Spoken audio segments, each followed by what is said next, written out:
Welcome to Storytime Haven. Today we dive into The Grey Phantom's Return by Herman Landon, a gripping tale filled with mystery and suspense. As the rain falls over the streets of New York, a lone patrolman, Officer Pinto, walks his beat, unaware that his night is about to take a dangerous turn. A chilling sound from an unassuming tobacco shop hints at a deeper darkness, drawing him into a web of crime and intrigue. Join us as we uncover the secrets of the Grey Phantom's return in this thrilling adventure. Chapter 1. From Dying Lips. Patrolman Joshua Pinto, walking his beat at 2 o'clock in the morning, hummed a joyless tune as he turned off the Bowery and swung into East Houston Street. It was a wet night, with a raw wind sweeping around the street corners, and Pinto walked along with an air of dogged persistence, as if trying to make the best of a disagreeable duty. His heavy and somewhat florid features were expressionless. For all that his face indicated, he might have been thinking that it was a fine night for a murder, or wishing that he was in plain clothes instead of uniform, or picturing himself in his cozy home playing with his baby, whose lusty dadas and goo-goos he was pleased to interpret as wonderful linguistic achievements. Perhaps it was nothing but instinct that caused him to slow down his pace as he passed a squatty and rather dilapidated building in the middle of the block.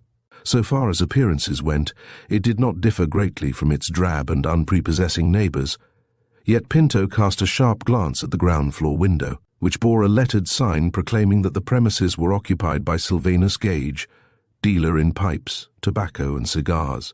As if the building had cast a spell of gloom upon him, the patrolman ceased his humming, and his lips were set in a tight line as he proceeded down the block.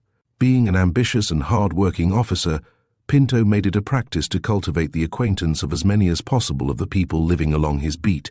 He knew Sylvanus Gage, a thin, stoop-shouldered man with a flowing beard, a black cap adorning his bald skull, and mild blue eyes that had a habit of gazing lugubriously at the world through thick lenses rimmed with tarnished gold. Despite his patriarchal appearance, he was reputed to be using his tobacco business as a cloak for a flourishing traffic in stolen goods.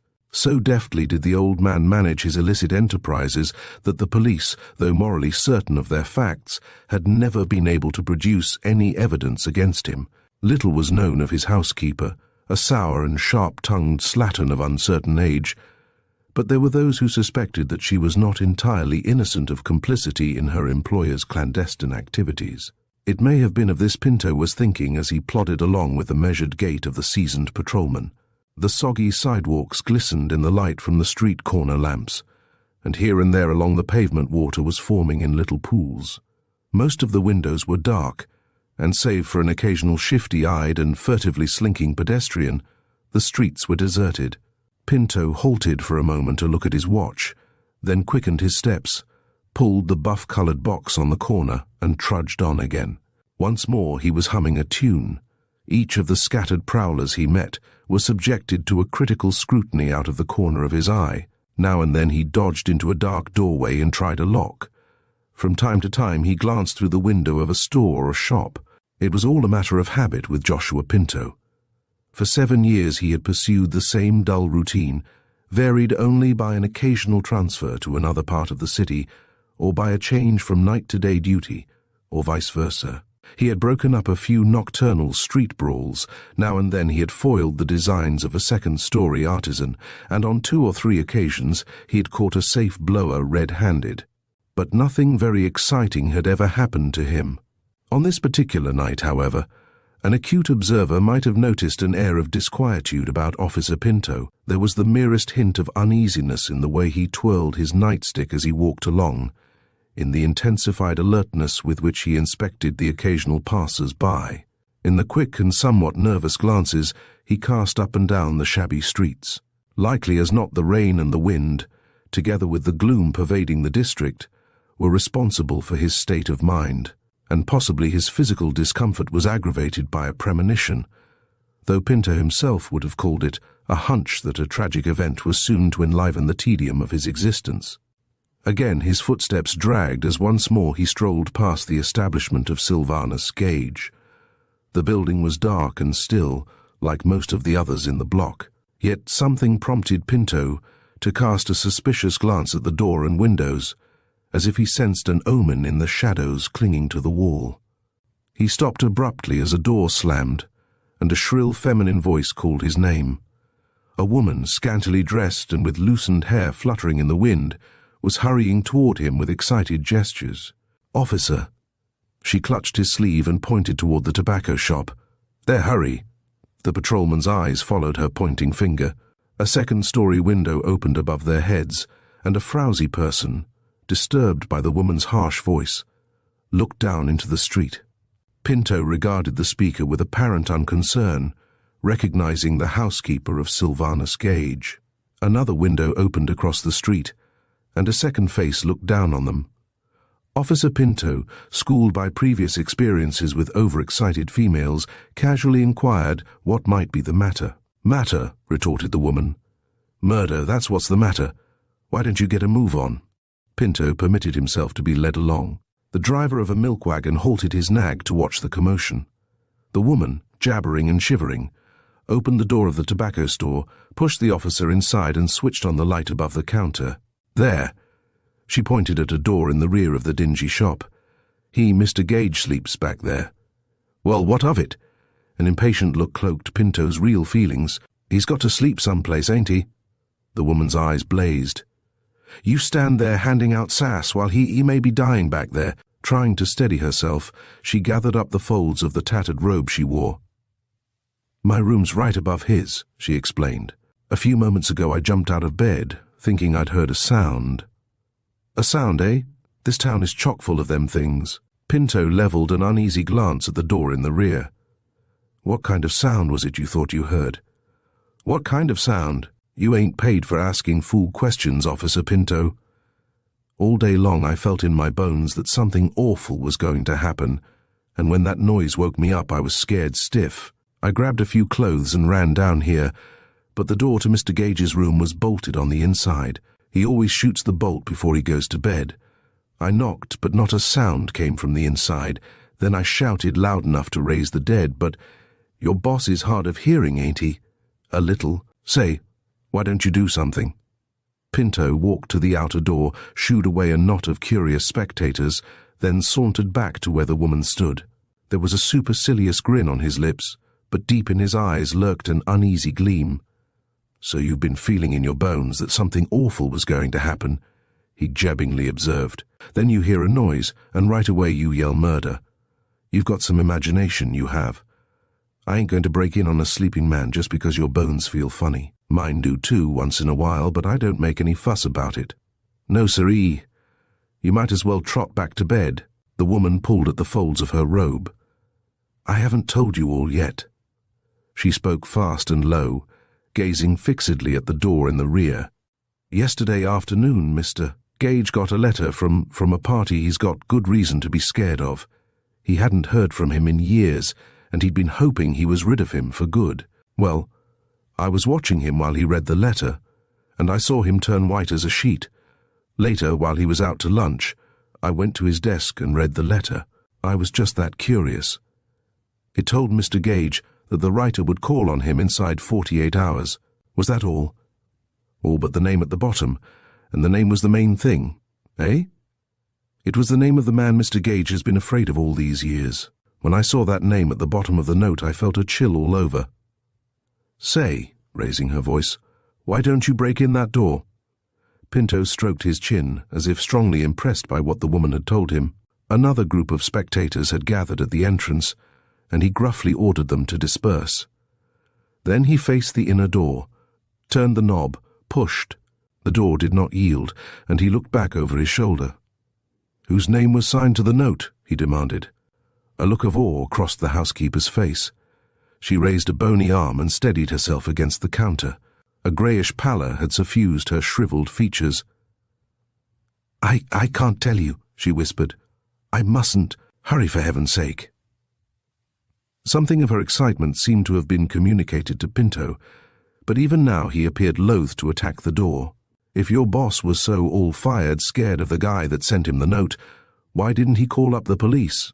He queried suspiciously. Then a look of comprehension dawned in his face. I guess, though, that he wasn't very anxious to have the department butt into his affairs, and maybe he thought the other fellow's bite was worse than his bark. Well, here goes. He stepped back a few paces, squared his shoulders for action, then hurled his massive figure against the door. The woman stood rigid, straining forward a little, yet holding her hands before her face as if dreading the sight that might meet her eyes. Again and again Pinto flung his body against the door, and finally, with a crash and a long splintering sound, it flew open, precipitating him headlong into the inner room. A queer sound rose in the woman's throat, and she lowered her hands. She made as if to follow the policeman, but something held her back. From where she stood, staring through the doorway, she could see that the inner room was dark, and she heard the policeman's grunts and mutterings as he struggled to regain his feet. Then came an interval of silence, broken only by groping footfalls, and presently a light appeared in the rear. Pinto had found the electric switch. The housekeeper shuddered as an exclamation issued from the other room. Evidently the officer had discovered something. Crouching in front of the counter, she strained her ears, listening. Pinto was speaking in low, quick accents, but she could not make out the words, and she heard no answering voice. Finally, Pinto came out. His face was a little white, and his lips were set in a tight line. "He's dead," he declared. The woman shrank back against the counter. "Murdered?" The officer bawled a command to the neck-craning group at the entrance to stand back. Without answering the housekeeper's question, he looked quickly about the store till he spied a telephone on a shelf behind the counter. The woman listened abstractedly as he called a number and spoke a few words into the transmitter. Then he stepped out from behind the counter and faced her. "Your boss is lying on the floor in there," he announced, jerking his huge head toward the inner room, with a knife wound in his chest. "He was breathing his last just as I got to him." The housekeeper jerked herself up, a look of sullen passion in her blanched face. "Breathing his last, was he?" Her voice was loud and shrill. "Then he wasn't dead yet. If you'd hurried as I told you to, we might have saved his life. I'll report you for this, Officer Pinto." "Cut that stuff. Nothing could have saved him. He was too far gone. Say," and Pinto bored his sharp eyes into a twitching face, "what name was signed to that letter?" Twice she opened her lips to speak, but no words came. "Out with it. You've got to tell me now." The woman swallowed. "Why do you want to know?" she asked faintly. "I've got a reason." Just as Gage was drawing his last breath, I got down beside him and asked him if he could tell me who stabbed him. I guess he read my lips. Anyhow, he was able to whisper a name. "I want to know if it jibes with the name signed to the letter Gage got yesterday." "Well," then she pressed her hands against her breast. "The name on the letter was the Grey Phantoms." Pinto ejaculated hoarsely. "It jibes all right," he declared. Chapter 2. The Missing Bauble. Just then a youngish man with a slouching gait and a dead cigar between his teeth pushed through the little knot of spectators at the entrance and leveled a mildly inquisitive glance at Pinto and the housekeeper. The patrolman, after introducing the new arrival as Lieutenant Culligore of the Detective Bureau, told briefly what he had discovered. Culligore doffed his dripping raincoat and banged his soggy slouch hat against the counter. His dull face and sluggish manners gave the impression that he was never quite awake, but now and then a furtive little gleam in his cinnamon-colored eyes betrayed a saving sense of humor.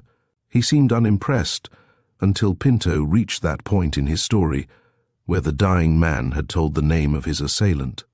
Then Culligore curled up his lip against the tip of his nose, as was his habit when interested in something, and motioned the patrolman to follow him into the inner room. There was an indefinable air about the chamber that vaguely suggested the abode of one whose life is hidden from the world. The ragged carpet and the ancient wallpaper were of neutral tones, and the atmosphere was stale and oppressive, as if seldom freshened by sun or wind. Lieutenant Culligore's drowsily blinking eyes travelled over the scene, yet he appeared to see nothing. The safe in a corner seemed rather too large for the modest requirements of a tobacconist. Nearby stood an ink-stained writing desk and a chair. The clothing on the narrow iron cot looked as though the occupant, suddenly disturbed in his sleep, had sprung from it in a hurry. In the centre of the room lay a curiously twisted figure, garbed in pyjamas of pink flannel. Over the heart was a dull stain, and the right arm lay across the chest in a manner hinting that the dead man had used his last ounce of strength to ward off a blow. One of the legs was drawn up almost to the abdomen, and the eyes were fixed on the ceiling in a glassy stare. "Well, Pinto?" Carrados looked as though he expected the patrolman to do the necessary thinking. "The corpse told me the Grey Phantom did it," said Pinto in a tone of finality. "Don't you think we'd better start a general alarm, sir?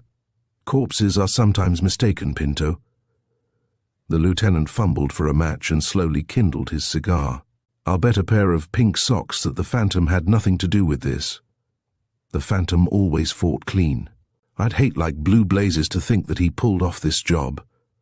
Pinto scowled a little, as if he couldn't quite understand why Carrados should reject an easy solution of the mystery when it came to him ready-made. "By the way," and Carrados fixed an indolent eye on the electric fixture above the desk, "was the light on or off when you broke in?" "It was off, sir. I turned it on myself." Carrados thought for a moment.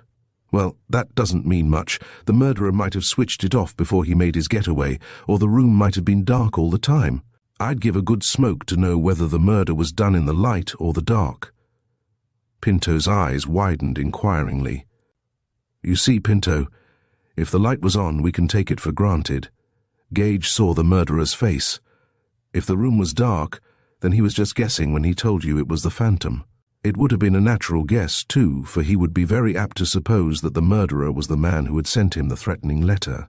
Since we can't know whether Gage was stabbed in the light or the dark, we'd better forget what he told you and take a fresh start."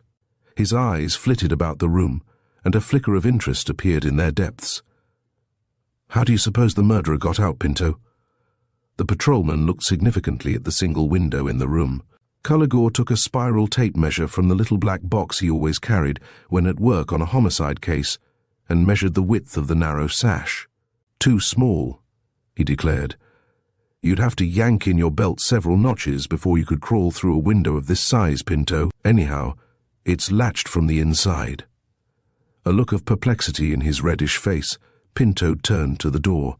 He looked a bit dazed as he noticed the damage he had wrought in forcing it. One of the panels was cracked in the center, and the slot in which the bolt had rested had been torn out of the frame. "You see, Pinto." There was a grin on Carrados' lips. "The murderer couldn't have got out of the window because it's much too small, and he couldn't have walked out through the door because it was bolted from the inside. There's no transom, so he could not have adjusted the bolt from the other side. Nobody has yet figured out a way of passing through a door or window and leaving it bolted on the inside." Pinto stared at the door, at the window, and finally at Carrados. The problem seemed beyond him. Then he took his baton and, tapping as he went, explored every square foot of floor and walls. But no hollow sounds betrayed the presence of a hidden opening. He shook his head in a flabbergasted way. "It's possible, of course," suggested the lieutenant, "that the murderer was still in the room when you broke in. He might have made his getaway in the dark while you were hunting for the light switch." "The housekeeper would have seen him," Pinto pointed out. "She was standing just outside, and there was a crowd at the entrance. Say," and a startled look crossed his face, "do you suppose Gage killed himself? That would be an easy solution, all right. But if he did, what was his idea in telling you that the Phantom had done it? And I don't see any knife around. Gage wouldn't have had the strength to pull it out of the wound, and, even if he had, how did he dispose of it? No, Pinto, Gage was murdered, and hang it all, it's beginning to look as though the Phantom did it. But you just said—" "All I'm saying now is that it's beginning to look as if the Phantom had had a hand in it. Things aren't always what they seem, you know. I'm not taking much stock in what Gage told you just before he died. There are other reasons. One of them is the size of that window. Another is the fact that the door was bolted on the inside. Together they show that the man who committed this murder accomplished something of a miracle in getting out of the room. The Phantom is the only man I know who can do that sort of thing." He grinned sheepishly, as if conscious of having said something that sounded extravagant. "Stunts like that are the Phantom's long suit," he went on. "He likes to throw dust in the eyes of the police and keep everybody guessing. But he was always a gentlemanly rascal, and it takes something besides a bolted door and a window latched on the inside to make me believe he has gotten down to dirty work." Wish the medical examiner would hurry up. He took a cover from the cot and threw it over the upper part of the body. A chance glance toward the door made him pause. Just across the threshold, with hands clasped across her breast and eyes fixed rigidly on the lifeless heap on the floor, stood the housekeeper. She awoke with a start from her reverie as she felt the lieutenant's steady gaze on her face, and she shrank back a step. With a puckering of the brows, Culligore turned away. His eyes fell on the safe. A pull at the knob told him it was locked. He took a magnifying lens from his kit and carefully examined the surface. Then, with a shake of the head signifying he had found no fingerprints, he crooked his index finger at the housekeeper. She advanced reluctantly, and Culligore studied her with a sidelong glance. "You needn't talk unless you want to," he said gently. "The department isn't offering you any immunity. We've known for some time that Gage was running a fence, though we never got the goods on him." The woman, standing in a crouching attitude and studiously avoiding Culligore's gaze, swept a tress of moist grey hair from her forehead. "We've also suspected that you have been in cahoots with him," continued the lieutenant in casual tones. "Oh, don't get scared. We won't go into that just now. All I want is that we understand each other." The woman raised her head and looked straight at Officer Pinto, and there was a hint of dread in her eyes as their glances met. A puzzled frown crossed Culligore's face as he noticed the strange exchange of glances. Then he pointed to the safe. "Know how to open it?" The housekeeper shook her head. "Mr. Gage kept only cheap junk in it anyhow. All he used it for was a blind." A blind. He had to keep a lot of valuables in the house all the time, and he was always afraid of burglars. He kept a lot of phony stuff in the safe, thinking if burglars found it they might be fooled and not look any further. "Ah, not a bad idea. Where did he keep the real stuff?" The woman hesitated for a moment. Then, with a quick gesture, she pointed to the old writing desk. "Gage was a shrewd one," observed the lieutenant.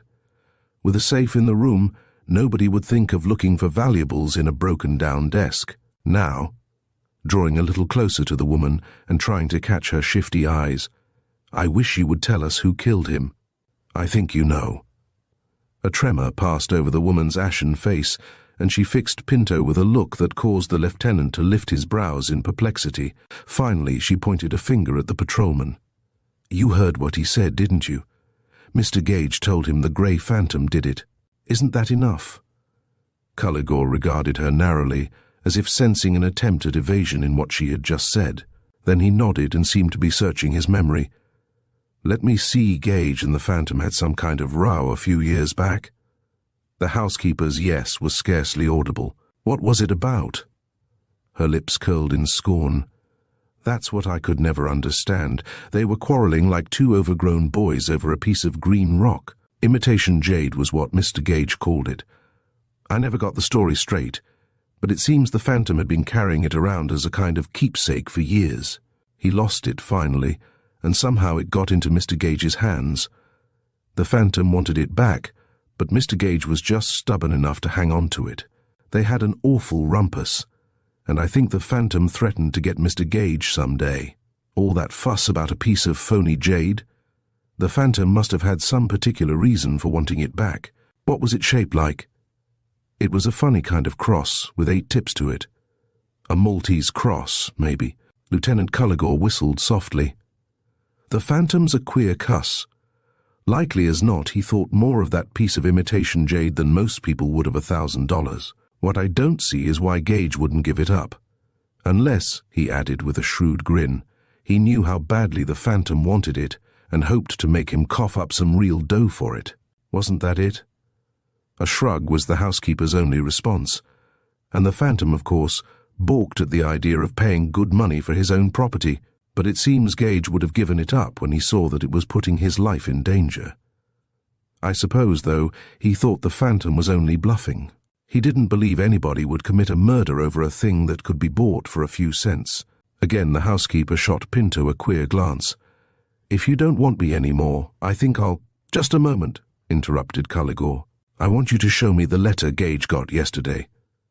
With a sullen gesture she stepped to the desk, fumbled for a few moments among the drawers, then drew forth a letter and handed it to the lieutenant.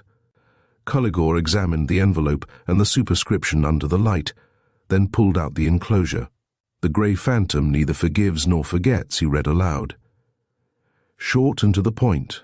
Now let's have a look at the Maltese cross. But wait, here's the medical examiner. You're late, Doc." Carr broke down.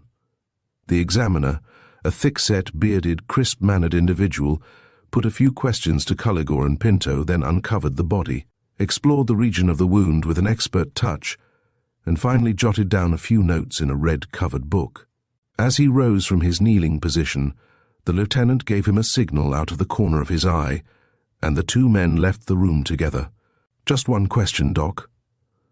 Culligore spoke in low tones, as if anxious that Pinto and the housekeeper should not hear. "About that wound. How long did Gage live after he was stabbed?" "Not very long." "Long enough to tell Pinto the name of the man who stabbed him?" The examiner looked startled. "Yes, in all probability. Say, you don't suspect that cop in there of—" "Not after what you've told me." Culligore wheeled on his heels and re-entered the inner room. His upper lip brushed the tip of his nose, signifying he had learned something interesting. Pinto was replacing the cover over the body, while the housekeeper, standing a few paces away, was regarding him with a fixed, inscrutable look. "Now let's see the Maltese cross," directed the lieutenant. The woman jerked herself up. Her eyes held a defiant gleam, but it died away quickly. With evident reluctance, she approached the desk and pointed. "There's a hidden drawer back there in the corner," she announced. "I don't know how to open it. You'll have to find that out for yourself." Culligore, after looking in vain for a concealed spring, took a small tool from his kit. To locate the drawer without the woman's help would have been a difficult task, for it was ingeniously hidden in an apparently solid portion of the desk. With a few deft twists and jerks, he forced it open and poured out the contents, consisting of a great number of small objects wrapped in tissue paper. Each of the little wads contained a diamond. Unwrapping one after another, Culligore gathered them in a glittering heap on the desk. The stones varied in size and brilliancy. Occasionally he raised one of them to the light and inspected it keenly, satisfying himself of its genuineness. "Some eye-teasers," he muttered. "But where's the Maltese cross?" The housekeeper's face went blank. She stared at the diamonds, then at the empty drawer. "It was there day before yesterday," she declared. "Mr. Gage showed it to me." There was an odd tension in the lieutenant's manner. Did the Phantom know about the secret drawer and how to open it? The woman, one hand clutching the edge of the desk, seemed to ponder. "I don't know. He might have." The Phantom called on Mr. Gage several times after they started quarreling. But, well, it doesn't matter. There was a strain of suppressed disappointment in Culligore's tones, and his face hinted that an illusion was slipping away from him. "It looks as though the thing was settled. The Grey Phantom is the only man I know who would pass up some $50,000 worth of diamonds after taking the trouble to steal a gewgaw worth about 2 bits. With dragging gait, he left the room, stepped behind the counter outside, and spoke into the telephone. In a few moments now the alarm would go out, and 1,000 eyes would be searching for the Grey Phantom. Culligore, tarrying for a little after he had hung up the receiver, looked as though he were in a mood to quarrel with his duty, and with the facts staring him in the face. Then he shrugged, as if to banish regrets of which he was half ashamed, and his face bore a look of dogged determination when he stepped back into the bedroom. "We'll get him," he announced with grim assurance. "Inside 15 minutes there'll be a net thrown around this old town so tight a mouse couldn't wriggle through." He picked up his hat and kit, and just then his eyes fell on the housekeeper's face. In vain he exercised his wits to interpret the sly gaze with which she was fixing Patrolman Pinto. Did it mean fear, suspicion, horror, hate, or all four? Chapter 3. Blue or grey? Cuthbert Vanity was conscious of a disquieting tension in the air. The long shadows cast by the trees that stood in clusters on the lawn of Sea Glimpse impressed him as sinister harbingers of coming events. The wind had a raw edge, and it produced a dolorous melody as it went moaning over the landscape. Vanity recognized the vague sense of depression and foreboding he experienced as he walked down the path that wound in and out, among flower beds and parterres of shrubbery. He had noticed it often in the past, and always on the eve of some tragic event. He could not understand, for of late his life had fallen into serene and humdrum lines, and there had been no hint of disturbing occurrences. His horticultural experiments had kept him well occupied, and he had derived a great deal of satisfaction from the favorable comments which the products of his gardens had created among experts at the horticultural expositions in New York and Boston, as well as from the speculations aroused concerning the identity of the anonymous exhibitor, who for private reasons preferred to remain unknown. Nothing of an exciting nature had happened in several months, and, but for his intangible misgivings, there was no sign of an interruption to his tranquil life. On the veranda he stopped and looked back into the gathering dusk. The trees and shrubs, colored and distorted by his restless imagination, took on weird contours and seemed to assume life and motion. No doubt, he told himself, the premonitions he had felt of late were also the products of his fancy. They could be nothing else, for he had severed all the links connecting him with the old life. Time had quieted all the dreams and impulses of his former self. He smiled as it occurred to him that his highest ambition at the present moment was to produce a grey orchid. It was only a whim, a diversion from more serious work, but the novelty of the experiment, as well as the difficulties in the way, appealed to him. By intricate crossbreeding, he was gradually developing an orchid of a dim, mystic grey, his favourite colour. When once evolved, the hybrid should be known as the phantom orchid. It would be the living symbol of whatever had been good in his other self, the grey phantom. His thoughts went back to those other days when he had gone, like a swaggering Robin Hood, from one stupendous adventure to another. Even his bitterest enemies, and there had been many of them, had never accused the grey phantom of being actuated by considerations of sordid gain. The public had gasped, and the police muttered maledictions as he gratified his thirst for thrills and excitement, always playing the game in strict accord with his code, and invariably planning his exploits so that his victims were villains of a far blacker dye than he. Always his left hand had tossed away what his right hand had plucked. Hospitals, orphan asylums, and other philanthropic organizations became the recipients of donations that were never traced to their source. Princely and mysterious gifts poured into garrets and hovels in a way that caused simple-minded people to believe in a return of the day of miracles. The grey phantom, through it all, maintained an elusiveness that completely baffled the police and clothed his identity in a glamorous haze. So astounding were his performances that there were those who asked themselves whether he was not practicing black magic. Once, in the early days of his career, he fell into the clutches of the police, satisfying the superstitious ones that he was really a being of flesh and blood. But an amazing escape a few days later revived the gossip of a rogue who was in collusion with evil spirits.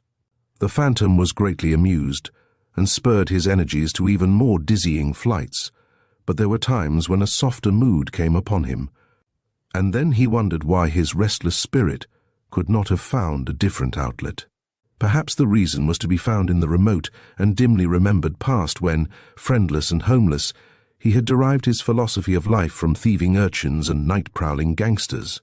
The years passed, and the grey phantom's adventures made his sobriquet known from coast to coast, but gradually the life he was leading began to pall on him. His exploits no longer gave him the thrills he craved, and he began to search, at first blindly and haltingly, for a more satisfying way of unleashing his boundless energies. There came long lapses between his adventures, and finally it began to be rumored that the grey phantom had gone into retirement with his accumulated treasures. For no one guessed that he had flung away his spoils as fast as he garnered them in. Nobody understood the true reason for the change that had come over him, and the phantom least of all. He often wondered at the obscure impulses that had impelled him to seek seclusion at Sea Glimpse, a narrow stretch of wooded land surrounded on three sides by jagged coastline and in the rear by forest and farmland. He could not understand them, except that his new mode of life gave him a sense of pleasing remoteness from things he wished to forget, and at times he thought he would be content to spend the rest of his days in this secluded nook, secure from intrusion and free to devote himself to his hobby and his books. But tonight a vague unrest was upon him. He peered into the shadows, constantly growing longer and darker, and it seemed as if the ghostly figures of his past were reaching out for him. Perhaps there was still a forgotten link or two that bound him to the old life. He shrugged, as if to banish disquieting thoughts, and entered the house. Stepping into the library, he lighted his reading lamp and took a work on horticulture from the shelf. There was a problem in connection with the grey orchid that he had not yet been able to work out satisfactorily. He sat down and opened the book, but the print danced and blurred beneath his eyes. A woman's face appeared out of nowhere, the same face that had haunted him in idle moments for months. His mental picture was dim and fragmentary, and he could not distinctly remember even the colour of the hair or whether the eyes were blue or grey. But the vision pursued him with the persistence of a haunting scent or a strain from an old familiar song. Helen Hardwicke and he had shared several adventures and perils together. Only a few months had elapsed since he rescued her from the clutches of the mysterious Mr. Shea, the leader of an arch conspiracy which the Phantom had frustrated. About a year before that, he had emerged from his retreat for long enough to restore to her father, curator of the Cosmopolitan Museum, a collection of Assyrian antiques that Hardwicke had spent the best years of his life in gathering, and which had been stolen by a criminal organization headed by the Phantom's old-time enemy and rival, the Duke. To Vanity, the achievement had meant little more than a pleasing diversion and an opportunity to humiliate a man whose personality and methods he abhorred. And Helen Hardwicke's gratitude had made him feel that she was giving him the accolade of an undeserved knightship. She had come to Sea Glimpse to thank him, and her parting glance and smile was still vivid in his recollection. He often glanced dreamily at the spot where she had stood, when for an instant her hand lingered within his. With the blood pounding against his temples, he had exerted all his power of will to restrain himself from calling her back. There were times when he regretted having let her go like that, without hope of seeing her again, but in his soberer moments he saw the inevitableness of the outcome. In the eyes of the world he was still an outlaw, and too great a gulf separated the grey Phantom and Helen Hardwicke. The memory of her eyes, warm, frank and bright, would be with him always. He had her to thank for the finest emotions he had ever experienced, and he would try to be content with that. She seemed little more than a dream to him now, and even the dream was fragmentary. Again he thought it strange that he could not remember the colour of her eyes or hair, and that little remained with him save a misty and tantalizing vision of loveliness. He closed the book and passed to the window. The moon had risen, bathing the narrow strip of water visible between the birches and hemlocks in a white mist. The house, which Vanity had restored from the dilapidated condition in which he had found it, was silent save for an occasional creaking of old timbers. Clifford Wade, once his chief lieutenant and now the major domo of his little household, had gone to the village for the mail. The Phantom stood lost in reflections, his deep grey eyes soft and luminous. On occasion they could sting and stab like points of steel, but in repose they were the eyes of a dreamer. The nostrils were full and sensitive, and the arch of the lips was partly obscured by a short-cropped beard that would have made him hard to recognize from his photograph in a revolving case at police headquarters. He turned as a knock sounded on the door. A fat man stepped through the door, groaning and puffing as if the task of carrying his huge body through life were the bane of his existence. Wade, the ostensible owner of Sea Glimpse, for its real master was seldom seen beyond the boundaries of the estate, placed a bundle of mail on the table, gave his master a long-suffering look, and withdrew. With a listless air, Vanity glanced at the mail and began to unfold the newspapers. He ran his eyes over the headlines, and a caption, blacker and larger than the rest, caught his languid attention. He stared at it for moments, as if his brain were unable to absorb its meaning. Slowly and dazedly he mumbled the words, "Dying man accuses the grey Phantom." Presently his quickening eye was running down the column of type. It was a lurid and highly coloured account of the murder of Sylvanus Gage, a crime said by the police to be one of the strangest on record. Headquarters detectives confessed themselves baffled by several of the circumstances, and especially by the fact that the murderer seemed to have accomplished the apparently impossible feat of making his escape through a door, which had been found bolted on the inside when the police reached the scene.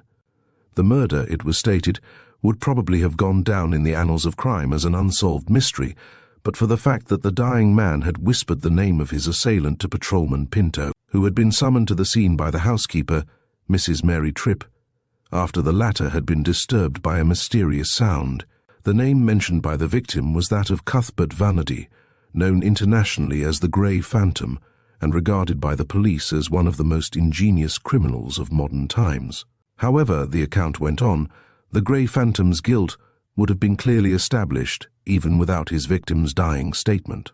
It had been learned that for some years a feud had existed between the two men and that the Grey Phantom had threatened to take his enemy's life. The total absence of fingerprints and other tangible clues strongly suggested that the deed could have been perpetrated only by a criminal in the Phantom's class. The perplexing features added further proof of the Phantom's guilt. Who else could have made his escape in such an inexplicable manner? Who but the Grey Phantom, who was known to be pursuing a criminal career for pleasure and excitement rather than for the profits he derived from it, would have left behind him a small fortune in perfect stones, taking nothing but a worthless curio? These and other details Vanity read with interest. He smiled as he reached the concluding paragraph, stating that a countrywide search for the murderer was in progress, and that the police confidently expected to make an arrest within 24 hours. He glanced at the accompanying likeness of himself, made from a photograph taken in the early stages of his career. "What drivel!" he exclaimed, tossing the paper aside. Then, one by one, he glanced through the other early editions of the New York evening newspapers. All featured the Gage murder on the first page, and all the accounts agreed in regard to essential details. In the Evening Sphere's story of the crime, however, he detected a subtle difference. It presented the same array of damning facts, pointing straight to the inevitable conclusion of the Phantom's guilt, yet, between the lines, he sensed an elusive quality that differentiated it from the others. He read it again, more slowly this time, and here and there, in an oddly twisted sentence or an ambiguous phrase, he caught a hint that the writer of the Sphere's article entertained a secret doubt of the Phantom's guilt. The suggestion was so feeble, however, that a casual reader would scarcely have noticed it, and whatever doubts the writer may have felt was smothered under a mass of evidence pointing in the opposite direction. He threw the paper down with an air of disdain. Here, in this sheltered retreat, what the world thought of him was of no account. Serene in his seclusion, he could snap his fingers at its opinions and suspicions. He sat down at the piano, and a moment later his finely tapering fingers were flashing over the keys. Suddenly, in the midst of one of his favorite arias, his hands began to falter. For a time he sat motionless, with lips tightening, gazing narrowly at the point where Helen Hardwicke had stood at the moment when he held her hand. His face was grim and troubled, as if a disturbing thought had just occurred to him. He got up and with long strides passed to the desk, where he pressed a button. "Wade," he crisply announced when the fat man reappeared. "I'm going to New York in the morning." Wade sat down, drawing a squeaky protest from an unoffending chair. "To New York?" he stammered. "Exactly. Tell Duller to pack my grip. I shall leave early, about the time you're getting your beauty sleep." Wade blinked his little eyes. "But why, boss?" "Here's the reason." Vanity handed him one of the papers he had been perusing, watching with an amused smile the flabbergasted look that came into the fat man's face as he read. As he approached the end of the article, wheezy gasps and indignant mutters punctuated the reading. "Rot," he commented emphatically. "If I wasn't a fat man, I'd lick the editor of this sheet within an inch of his life. Why, you always played the game according to the code, boss. You never killed a man in all your life. No, never. And you were right here at Sea Glimpse at the time the murder was done." "True enough, but I might have some difficulty proving it. Your own testimony wouldn't be particularly impressive. Besides, there's just enough of truth in the police theory to give color to the lies. It is true Gage and I quarreled, and I believe I once threatened to give the old skinflint a beating. It was a foolish wrangle, involving nothing but a cross made of imitation jade. I'd been wearing it attached to a chain around my neck as far back as I could remember. Who put it there, I don't know. Perhaps your mother, maybe. suggested Wade, slanting a searching gaze at Vanity. I don't know, Wade. You may be right. I remember neither father nor mother. All I know is that the cross seemed to be the only connecting link between my present and the past I couldn't remember. I fought like mad when the street urchins and gangsters tried to take it away from me, and somehow, through thick and thin, I managed to cling to it. Then, one day about 6 years ago, I lost it. Probably the chain parted. Anyhow, in some mysterious manner, the cross fell into Gage's possession. I went to Gage and demanded it. He must have seen how anxious I was to recover it, for he put a stiff price on it. I was willing to pay, would have paid almost anything, but each time I began to count out the money, Gage doubled his price. So it went on for years, and I admit I sometimes felt like strangling the old miser. But I never threatened to kill him, and I never wrote the letter mentioned in the papers. Somebody's been doing some tall lying, declared Wade irately. If I wasn't so fat, I'd make the fellow that wrote this article eat his own words. But you should worry, boss. They can't get away with it. I'm not so sure, Wade. Seems to me they've made out a fairly complete case against the Grey Phantom. The motive is substantial enough. There are enough mysterious circumstances to suggest that only the Phantom could have committed the crime. The fact that the murderer stole a cheap trinket and left $50,000 worth of real diamonds behind him is rather impressive. And you mustn't forget that a little evidence against the Grey Phantom will go a long way with a jury. Wade, a picture of ponderous wrath, crumpled the newspaper in his huge fist. The fretful look in the small, round eyes signified that his mind was grappling with a problem. The letter Gage got the day before the murder must have been forged, he ventured at last. Of course, but it may have been done skillfully enough to deceive all but the keenest eye. Handwriting experts have been known to disagree in matters of that kind. The fat man reflected heavily. Why didn't Gage beat it for the tall woods when he got the letter? Because the tall woods are full of ambushes. Likely as not, the letter gave him a jolt at first. Then, upon giving it a sober second thought, he cooled down. His principal consideration was that the Grey Phantom had never been known to commit a murder, and that consequently the letter was either a joke or a bluff. But he told the cop it was the Grey Phantom that stabbed him. Naturally, a wound in the chest isn't conducive to clear thinking. We may assume that the murderer approached his victim by stealth, and that Gage never saw the man who struck him down. Under the circumstances, it was natural enough for him to suppose that, after all, the Grey Phantom had carried out his threat. What else was he to think? An ominous rumble sounded in Wade's expansive chest. "You've been framed, boss." Vanity nodded. "And it doesn't require a great deal of brilliance to figure out who engineered the frame-up. The Duke has the reputation of being a good hater." The fat man seemed startled.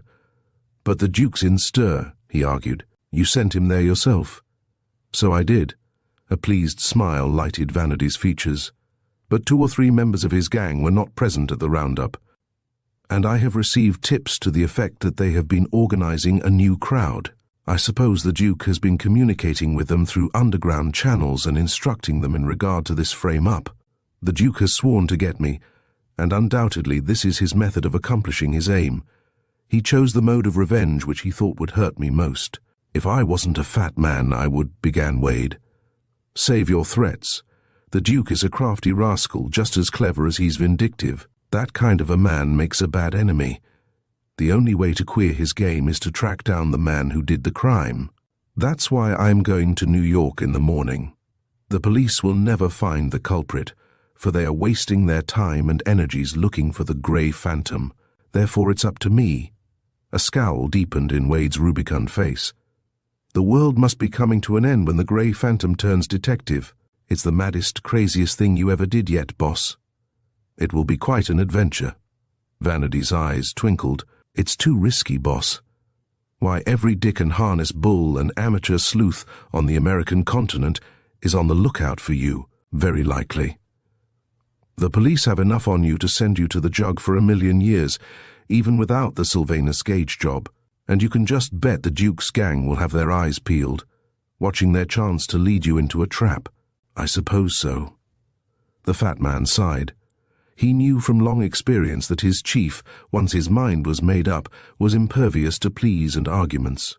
"Why don't you just sit tight?" was his final attempt. "I don't see what you're worrying about. They'll never find you here. Nobody knows where to look for you. You're safe." "Sure of that?" Vanity smiled queerly. "There's one person who knows where to find me." A look of startled comprehension came into Wade's face. "You mean the little queen who was so heartbroken because the Duke had stolen a lot of old Assyrian junk from her dad?" "I mean Miss Helen Hardwicke," declared Vanity stiffly. "I was fortunate in being able to recover the collection from the Duke and restore it to Mr. Hardwicke. She was sure easy on the eyes," rhapsodized Wade, unrebuked. "But you let her slip away from you after you'd stirred up most of the earth to dry her tears. I never got you on that deal, boss. Why, if I hadn't been a fat man—" He sighed and rolled wistful eyes at the ceiling. Vanity scowled, then laughed. "Chuck the sentiment, you old clod-hopping hippo. As far as I know, Miss Hardwicke is the only living person, outside our own circle, who is aware of my whereabouts. Will she give you away?" "It depends," murmured Vanity. "If she believes me guilty of murder, she may consider it her duty to inform the police, and she would be absolutely right in doing so, but that's neither here nor there. I'm starting for New York in a few hours to track down the murderer of Sylvanus Gage." Admiration clashed with anxiety in Wade's face. "I get you, boss. You want to keep the Grey Phantom's record clean. You don't want any bloodstains on his name. You don't want the world to think that you've committed a murder." An odd smile played about the Phantom's lips. "Wrong, Wade. It goes against the grain to have a foul murder linked to one's name, but it isn't that. I'm not lying awake nights worrying about the world's opinion. The only thing that troubles me is—" He broke off, and his eyes sought the spot where Helen Hardwicke had stood.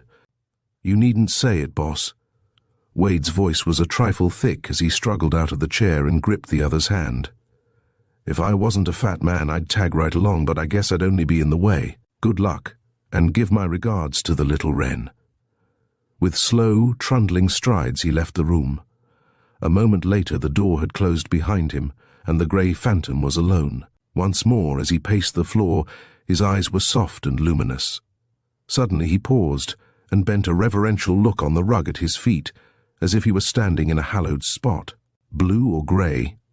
he mumbled. Chapter 4. Mr. Adair of Boston. Roland Adair, Boston, Massachusetts. It was thus the Grey Phantom inscribed the register at Hotel Pyramidion, while an affable clerk beamed approval on his athletic and well-groomed figure. "What do you require, Mr. Adair?" "Parlour, bedroom and bath with southern exposure, preferably above the 6th floor." The clerk, intuitively sensing that the new arrival was one accustomed to having his wishes complied with, glanced at his card index. "We have exactly what you want, Mr. Adair." "Good. I wish breakfast and the morning newspapers sent to my apartment at once." "It shall be done, Mr. Adair." The clerk bowed debonairly, little suspecting that the new guest, who so unmistakably presented all the earmarks of a cultured and leisurely gentleman, was at this moment the most wanted man on the North American continent. The guest himself grinned in his short black beard, while an elevator carried him to the 9th floor, and an acute observer would have gained the impression that he was bent upon an adventure hugely to his liking. He ate his breakfast slowly and with keen relish, meanwhile glancing over the newspapers, which were still featuring the East Houston Street murder as the chief sensation. Nothing had as yet been discovered which threw the faintest light on the peculiar manner in which the slayer had left the scene of his crime, and it was regarded as doubtful whether this mysterious phase of the case would be cleared up until after the Grey Phantom's arrest. It had been ascertained that the notorious criminal was not aboard any of the vessels that had sailed for foreign ports since the murder, so it was thought probable that the fugitive was still in the country, and it was confidently declared by police officials that the dragnet would gather him in before long.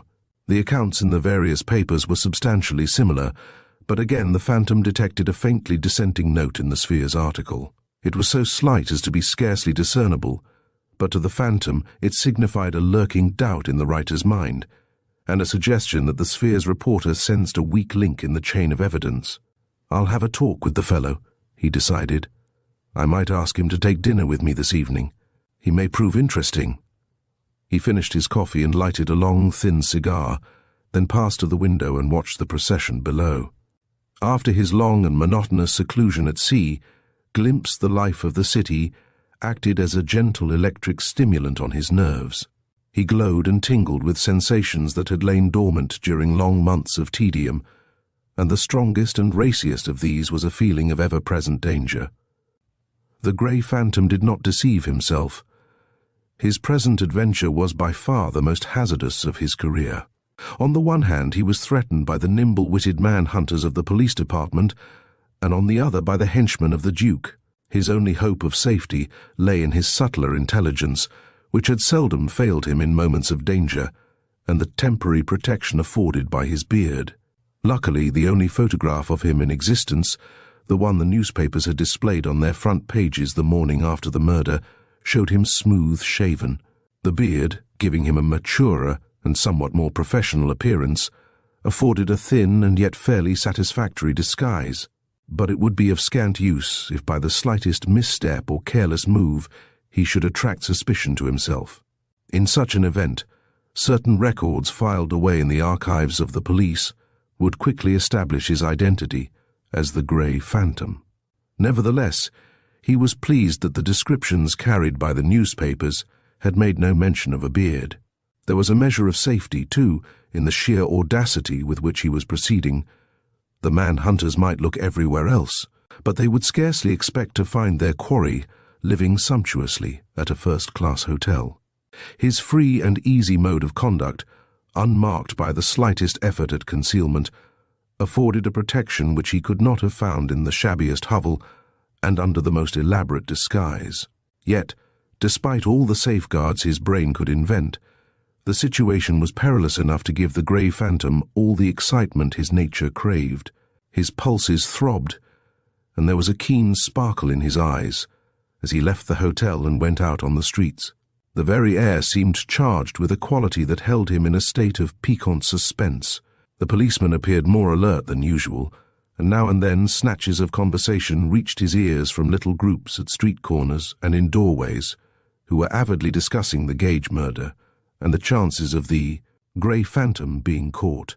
At each subway entrance and elevated stairway loitered a seemingly slothful and impassive character, whom his trained eye easily identified as a detective. Chuckling softly in his beard, the Phantom walked on. No one seemed to suspect that the striking and faultlessly garbed figure that sauntered down the streets with such a carefree and easy stride, looking for all the world like a leisurely gentleman out for his morning constitutional, might be the object of one of the most thorough and far-reaching manhunts ever undertaken by the police. Occasionally he paused to inspect a window display, incidentally listening to a discussion in which his name was frequently mentioned. The East Houston Street murder, which under ordinary circumstances would have attracted but passing notice, had become a tremendous sensation because of the Grey Phantom's supposed connection with it. Gradually he veered off the crowded thoroughfares and entered into a maze of crooked, narrow, and squalid streets, where housewives and children with dirt-streaked faces viewed his imposing figure with frank curiosity. After a glance at a corner sign, he turned east, quickening his pace a little and scanning the numbers over the doorways as he proceeded.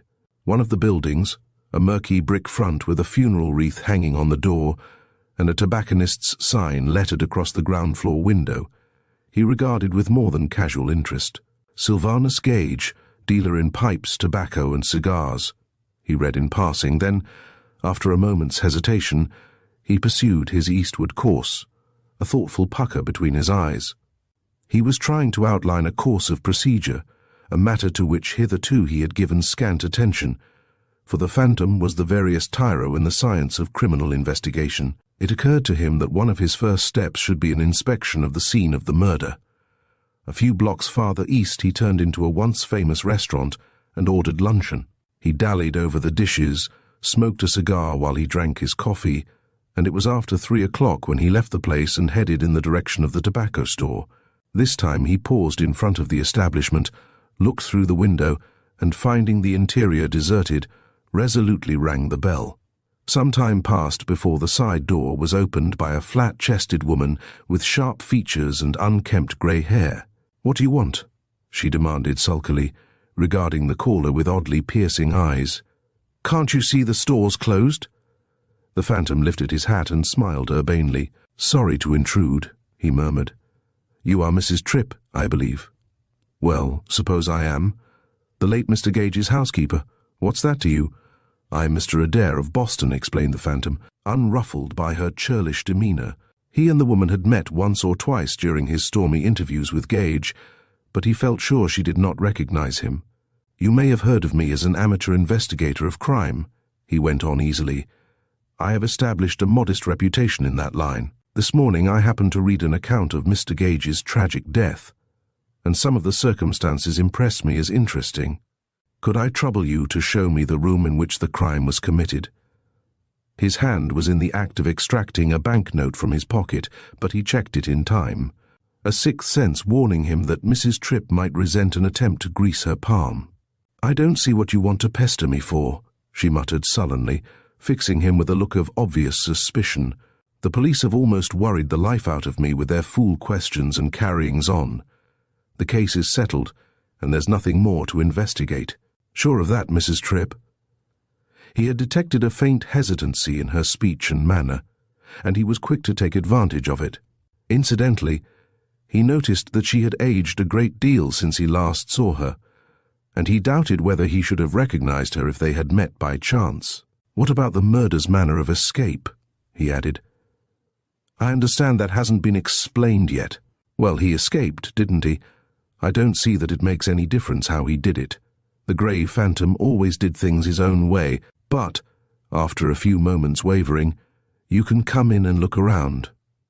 Her abrupt acquiescence surprised him, and he guessed it was not wholly due to a desire to be obliging.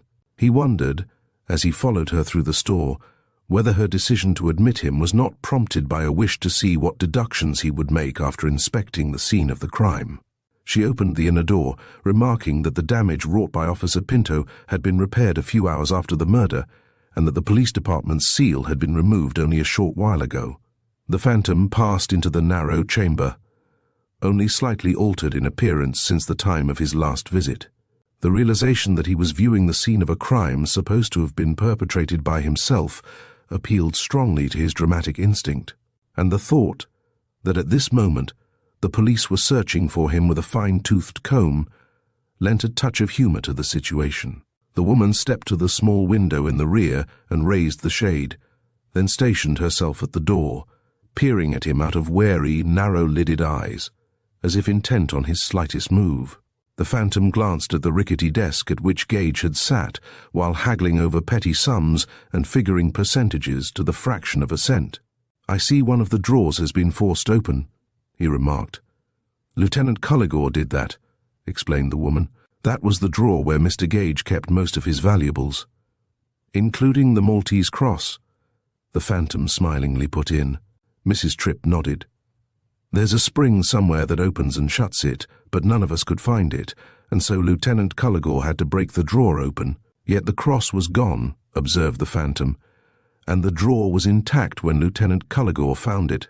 That would seem to indicate that the murderer knew how to operate the spring. Well, hasn't the Phantom proved that he knows just about all there is to know? I'm sure the Phantom would feel highly complimented if he could." "Hear you say that." He smiled discreetly, realizing that here was another item of proof, for he was willing to wager that, though he had never seen Gage work the spring, he could have opened the drawer without laying violent hands upon it.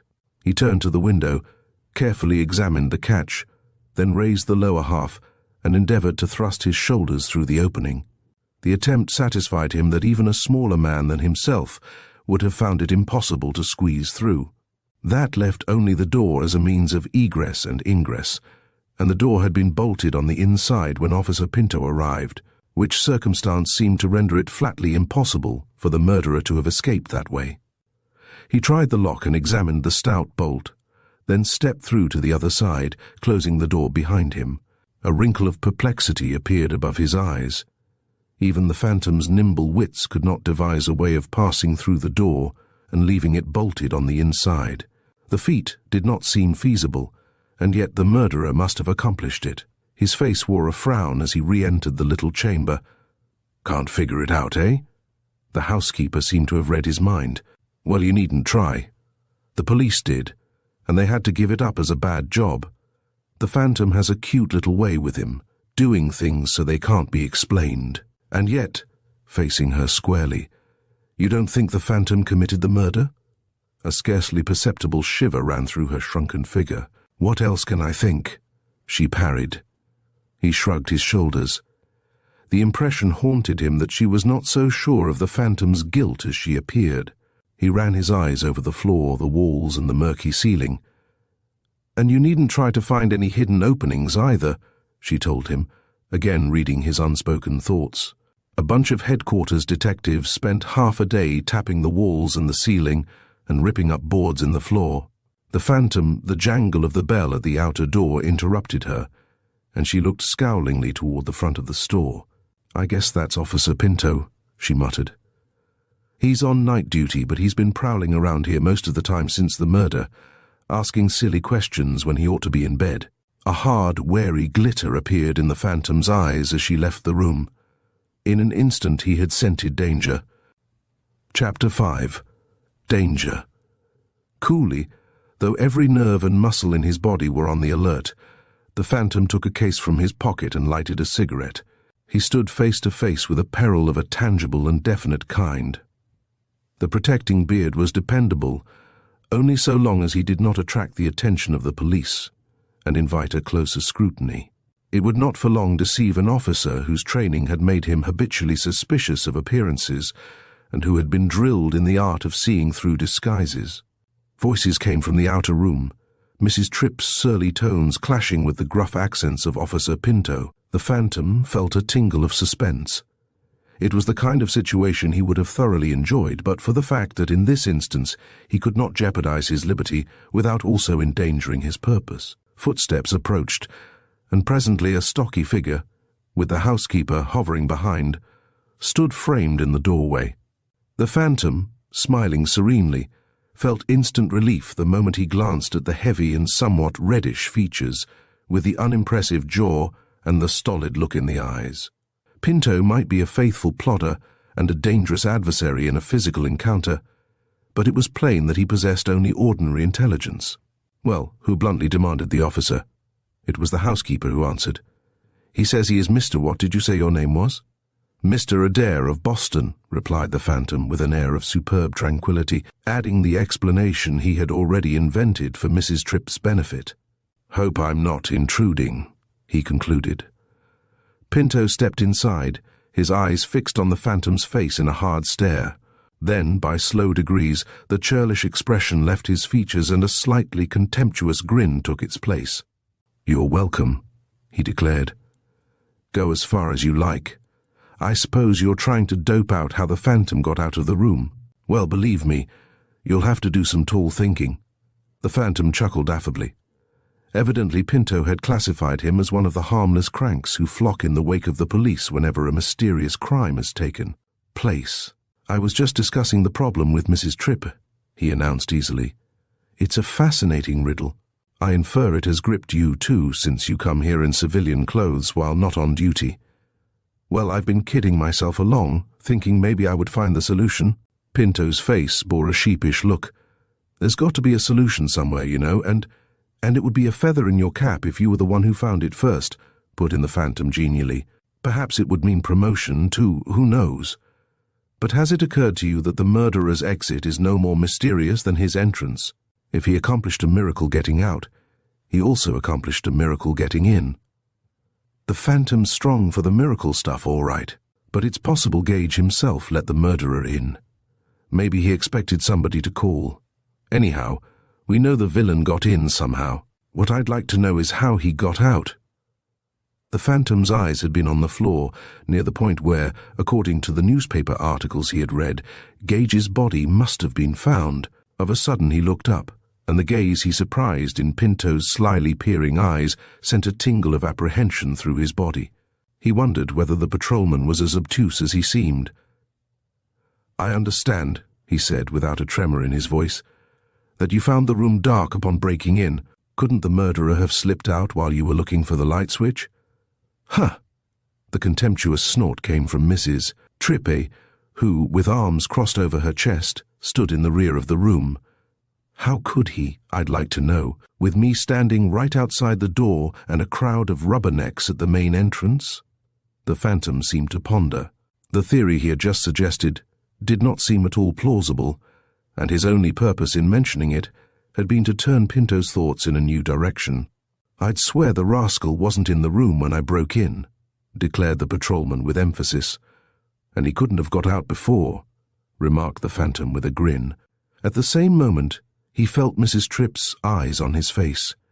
She was gazing at him as if his last remark had made a profound impression upon her. He sensed a new and baffling quality in the situation, something that just eluded his mental grasp, and he began to wonder whether the housekeeper did not know or suspect something which she had not yet told. "The phantom's a devil," observed Pinto, again slanting a queer glance at the other man. "Nobody of flesh and bone could pull off a stunt like this. Maybe someday he'll tell us how he did it. He'll be roped in before long." "Say," with a forced laugh, "wouldn't it be funny if he should get caught right here, in this room? They say a murderer always comes back to the scene of his crime." All the phantom's self-control was required to repress a start. Pinto's remark, though uttered in bantering tones, was entirely too pointed to have been casual, and the gleam in his eyes testified that his suspicions were aroused. "I think the phantom's talents have been grossly overestimated. When he is caught, we shall probably find that he is quite an ordinary mortal. Don't you think so, Mrs. Tripp?" The woman started, then mumbled something unintelligible under her breath. "Well, maybe," said Pinto. "I've got a feeling in my elbow that says he'll be caught before night, and then we'll see. He may be an ordinary mortal, but I'll be mighty interested to know how he got out of this room. Got any ideas on the subject, Mr. Adair?" The phantom's frown masked the swift working of his mind. "Yes, but you will laugh when I tell you what they are. My frank opinion is that the phantom had nothing whatever to do with this murder." Mrs. Tripp stared at the phantom as if expecting an astounding revelation to fall from his lips. Patrolman Pinto, too, seemed taken aback. A little of the color fled from his face, and for an instant his eyes held an uneasy gleam. In a moment, however, he had steadied himself, and a raucous chuckle voiced his opinion of the phantom's last statement. "Say you amateur dicks make me laugh. The phantom had nothing to do with it, eh? Well, if he didn't commit this murder, maybe you'll tell us who did." The phantom, quiveringly alert, strolled across the floor and back again. There was a bland smile on his lips, and the amused twinkle in his eyes concealed the tension under which his mind was laboring. "That's asking a lot of an amateur detective, isn't it?" he suavely inquired. "Maybe it will help you, however, to know how the situation looks to a layman. You say you are willing to swear that the murderer was not in the room when you broke in. It is almost equally certain, viewing the matter in the natural order of things, that he could not have left the room between the commission of the crime and your forcible entrance. Therefore—" He broke off, feeling a violent rush of blood to the head. He had been talking against time, hoping to find a way of diverting Pinto's suspicions from himself. Suddenly it struck him that his rambling discourse had led him straight to the solution of the mystery. The revelation flashed through his mind like a swift, blinding glare. To hide his agitation, he lighted a cigarette. Through the spinning rings of smoke, he saw the housekeeper's ashen face, mouth gaping and eyes staring with fierce intensity. "Well?" prompted Pinto. His voice was a trifle shaky. The phantom was himself again. "Well, as I was about to say, if the murderer was not in the room when you broke in, then the circumstances point straight to you, Mr. Pinto, as the murderer of Sylvanus Gage." For a time the room was utterly still. The policeman seemed torn between astonishment and a nervous fear. The housekeeper held her breath, her features twisted into a smile that rendered her expression ghastly. "I knew it," she cried. "I knew it all the time." "You must be crazy," muttered Pinto, at last finding his voice. "Not at all. But for the fact that you are an officer in good standing, you would have been suspected immediately. In the light of all the circumstances, it stands to reason that the man who broke through the door was the man who murdered Gage. No one else could have done it." "Mrs. Trippy, do you remember how long Pinto was alone in the room after forcing his way in?" The housekeeper seemed to search her memory. "It took him several moments to find the electric light switch," she mumbled haltingly. "After that, Well, he was in there for some time before he came out. Maybe 2 minutes, maybe 5, I can't be sure. At any rate, long enough to drive a knife into Gage's chest. There was an exultant throb in the phantom's tones, the eagerness of the hunter who is tracking down his quarry. Gage, we may assume, was awakened by the noise when the door crashed in and sprang from his bed. You probably grappled in the dark. Then Pinto interrupted, with a harsh, strident laugh. "Some cock and bull story you're handing us. If I killed Gage, then Mrs. Tripp here must have been in on the job. It was she who called me and told me to force the door." The phantom waved his hand airily. "Because she had heard a mysterious noise. That noise may have been prearranged to give you a chance to knife Gage. I don't pretend to understand all the minor details yet, but the essentials are clear as day. You must have committed the murder, for the simple reason that nobody else could have done it, yeah?" There was a vicious sneer in Pinto's face. "Maybe you'll tell me then why Gage thought the phantom was the one who knifed him, because of the forged letter he had received the day before. Besides, Pinto, we don't know that Gage thought anything of the kind. We have nothing but your word for it. You were the only witness to the declaration you say Gage made. A man who will commit a cowardly murder is also capable of telling a lie." Great bluish veins stood out on Pinto's forehead. "You're doing fine for an amateur dick," he jeered. "All you've got to do now is to figure out a motive, and the case will be complete." "Motive?" "Ah, yes. The Duke has a habit of recruiting his men in queer places. Once he had an assistant district attorney on his staff. At another time, an associate professor of philosophy with a penchant for forbidden things. Why shouldn't he have a hard-working patrolman?" Pinto's figure squirmed beneath his gaze. "Such a man would prove useful to the Duke, especially if he wanted to frame an enemy," pursued the phantom. "Nobody suspects a policeman. A man in uniform is beyond reproach. Even if the circumstances of a crime point straight to him as the perpetrator, it is always easier to suspect somebody else, particularly someone who has a criminal record. I guess you banked on that, Pinto." His tones bespoke a free and easy confidence, but he felt none of it. He believed that the murderer of Sylvanus Gage stood before him, but his only reason for thinking so was that, so far as appearances went, no one else could have committed the crime. He was poignantly aware that his theory would be laughed at and derided, and that he himself would be subjected to the hollow farce of a trial which must inevitably result in his conviction. Once in the clutches of the police, his chances of clearing himself would be extremely slender. "Well, Pinto, what about it?" His tones were clear and faintly taunting, giving no hint of the swift play of his wits. "Did you take the precaution of arranging an alibi?" "No, I didn't." The policeman spoke defiantly. For an instant he fumbled about his pockets, as if searching for something. Evidently the object he wanted was not to be found about his civilian garb. "I didn't have to fix up an alibi. Say, Mr. Adair—" He paused for a moment and came a step closer to the phantom. "Say," he went on, "while you're telling us so much, maybe you'll tell us how long the grey phantom has been wearing a beard." Momentarily startled by the verbal thrust, the phantom was unprepared for the physical attack that instantly followed. He felt the sudden impact of the policeman's ponderous body precipitating him against the farther wall of the chamber. In a moment, with unexpected agility, the officer had seized Mrs. Tripp by the arm and hurried her from the room. Then a door slammed and a key turned gratingly in the lock. The grey phantom was alone, a prisoner. Chapter 6. The Way Out. Dusk was falling, and the little room was almost dark. The sudden attack, all the more surprising because of Pinto's previous air of stolidity, had left the phantom a trifle dazed. But in a twinkling, he realized the full seriousness of his dilemma. The door had no sooner slammed than he was on his feet, regaining his breath and flexing his muscles for action. With a spring agile as a panther's, he threw himself against the door. Once it had succumbed to the superior weight of Patrolman Pinto's body, but the phantom's leaner and nimbler figure was no match for its solid resistance. After thrice hurling himself against the obstruction, he saw that he was only wasting time and strength. Hurriedly he switched on the light. From his pocket, he took a box containing an assortment of small tools, which on several occasions had stood him in good stead. In vain he tried to manipulate the lock, finding that it was too solidly embedded in the wood. Next he tried the hinges, but the flaps were fastened on the other side of the door and therefore inaccessible. He cudgelled his wits, but to no avail. Evidently the door was an impassable barrier.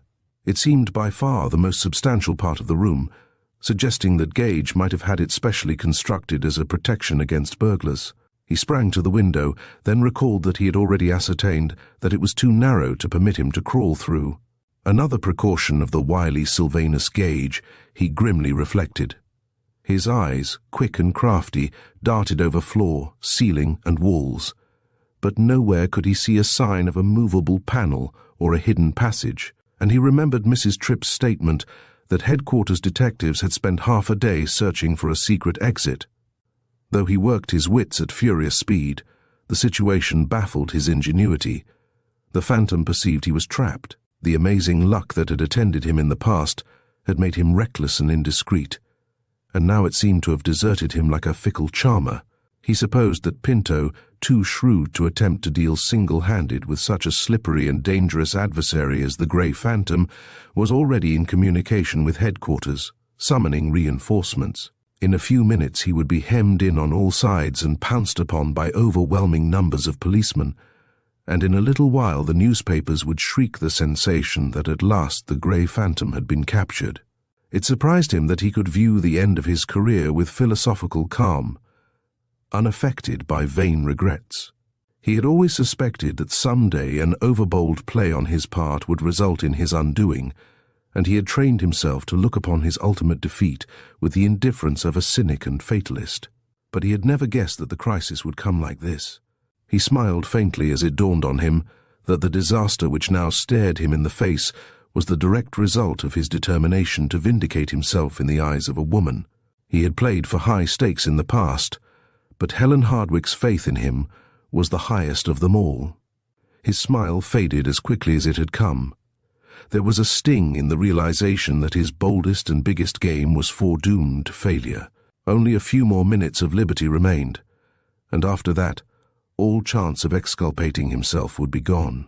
Officer Pinto, having become famous of a sudden as the Grey Phantom's captor, would now, more than ever before, be beyond suspicion, and he could be depended upon to make the most of his advantage.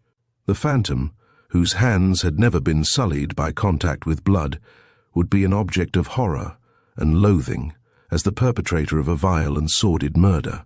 Helen Hardwicke, like all the rest, would shudder at mention of his name. The dismal thoughts went like flashes through his mind. Only a few minutes had passed since the door slammed. The thought of Helen Hardwicke caused a sudden stiffening of his figure and imbued him with a fierce desire for freedom. He refused to believe that his star had set, and that this was the end. Many a time he had wriggled out of corners, seemingly as tight and unescapable as the present one, chuckling at the discomfiture of the police and the bedevilment of his foes. Why could he not achieve another of the astounding feats that had made his name famous? He spurred his wits to furious effort, repeatedly telling himself that somewhere there must be a way out. It was hard to believe that a man like Sylvanus Gage, living in constant danger of a surprise visit by the police, had not provided himself with an emergency exit. Despite the failure of the detectives to find it, there must be a concealed door or secret passage somewhere, though without doubt it was hidden in a way worthy of Gage's fox-like cunning. He ran to the door and shot the bolt. The police would be forced to break their way in, and this would give him a few moments' respite. Again, as several times before in the last few minutes, his eyes strayed to the window. Though he knew it was far too narrow to afford a means of escape, it kept attracting his gaze and tantalizing his imagination. Deciding to make a second attempt, he hastened across the floor, pushed up the lower sash, and edged his shoulder into the opening. Writhe and wriggle as he might, he could not squeeze through. Even a man of Gage's scrawny build would have become wedged in the frame had he attempted it. Outside the house, a gong clanged, signaling the arrival of the police patrol. From the front came sharp commands and excited voices. Already, the Phantom guessed, a cordon was being thrown around the block, ensnaring him like a fish in a net. Precious moments passed, and still he was unable to take his eyes from the window. A vague and unaccountable instinct told him that his only hope of safety lay in that direction. He raised the shade a little and looked out upon a court disfigured by ramshackle sheds and heaps of refuse. Several temporary hiding places awaited him out there, if he could only get through the window. Even an extra inch or two added to its width would enable him to wriggle out of the trap. But how?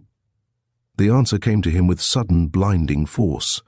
Yet it was simple and obvious enough. In fact, the only reason he had not thought of it before was that his mind had been searching for something more intricate and remote. It had not occurred to him that the extra inch or two that he needed could be provided by the simple expedient of dislodging the window frame. Already his fingers were tearing and tugging at the woodwork. He noticed that the casements were thick, so that the removal of the frame would give him considerable additional space. Yet he had been at work only a few moments when he discovered that his plan was far more difficult of execution than he had expected. The frame, at first glance ill-fitting and insecurely fastened, resisted all his efforts. His nails were torn and there were bleeding scratches on his fingers. He looked about him for something that he could use as a lever. Someone was trying the lock. Then came a loud pounding on the door. "Open!" commanded a voice. The phantom, failing to find any implement that would serve his purpose, inserted his fingers beneath the sill and tugged with all his strength. "Come and get me," was the taunt he flung back over his shoulder. Then he pulled again, but the sill did not yield. He straightened his body and attacked the perpendicular frame to the right, but again he encountered nothing but solid resistance. "The game's up, Phantom," said the voice outside the door. "Might as well give in. If you don't, we'll bust the door." The Phantom worked with frantic strength. His knuckles were bruised, his muscles ached, and sweat poured from his forehead. "I'll drill a hole through the first man who enters this room," he cried loudly, hoping that the threat would cause the men outside to hesitate for a few moments longer before battering down the door. Then, placing his feet on the sill, he centered his efforts on the horizontal bar at the top. A quick glance through the window revealed a broad-shouldered man in uniform standing with his back to a shed. Evidently, the cordon was tightening. Even if he succeeded in getting through the window, he would have to fight his way through a human barrier. The outlook was almost hopeless, but he persisted with the tenacity that comes of despair. He sprang from the sill, turned the electric light switch, plunging the room into darkness and hiding his movements from the eyes of the man outside, then leaped back to his former position and tugged frenziedly at the horizontal piece. Of a sudden his hand slipped, and a metallic protuberance scratched his wrist. With habitual attention to detail, he wound his handkerchief around the injured surface, stopping the flow of blood. If by a miracle he should succeed in getting out, he did not care to leave behind any clues to his movements. Another sharp glance through the window satisfied him that the man at the shed was not looking in his direction.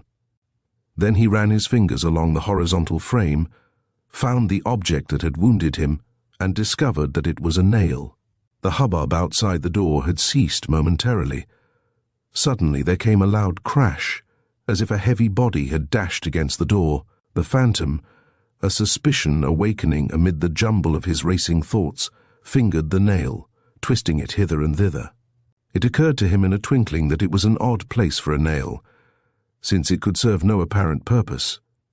In a calmer moment he would have thought nothing of it, but his mind was keyed to that tremendous pitch where minor details are magnified. Another crash sounded, accompanied by an ominous squeaking of cracking timber. He bent the nail to one side, noticing that its resistance to pressure was elastic, differing from the inert feel of objects firmly embedded in solid wood. An inspiration came to him out of the stress of the moment.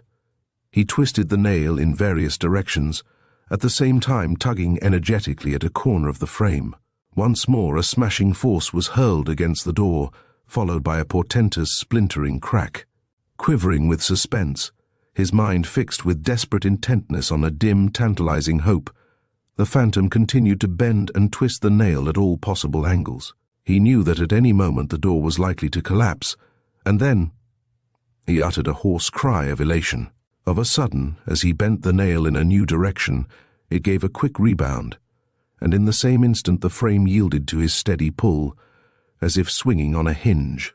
revealing an opening in the side of the uncommonly massive wall. For a moment his discovery dazed him, then a terrific crash at the door caused him to pull himself together, and in a moment he had squeezed his figure into the aperture. He drew a long breath and wiped the blinding, smarting perspiration from his face.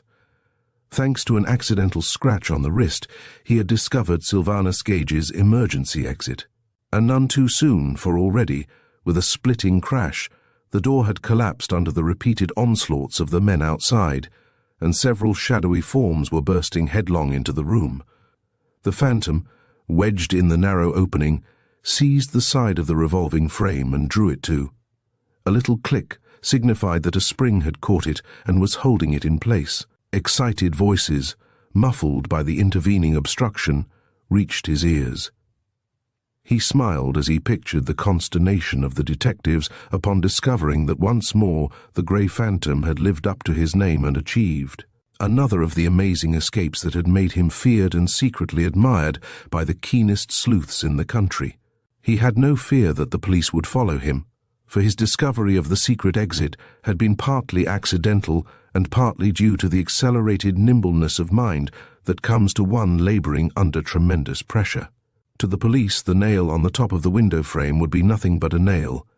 It is the hunted, not the hunter, whose mind clutches at straws, and they would never guess that the nail was a lever in disguise. The phantom, as he contemplated the ingenious arrangement, found his respect for the dead man's inventiveness rising several notches. From the other side of the wall came loud curses, mingling with dazed exclamations, baffled shouts and expressions of incredulity. With a laugh at the discomfiture of his pursuers, who but a few moments ago had thought him inextricably trapped, the phantom moved a little farther into the opening. It appeared to be slanting slowly into the ground, and it was so narrow that each wriggling and writhing movement bruised some portion of his body. Inch by inch he worked his way downward, wondering whither the passage might lead.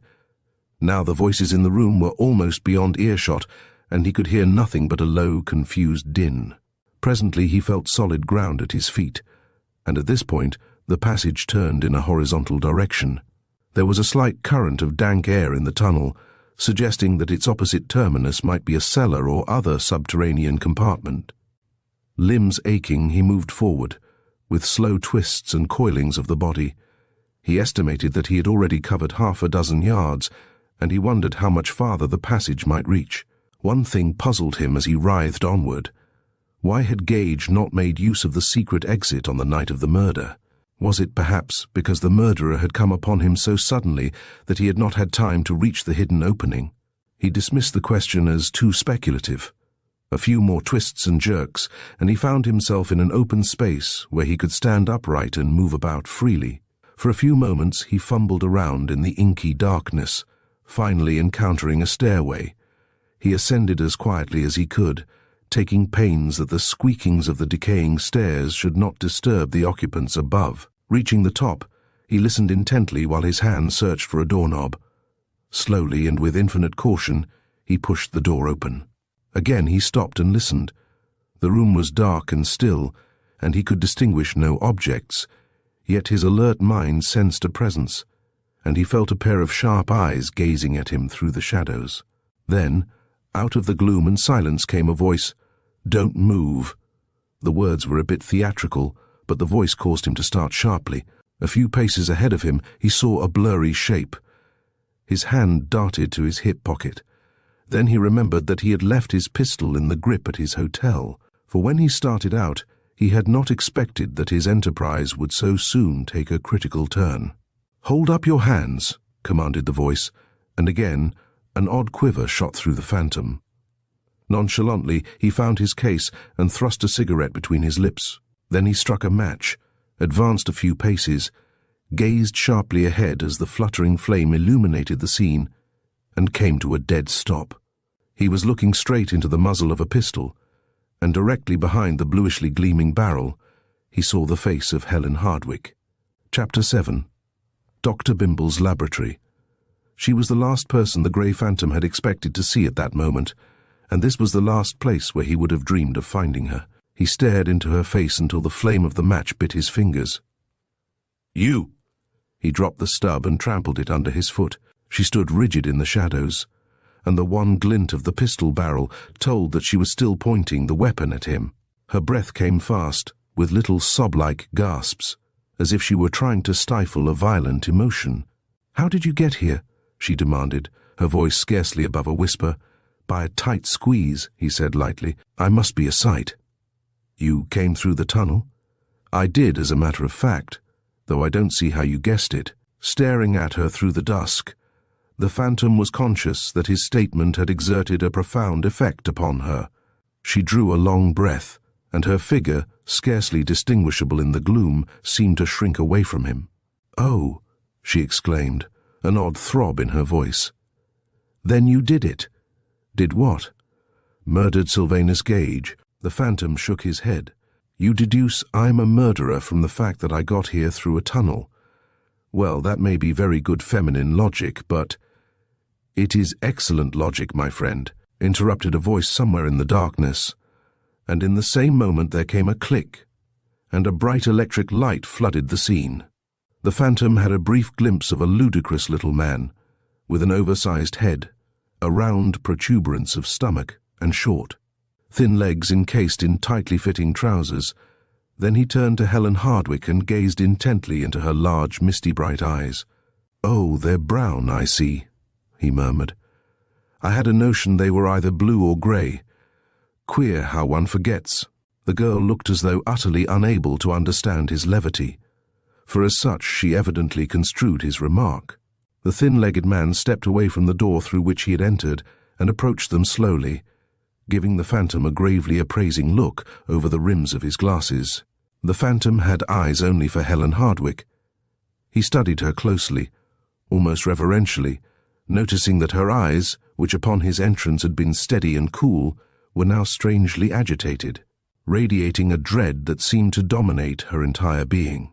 The hand that clutched the pistol trembled a trifle, and there were signs of an extreme tension in the poise of the strong, slender figure, in the quivering nostrils, and in the pallor that suffused the smooth oval of her face. "Remarkable," murmured the spectacled individual, drawing a few steps closer to obtain a clearer view of the phantom. "The young lady and myself are covering you with our pistols, and yet you exhibit no fear whatever. Most remarkable. May I feel your pulse, sir?" The phantom's lips twitched at the corners as he looked at the speaker. The latter's automatic, pointed at a somewhat indefinite part of the phantom's body, seemed ludicrously large in contrast with the slight stature of the man himself. "My name, sir," declared the little man with an air of vast importance, "is Dr. Tyson Bimble. You may have heard of me. I have written several treatises on the subject of criminal anthropology, and my professional services have occasionally been enlisted by the police. Not that such work interests me," he added quickly. "The solution of crime mysteries and the capture of criminals are the pastimes of inferior minds. As a man of science, I am interested solely in the criminal himself, his mental and physical characteristics, and the congenital traits that distinguish him. Again, I ask you if I may feel your pulse." Smiling, the phantom extended his hand. Admonishing Miss Hardwicke to keep a steady aim, Dr. Bimble pocketed his own weapon and took out his watch. "Perfectly normal," he declared when the examination was finished. "At first I thought that at least a part of your superb coolness was simulated. It is all the more remarkable in view of the fact that at this very moment you are surrounded on all sides by the police. They have thrown a cordon around the block and every house is being systematically searched." The phantom stiffened. His abrupt and unexpected meeting with Helen Hardwicke had momentarily blunted his sense of caution, causing him to forget that he was still in imminent danger. He threw her a quick glance, noticing a look of alarm in her face. He made a rapid appraisal of the situation. His flight through the tunnel could not have taken him more than 12 or 15 yards from the rear of the Gage establishment, and he was almost certain that the passage had extended in a straight southerly direction. Consequently, the place in which he now found himself must be one of the shed-like structures he had seen from the window of Gage's bedroom. His eyes opened wide as he looked around. Whatever the place might look like from the outside, the interior certainly did not have the appearance of a shed. It was a strange setting, and it seemed all the stranger because he had found Helen Hardwicke in it. At one end was a long bench covered with bottles, glass jars, tubes, and a queer-looking assortment of chemical apparatus. The walls were lined with rows of tall cabinets with glass doors, each containing a skeleton, and above these was a frieze of photographs and X-ray prints in black frames. He wondered how Miss Hardwicke happened to be in such strange surroundings. Her large, long-lashed eyes avoided him, and her right hand, cramped about the handle of the pistol, wavered a trifle. She had changed since their last meeting, he noticed. She had seemed half child and half woman then, a vivacious young creature with a mixture of reckless audacity, demure wistfulness, and adorable shyness, whose bewildering contradictions had enhanced a loveliness that had gone to the phantom's head like foaming wine. In the course of a few months, she had acquired the subtle and indefinable something that differentiates girlhood from womanhood. Her face, he had liked to think of it as heart-shaped, had sobered a little, and the graceful lines of chin and throat seemed firmer. Faintly penciled shadows at the corners of her lips hinted that a touch of somberness had crept into her mood. But even such a trifling detail as a few wisps of loosened hair dangling sportively against her cheeks seemed to go a long way toward upsetting this effect.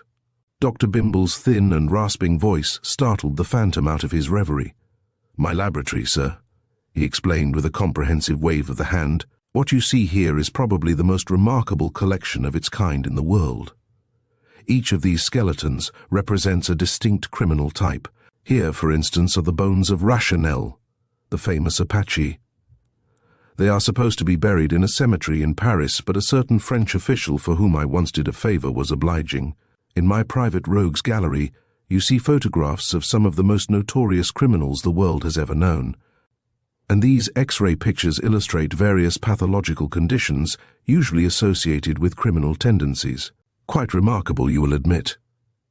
"Quite," said the phantom a little absently, as if his mind were occupied with more pressing matters than the bones of notorious malefactors.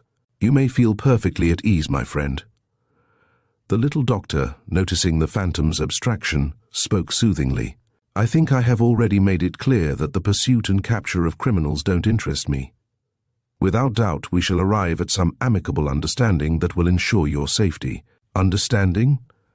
echoed the phantom, having detected a slight but significant emphasis on the word. "Yes, why not? You have interested me for some time, Mr. Ahem. Let me see, I believe your real name is Cuthbert Vanity." The phantom nodded. "Making due allowance for the exaggerations of stupid newspaper writers, I have long recognized that you are a remarkable individual." "Yes, remarkable. You do not belong to any of the types mentioned by Pritchard, Purnell, and Lombroso, but you are a type of your own. Naturally, you arouse my scientific curiosity. Nothing would please me more than to add you to my collection." The phantom glanced at the grisly contents of the cabinets. A serio-comic grin wrinkled his face. "Aren't you a bit hasty, Doctor? I'm not dead yet, you know." "True, quite true. But a man like you leads a precarious existence. If he doesn't break his neck in some rash adventure, the electric chair is always a menacing possibility. The chances are that I shall outlive you by a score of years. Promise that you will give the matter due consideration." The phantom blinked his eyes. Dr. Bimble seemed amiable enough, yet the man was scarcely human. His whole being was wrapped up in his science, and his entire world was composed of anthropological specimens and fine-spun theories. "You wish me to make arrangements to have my body turned over to you after my death?" "Precisely, Mr. Vanardi. That is what my friend and neighbor, Sylvanus Gage, did. An inferior personality, yet he had his points of interest. I am obliged to you for hastening his demise." A tremulous gasp sounded in the room. The phantom turned, and his brow clouded as he noticed the expression of anguish that had crossed Helen's face at the doctor's words. "You're mistaken, Bimble," he declared sharply. "I didn't kill Gage. If I had done so, I should scarcely be here at the present moment." Dr. Bimble shrugged his shoulders. "The matter is of little consequence, my dear sir. Whether or not you killed Gage is not of the slightest interest to me. However," with a significant glance at Vanity's mud-streaked clothing and begrimed features, "I am strongly of the opinion that you did. The only thing that perplexes me is that you are taking the trouble to deny it. Did I hear you say that you came here through the tunnel?" "I did." As he spoke the two words, the phantom felt Helen's eyes searching his face. "Enough." The anthropologist made a gesture expressive of finality. "Your admission that you came through the tunnel is an admission that you killed Gage. I perceive you do not follow me. Well then, the circumstances of the crime prove conclusively that it was committed by someone who was aware of the existence of the tunnel. What the foolish newspapers refer to as astounding and miraculous is simplicity itself. The murderer entered Gage's bedchamber by way of the underground passage and made his escape by the same route. Nothing could be simpler." The phantom laughed mirthlessly. The doctor's theory, though at first glance shallow and far-fetched, impressed him uncomfortably, instilling in his mind an idea that had not occurred to him until now. Helen, standing a few paces away, was regarding him intently. "Today, I infer, you returned to the scene of your crime," continued the doctor, speaking in the dry tones of one developing a thesis. "Criminals often do, but why you, a superior type, should exhibit the same failing is beyond me. Sometime in the near future, I shall write a monograph on the subject, with particular reference to your individual case. However, the fact remains that you returned to the scene of your crime. I take it that by some blunder or careless move you betrayed your presence. At any rate, you found yourself trapped in Gage's bedchamber. What more natural than that, for the second time within a week, you should use the tunnel as a means of escape?" The phantom was silent for a moment. Helen Hardwicke seemed to be searching his soul with eyes that gave him a distressing impression of doubt, suspicion, and reproach. "You're mistaken." He was addressing the doctor, but the effect of his words was intended for the girl. "I went to Gage's house this afternoon, hoping to find some clue to the murderer." "Ah!" The doctor's chuckle expressed amusement. "You were acting on the idea that it takes a crook to catch a crook, I suppose. Go on. Your ingenious explanations are diverting." "I found myself cornered," continued the phantom, stifling his resentment. "With the house surrounded and the police pounding on the door, I had only a few moments in which to find a way out. I used the tunnel, but I discovered the opening by merest accident. Impossible, flatly impossible. Yes, I see your wrist is scratched, but that proves nothing. That opening, my dear sir, could never have been discovered by accident." "You seem to know something about it yourself," remarked the phantom pointedly. "I do," admitted the anthropologist with a broad grin, "and the tunnel runs into the cellar of your house." "So it does."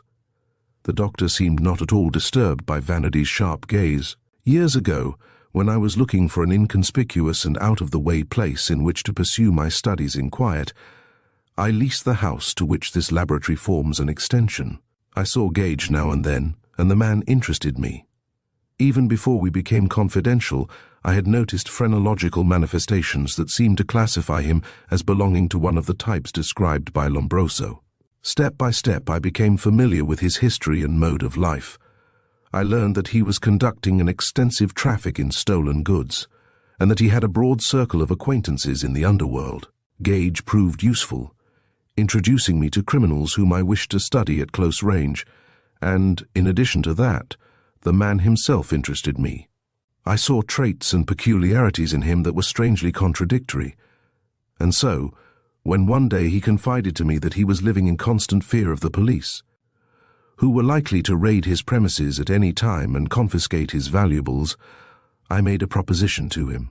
You offered to help on the condition that he sign his body over to you for dissecting purposes," guessed the phantom. "Exactly, my friend." Bimble rubbed his hands in glee. "I offered to invent an avenue of escape that would be absolutely safe and proof against detection. Gage accepted, and I set to work fulfilling my part of the bargain. The result, if I may bestow compliments on myself, was a work of genius."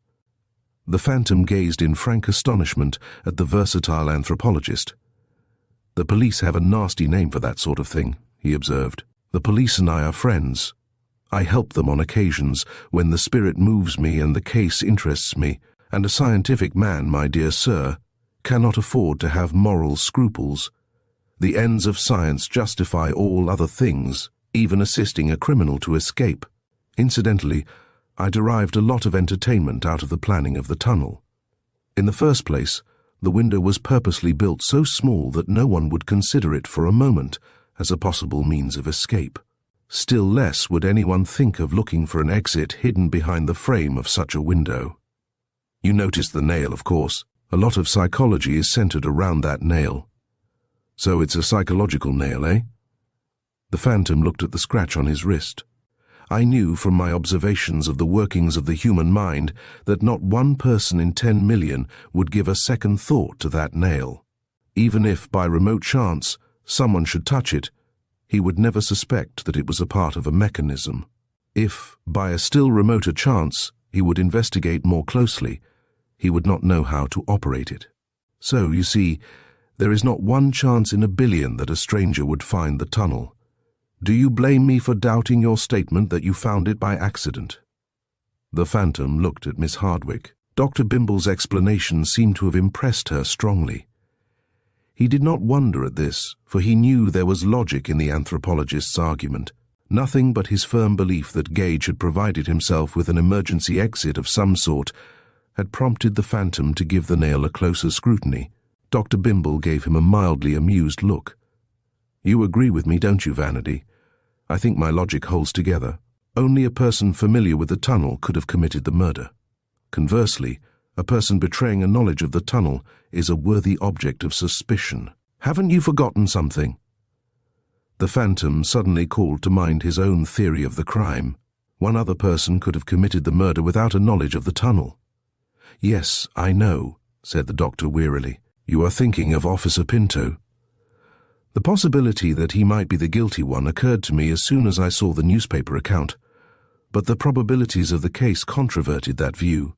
Officer Pinto is an honest, dull-witted, conscientious soul, nothing else. That kind of man doesn't come— The jangling of a bell in front of the house interrupted him. There was a humorous twinkle in his eyes as he looked at the Phantom over the rims of his spectacles. Helen inhaled sharply. The police have come to search the house, I think, Dr. Bimble murmured languidly. My man Jerome, an estimable fellow, by the way, is already admitting them. In a few moments, they will be coming this way. Of course, if I tell them that I have seen nothing of a fugitive, they will go away without making an extended search. Vanity stiffened. His head went up and his eyes narrowed. Then he glanced quizzically at the doctor. It seemed to him that Bimble had stressed the word if, as though a condition were implied. Well, Vanity? The anthropologist's tone was light and playful. Sounds of distant footfalls reached their ears. The Phantom's darting eyes rested for an instant on one of the skeletons, and in a twinkling he understood. He laughed shortly, for the idea impressed him as grotesquely humorous. I see, he said quickly. You'll say the necessary word to the police if I agree to dedicate my earthly remains to your private hall of fame. You grasp my meaning exactly, but the time is short, and I shan't press you for a definite promise. Only give me your word that you will consider the proposition. Very well, I'll consider it, promised the Phantom, but I warn you that I have no burning ambition to become a skeleton for some time yet. A pleased grin wrinkled the doctor's face. The footfalls, mingling with gruff voices, were coming closer, signifying that the searchers were rapidly approaching the laboratory. This way, Venardi. The doctor beckoned the Phantom to follow as he started toward the door. Approaching footsteps caused him to draw back. A look of bewilderment came into his face. We have wasted too much time, he said complainingly. Then, as he looked about the room, his face brightened. But this will do for a hiding place. Better come along, Miss Hardwicke. It may save you embarrassing questions. He stepped hurriedly to one side of the room, opened a door and motioned them into a narrow closet. A moment later they heard a key turn in the lock. Chapter 8. Logic versus heart throbs. A vague misgiving assailed the Phantom as the door closed. The hiding place chosen for them by the genial Dr. Bimble seemed not quite adequate to the emergency. There had been no time for argument, however, and nothing for the Phantom to do but follow instructions. The versatile anthropologist knew best, he had thought, and very likely the police would take Bimble's word for it, that nobody was concealed in the laboratory. The closet was so dark that, but for a faint fragrance and the occasional scraping of a foot, he might have thought himself alone. From the other side of the door came subdued sounds, and he pictured the tubby little doctor protesting against the intrusion on his sacred privacy. Of Helen he could see nothing but the pallid glint of her face in the gloom, but her quick, nervous breathing told him that she was keyed up to a high tension. There was a medley of questions in his mind, but he found it hard to put them into words. "Miss Hardwicke," he whispered. "Yes?" "Logic is silly rot." A moment's pause. "I don't believe I understand." "According to the learned doctor's logic, I am the murderer of Sylvanus Gage." He made out quite a convincing case, and I could see you were impressed. Yet, deep down in your heart, you know he was talking piffle. "You don't believe I killed Gage?" She stood silent for a time. He pressed closer to the wall and fumbled for her hand. It was cold, and the pulsations at the wrist made him think of a frightened, fluttering bird. "I wish I could believe you didn't," she murmured, freeing her hand. "Thank you." Her candor had given him a little thrill of faint and indefinable hope. "Would it surprise you very much if I told you that my only reason for leaving Sea Glimpse was to convince you of my innocence?" "Convince?" She gave a low, incredulous laugh. "Why?" "I'm not sure I can tell you that. From a practical point of view, it was a foolish move, wasn't it? By the way, you knew that the police were hunting high and low for me. You alone knew where I was to be found, and yet you didn't tell. I wonder why." She meditated for a little, then, in a whisper, "I don't know." He laughed softly. "It seems neither one of us is very practical. We don't understand our own motives. Can you tell me what you're doing in this gallery of skeletons?" "I am not sure, but I will try. The morning after the murder of Gage, I read the accounts in all the papers. I can't tell you how I felt. It was as if a great illusion had been shattered. I remember how I cried one day when I fell and broke my first doll. My feelings after reading the papers were something like that, only more poignant." "I understand," he murmured. "You had placed the grey phantom on a pedestal. When he fell and broke to bits, just like common clay, you were disappointed." "Yes, it was something like that. I had placed your better self on a pedestal. I didn't want to believe it had fallen, or that it was just common clay. I read the papers very carefully, hoping to find a weak point in the evidence against you, but it seemed complete and conclusive down to the tiniest detail. One of the articles puzzled me a little, though." "Oh, the spheres. Yes, I noticed it too." It read as though the writer were not quite sure that you were the guilty one. After thinking it over for a while, I called up the Sphere and asked for the reporter who had written the article. They had some little trouble finding him, and when he finally came to the phone, he acted as if he were not quite sober. I tried to question him about the case, but he gruffly told me he had nothing to tell aside from what he had put into his story. If I had a personal interest in the matter, he said, the best thing I could do was go and consult Dr. Bimble. "And you adopted the suggestion?" I had never heard of Dr. Bimble, but the reporter told me he was the cleverest investigator of criminal cases in town. He warned me that Dr. Bimble might refuse to help me, since he accepted nothing but cases of unusual interest, but the fact that the murdered man was a friend and neighbor might make a difference. Yesterday I called on the doctor, but at first he would talk of nothing but his skeletons. The murder didn't seem to interest him in the least. He said the phantom's guilt was clear, and that all that remained was to catch him. Then, when he saw how earnest I was, he told me about the tunnel. "The doctor is a queer duck," murmured the phantom musingly. "The ordinary man wouldn't take strangers into his confidence about such things. The eccentricity of genius, I suppose." The whole affair seemed to bore him immensely.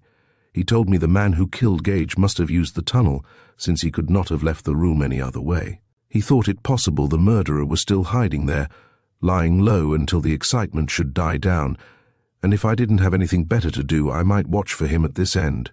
As for himself, he said he wasn't at all concerned in the apprehension and punishment of criminals, but he gave me his revolver and told me I might watch the door leading from the laboratory, since the murderer, if he were still in the tunnel, had to come out that way. I think my interest in the case amused the doctor. I suspected he was chuckling at me most of the time. I watched the door till late last night, all the time hoping that, if anyone came out of the tunnel, it would not be you. Shortly before midnight, I persuaded the doctor to let his man take my place. You see, if the murderer proved to be anyone but you, I wanted him caught, because then your innocence would be established. Early this morning, I went back to my post. When I heard steps on the stairs, my heart stood still for a moment. As the door opened, I felt like shrieking. And then, she broke off with a gasp. From above came the sounds of footsteps and doors slamming, indicating that the police were searching the upper part of the house. And when you saw me, the Phantom put in, you immediately jumped to the conclusion that I was guilty. Well, I suppose it was good logic. What can I do or say to convince you that I didn't kill Gage? Nothing, she said, a hysterical catch in her throat. Of a sudden she seemed cold and distant, as if realizing that in telling her story she had betrayed too much of her feelings. I fear there is nothing more to be said. The Phantom drew a deep breath. I don't blame you, he said gently. There are several black chapters in my past, but someday I'll prove to you that I had nothing to do with this murder. I admit that just now the evidence weighs heavily against me. It is true there was something of a feud between me and Gage once upon a time, and the threatening letter, she interrupted. Why did you send it if you didn't mean to kill him? It was a forgery. I never wrote it. Handwriting experts say you did. I know. He remembered having read in the newspapers that 3 experts had compared the letter with samples of his handwriting on file in the Bureau of Criminal Identification, and that 2 of them had declared that the Phantom had written it. That only goes to show that it was an exceptionally clever forgery, and experts have been known to differ before. But Gage told the officer that it was you who stabbed him. She spoke as if determined to hear his explanation of the damning bits of evidence, even though every word hurt her. True enough. But Gage didn't see me. He had the threatening letter in mind when he said that. Nothing but the Maltese cross was missing, and you had had a quarrel with Gage about that. True, too. The Phantom chuckled bitterly. If I had committed the murder, I should have taken pains to carry away a lot of other things for a blind. She was silent for a few moments.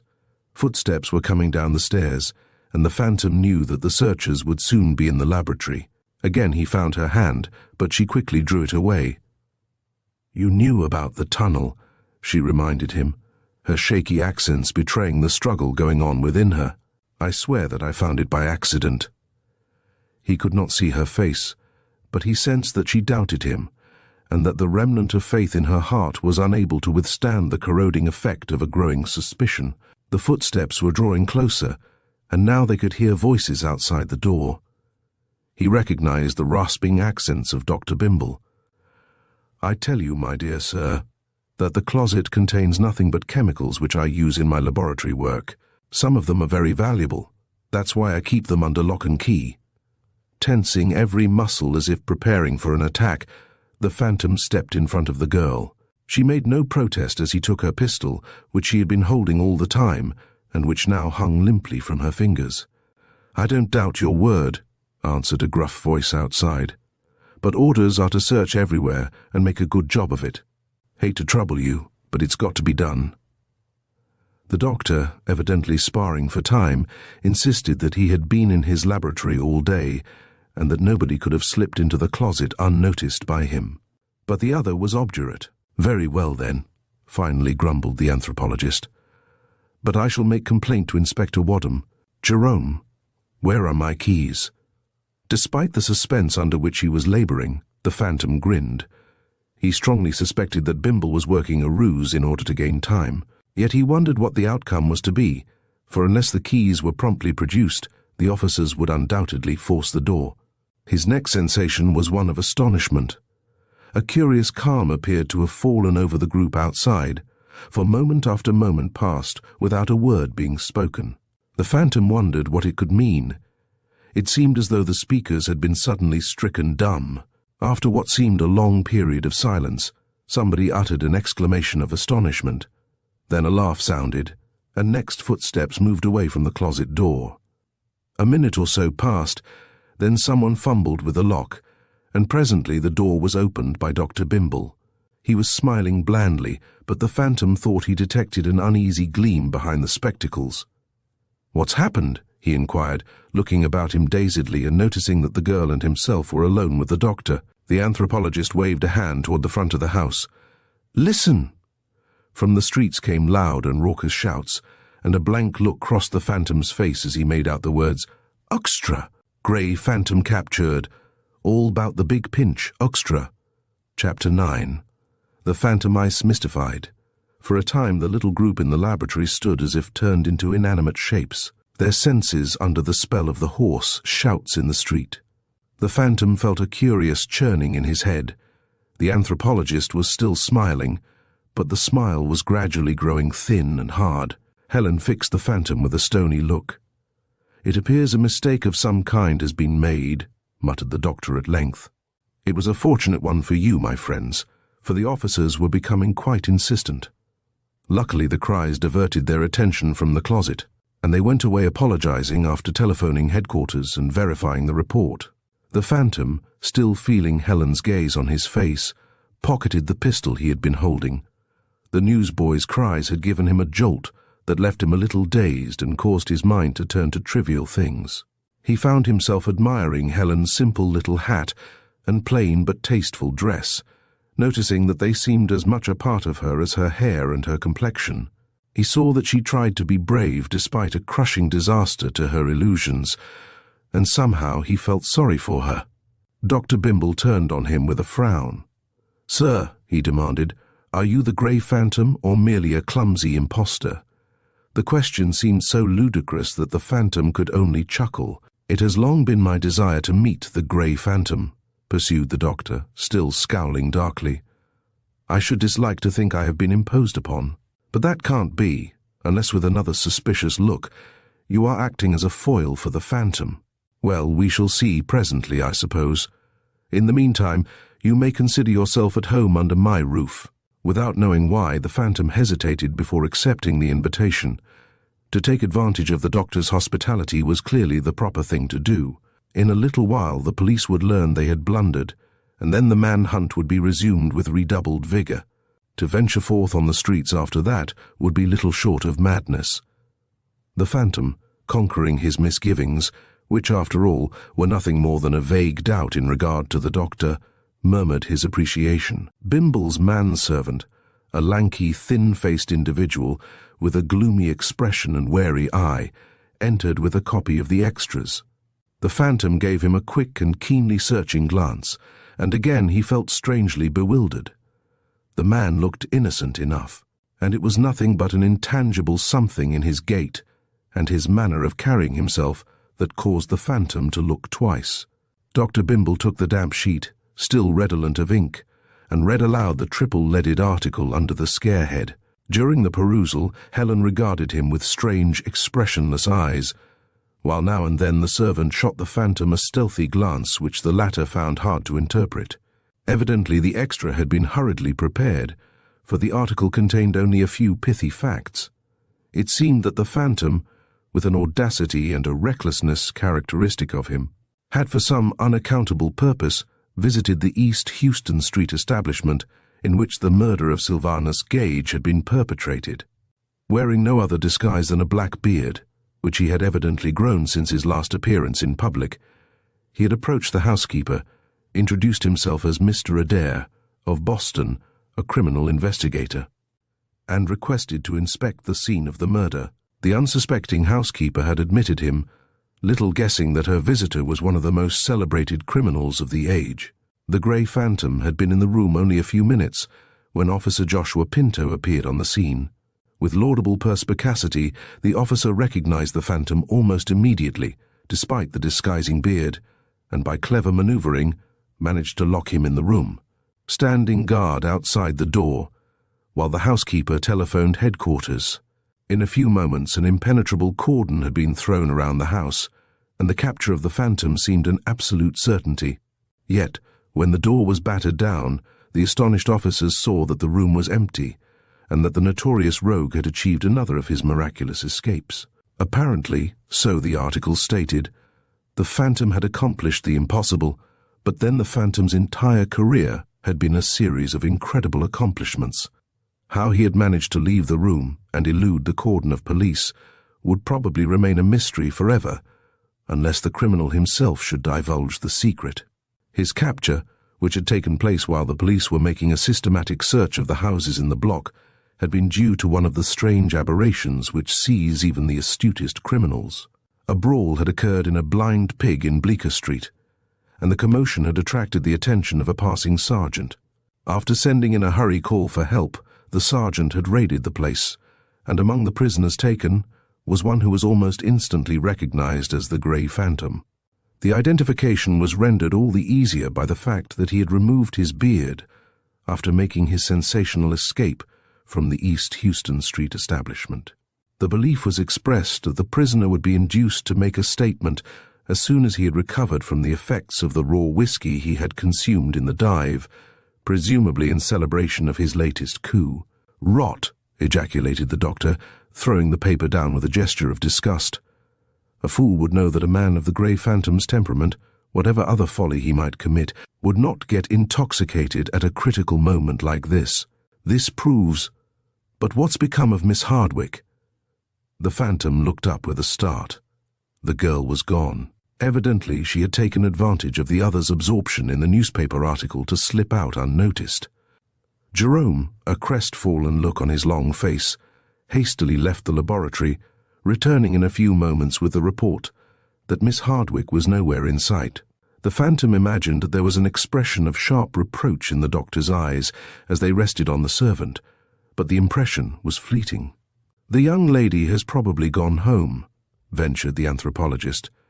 "She must have been tired, and in a measure her task was accomplished. The question is, can you rely on her not to communicate what she knows to the police?" The Phantom looked a trifle doubtful. He had perceived that the impulses of her heart had been swamped by logic. It was possible she had gone away hating him, firmly convinced he was a murderer, and in that event, her sense of duty might easily overcome everything else. "Frankly, I don't know," he declared. "At any rate, I am about as safe here as anywhere for the present. I should like a bath, if I may presume on your hospitality." "By all means. And as soon as you have rested a bit, we shall dine. Dear me, it is almost 9 o'clock. Jerome," he instructed the servant, and the Phantom followed the silent and soft-footed man to the bathroom. As he splashed about in the tub, he tried to forget the bitter ache which Helen's words had left in his heart. Her frigid attitude and her abrupt going away had merely strengthened his determination to convince her of his innocence. He saw that he must act quickly and take advantage of the comparative security which he could enjoy until the police discovered that they had arrested the wrong man. His mind was at work on a plan while he hurried into his clothes, which Jerome had brushed and pressed while he was in the tub. A question that troubled him greatly was how far he could safely take Bimble into his confidence. The sharp-witted anthropologist, with his keen insight into human nature, would prove a valuable ally. But the Phantom felt a great deal of mystification in his presence. There was something about the man which his senses could not quite grasp. Likely as not, it was only the scientific temperament, which gave him an appearance of secretiveness and dissimulation. But of this, the Phantom could not be sure. The dinner which he ate in the doctor's company was excellent, and Jerome served them in a faultless manner, proving that the anthropologist's devotion to his science had not blunted his taste for physical comforts. The host discoursed learnedly and brilliantly on Lucchini's theory in regard to the responsibility of the criminal, and it was not until the servant had withdrawn and they had reached their coffee and cigars that he mentioned the subject on the Phantom's mind. The dining room, furnished with an approach to elegance that one would scarcely have expected to find on such a shabby street, was lighted by a heavily shaded electrolier. The lights and shadows playing across Bimble's face as he gesticulated with his head gave him an added touch of mystery and accentuated the general air of inscrutability that hovered about his person. He broached the subject of Gage's death while lighting his cigar. "Come now, Vanity, let us be confidential. It was you who murdered Gage. Why deny it?" Smiling faintly, the Phantom shook his head. Bimble regarded him curiously. "The only thing about the crime that interests me is your denial. But I think I understand. In some criminals there is an aesthetic sense which revolts against the vulgar and sordid. Having, on the impulse of the moment, committed a sordid crime, your aesthetic sense reasserts itself, and you want to forget the ugly affair as quickly as possible. Am I right? The Phantom laughed. You clothe the thing in such attractive phrasing that I almost wish I could plead guilty. But I didn't kill Gage, and that's all there is to it. You still insist that Pinto did? Until 2 or 3 hours ago I was firmly convinced of it. Ah, now we are getting down to facts. Until 2 or 3 hours ago you were certain Pinto was the murderer. Why? Because at the time I felt sure that no one else could have committed the crime. The mysterious circumstances could be explained in no other way than on the assumption that Pinto was the perpetrator. Exactly. Your logic was not at all bad, but I infer that within the last 3 hours you have changed your mind. Not quite. I have merely modified my opinion. I am no longer positively certain that Pinto committed the murder. Why? A shrewd grin twisted the anthropologist's lips. What has caused you to modify your view? The tunnel? Yes, the tunnel. The existence of the tunnel makes it possible for someone other than Pinto to have committed the murder. It suggests another hypothesis, in the light of which all the circumstances are explainable. Without the tunnel I should be morally certain of Pinto's guilt. With it in existence I am no longer sure. Bravo, my friend. You are doing very well for an amateur detective. Your idea is that the murderer entered Gage's bedchamber by way of the tunnel and took his departure the same way. Do you know, with a broad grin, that I thoroughly agree with you. The only point of difference between us is the identity of the human mole. The Phantom's face darkened a trifle. I advance the idea only as a hypothesis, he declared a little testily, and as yet I am not at all sure that it has any value. For instance, in order to reach Gage's bedroom by way of the tunnel, the murderer had to go through your house and get down in the cellar, which could easily be done. Both Jerome and myself are sound sleepers and the house has no burglar protection. But that isn't all. After traversing the tunnel, the murderer had to enter the bedroom. In order to do so, he had to work the mechanism which controls the revolving window frame. From the inside of the chamber it is worked by the nail. Can it be manipulated from the outside as well? Dear me, exclaimed the doctor, almost jumping out of the chair. I never thought of that. The Phantom eyed him keenly, though he seemed wholly absorbed in contemplation of the salt shaker. The exclamation, he thought, had not sounded quite natural. You invented the contraption, he pointed out. Surely you ought to know whether the mechanism can be worked by a man approaching the room by way of the tunnel. So I thought. An inventor ought to know the children of his brain. He gave a forced chuckle, as if fencing for time in which to frame an answer. The fact of the matter is that the contrivance was intended to be an emergency exit, and nothing else. The spring by which the mechanism is operated can't be reached by a man approaching the room by way of the tunnel. But that, with a grin which wrinkled his whole face, does not exclude the possibility of a man getting through by the use of force. For instance, the frame could be budged by prying. Perhaps. As matters stand, the whole question hinges on whether the room can be entered from the tunnel. If it can't, then it is certain that Pinto committed the murder.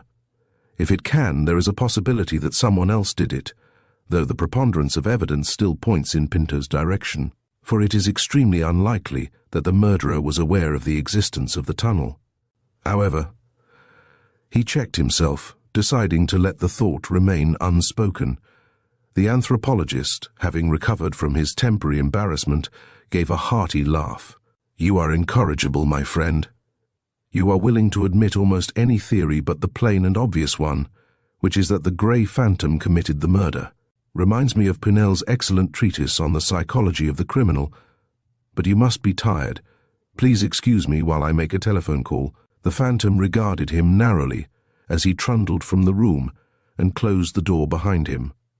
The doctor intrigued and baffled him.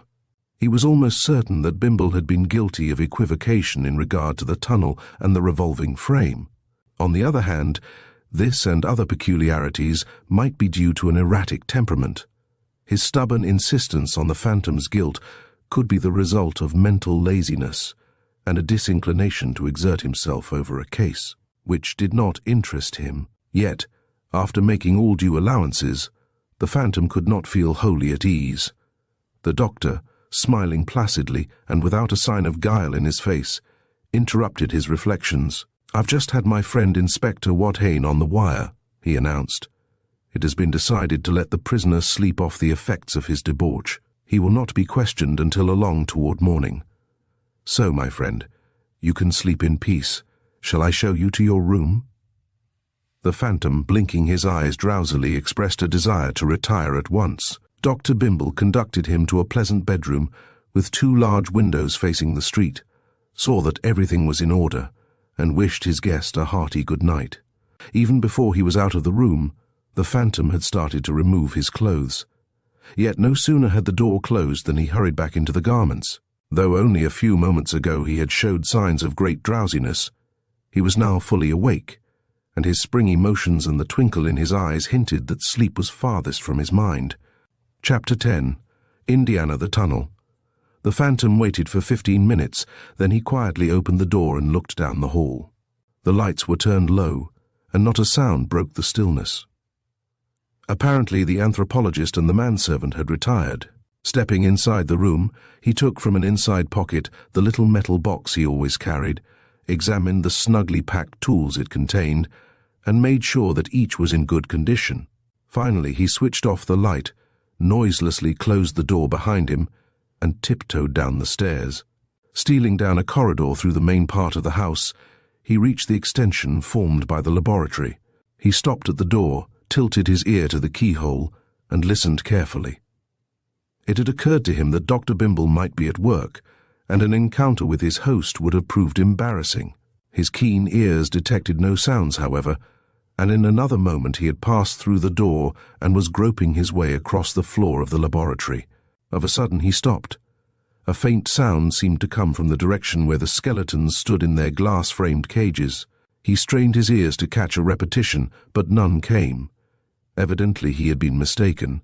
He knew how sounds are magnified at night, and what he had heard was probably nothing but the rattling of a window pane or the creaking of a board under his foot. He proceeded to the opposite wall, darting swift glances to left and right, as if half suspecting that someone was lurking in the shadows. Again a door swung noiselessly on its hinges, and the Phantom glided down the stairs leading to the cellar. From his hip pocket he took a small electric flash and let its beam play over the floor while he looked for the entrance to the tunnel.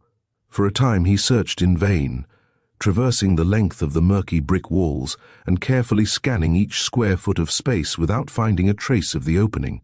The mouth of the passage seemed to have disappeared in the 3 or 4 hours that had passed since he emerged from the subterranean tube. He tried to locate it by tracing backward the course he had followed in reaching the stairs, but it proved a difficult task, for he had floundered about in total darkness, not daring to use his flash for fear of attracting attention. He had a hazy impression, however, that the opening was in a diagonal line with the foot of the stairway. The gleam of his flash leaped over the grimy bricks, and presently he detected a narrow fissure in the wall. It extended in a quadrangular course and was barely wide enough to admit a match or a nail. Inserting one of the sharp-nosed tools from his metal case, he pried outward, and a narrow portion of the wall swung open. He saw now that the little fissures constituted the boundaries of a door. It was composed of bricks threaded on iron rods, and resembling in color and general appearance those in the surrounding wall, and it was so deftly concealed that only a careful search would reveal its existence. Evidently it had stood open when the Phantom crawled out of the tunnel, which explained why he had not noticed it. He suspected that the thoughtful anthropologist, not caring to have too many outsiders discover the tunnel, had closed it while the officers were searching the front of the house. The Phantom waited for a few minutes while a little of the dank air in the cellar found its way into the passage.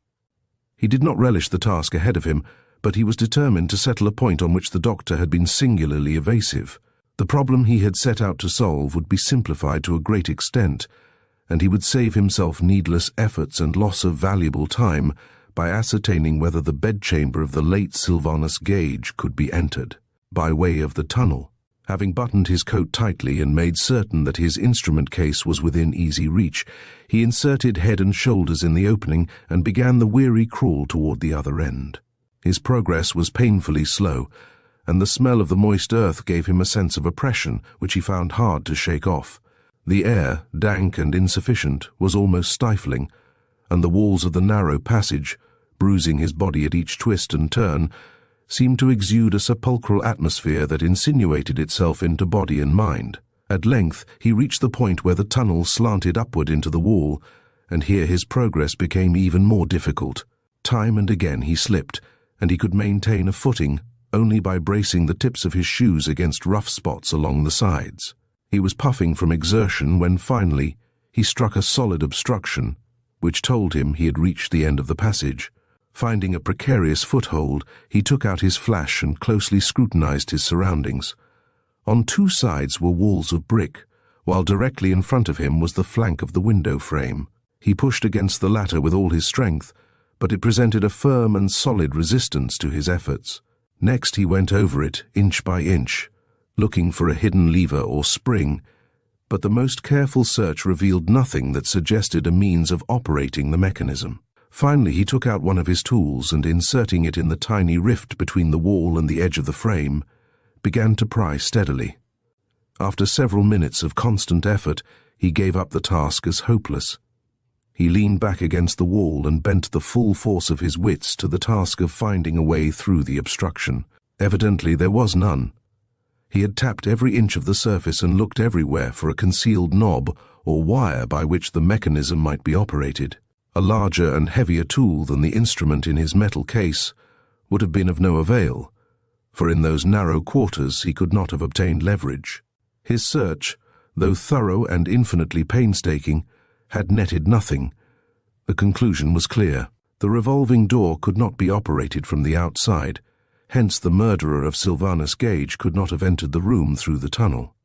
Again, the phantom's mind reverted to the inevitable deduction that no one but Officer Pinto could have committed the crime.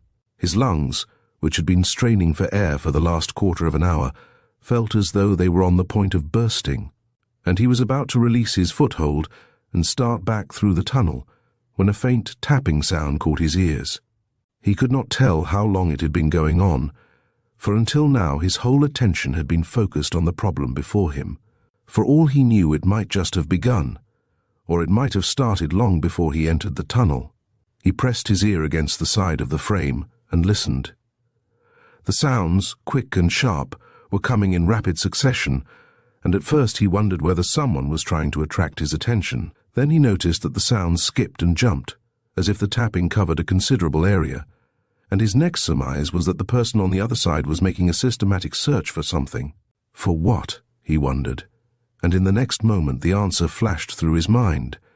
He remembered how, while he was imprisoned in the bedroom, momentarily expecting the police to force the door and pounce upon him, he had looked to the window as the only possible means of escape, and how finally he had discovered the nail that proved his salvation.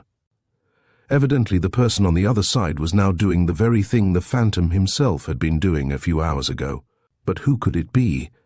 As far as he knew, no one but Helen, Dr. Bimble and himself was aware of the existence of the revolving door and the tunnel. It did not seem likely that anyone should be searching at random for an opening, and who could be prowling about the Gage house at such an hour? Again, he put his ear to the frame. The tapping had ceased, but now he heard another and different sound that caused him to quiver with excitement. A slight metallic noise, like that produced by the contact of two objects of steel, told him that the person on the inside had found the nail. In a twinkling, he had forgotten his cramped position, the dank air, and the sickening smell of moist earth. All his senses were centered on the sounds coming from the other side, so slight that his keen ears could scarcely detect them. Something told him that in a few minutes he would make a discovery of tremendous importance in relation to the Gage murder mystery. Everything depended upon whether the person on the other side would give the nail the proper twist. Minutes dragged by on leaden feet. The Phantom felt his heart pound chokingly against his ribs, its loud beats almost drowning the slight metallic sounds coming from the other side. After what seemed hours of nerve-wracking suspense, a sharp and sudden click caused him to start violently, and he almost lost his insecure footing. Then the window frame began to turn. A glare of light struck his eyes as the opening wedge widened, With great eager gulps he drank in the air coming from the aperture. A minute passed, and then a face, strained and ashen, was thrust into the opening. It was Mrs. Trippe, the housekeeper. For an instant she stared into the phantom's startled eyes. "He's killing me!" she cried. "He's afraid I'll tell. He locked me in." She jerked her head to one side. Slight though she was, she almost filled the narrow opening, and he could see only a small strip of the room at her back. Suddenly, a shiver coursed down her spine. A hand was projected beyond the wall, and he caught a glimpse of steel flashing in the light. Then, in quick succession, came a scream and a thud, and the woman slid from the windowsill. It had happened so quickly that the phantom had not time to utter a word or raise a hand. Now, before he could move a muscle, the window frame slammed shut. He heard a click, signifying that the frame was caught in the steel clutches of the mechanism. He pressed his shoulders against it, but to no avail, and he knew from his previous attempt that the effort was useless. Filled with horror at what he had just seen, he slid down the incline between the walls and began to work back toward the cellar. Finally, after endless jerks and twistings, he reached the end of the tunnel, and there a fresh shock awaited him. His feet brought up against a solid obstruction. Shove against it as he might, the little door would not yield to his frenzied pressure. For a little he laid still on his back, thinking. His mind was heavy and his thoughts flitted about in circles. But finally it came to him that while he was at the other end of the tunnel, someone must have placed a heavy weight against the door. He was trapped. Chapter 11. A Blow from Behind. Only one thought stood out clearly in the phantom's mind as he lay on his back in the tunnel, breathing the suffocating fumes of the damp earth, and surrounded by a silence and a darkness so profound that he felt as if a vast void was separating him from the world of the living. His senses were numbed and his brain had ceased to function, but somehow his mind grasped the realization that this was the end of the grey phantom's career. The fate awaiting him seemed as inexorable as the darkness that surrounded him. He had faced great dangers and had found himself in fearful predicaments before, but never had death appeared as certain and inevitable as now. Through his dazed consciousness filtered a resolution to meet death, even in this hideous form, with the same unconcern and stoicism with which he had accepted the favors destiny had strewn in his path. The thought brought a feeble smile to his lips, and he hoped the end would come before the thought faded away. He wanted the world in general, and Helen Hardwicke in particular, to know he had died smiling. Something, he did not know what, stirred faintly in his mind. Instinctively his thoughts groped for a memory that seemed dim and far away, a memory that caused his body to vibrate with a reawakening desire to live. Slowly, out of the whirling chaos in his mind, it came to him. He could not, must not die. He could not pass out into oblivion with a foul crime staining his name. He must live in order to revive and vindicate the faith Helen Hardwicke had once reposed in him. The resolve buoyed him a little, causing his body to throb with a renascent life impulse. Already his mind felt a little clearer, and his nerves and sinews were beginning to respond to the driving force of his will. If his parched lungs could only get a little air. Again he placed his feet against the door and pushed with all the strength he could summon. He might as well have tried to dislodge a mountain. The implements in his pocket case had helped him out of many a tight dilemma in the past, but they were of no avail now.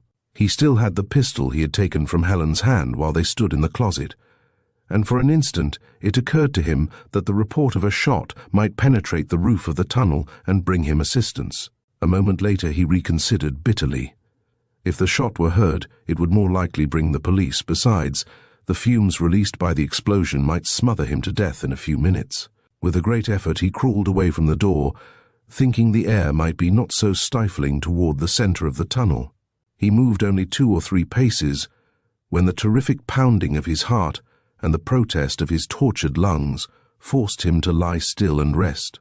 For several minutes he lay motionless, save for the heaving of his chest, matching his wits against the hardest problem he had ever faced. Of a sudden something chill and wet fell upon his face.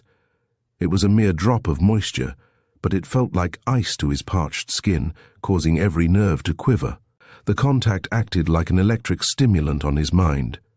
He lay rigid, expectant, wondering why the trivial occurrence should affect him so strangely, and presently another drop of moisture splashed against his forehead, sending an icy shiver down his spine. Suddenly he jerked up his head, striking it against the roof of the tunnel. In a twinkling, he had grasped the significance of the dropping moisture. There must be a leak in the vault of the passage, and the soil above was probably soft and porous, enabling the tiny globules of water to percolate. The deduction jolted the last remnant of stupor out of his body. He was still weak, but the play of his wits kindled his nervous energy. He ran his hand along the roof, locating the point where the moisture was seeping through. The arched vault was supported by boards running in a longitudinal direction and braced at intervals by diagonal props. He gave a hoarse shout of elation as he noticed that the boards were rotting from infiltration of moisture. He had forgotten the agonized straining of his lungs for air. His exploring fingers found a point where the ends of two boards came together. Taking a tool from the metal case, he inserted it in the joint and pried.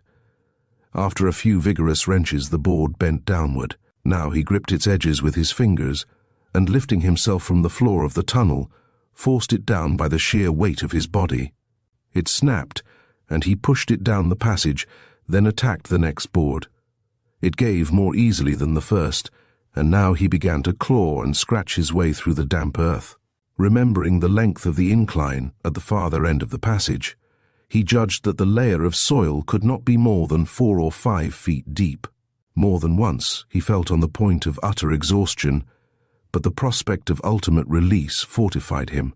Clump after clump of dirt fell at his feet, and now and then he struck a stratum of gravelly soil that yielded more easily to his efforts. From time to time he had to stop digging and brush aside the accumulation at his feet.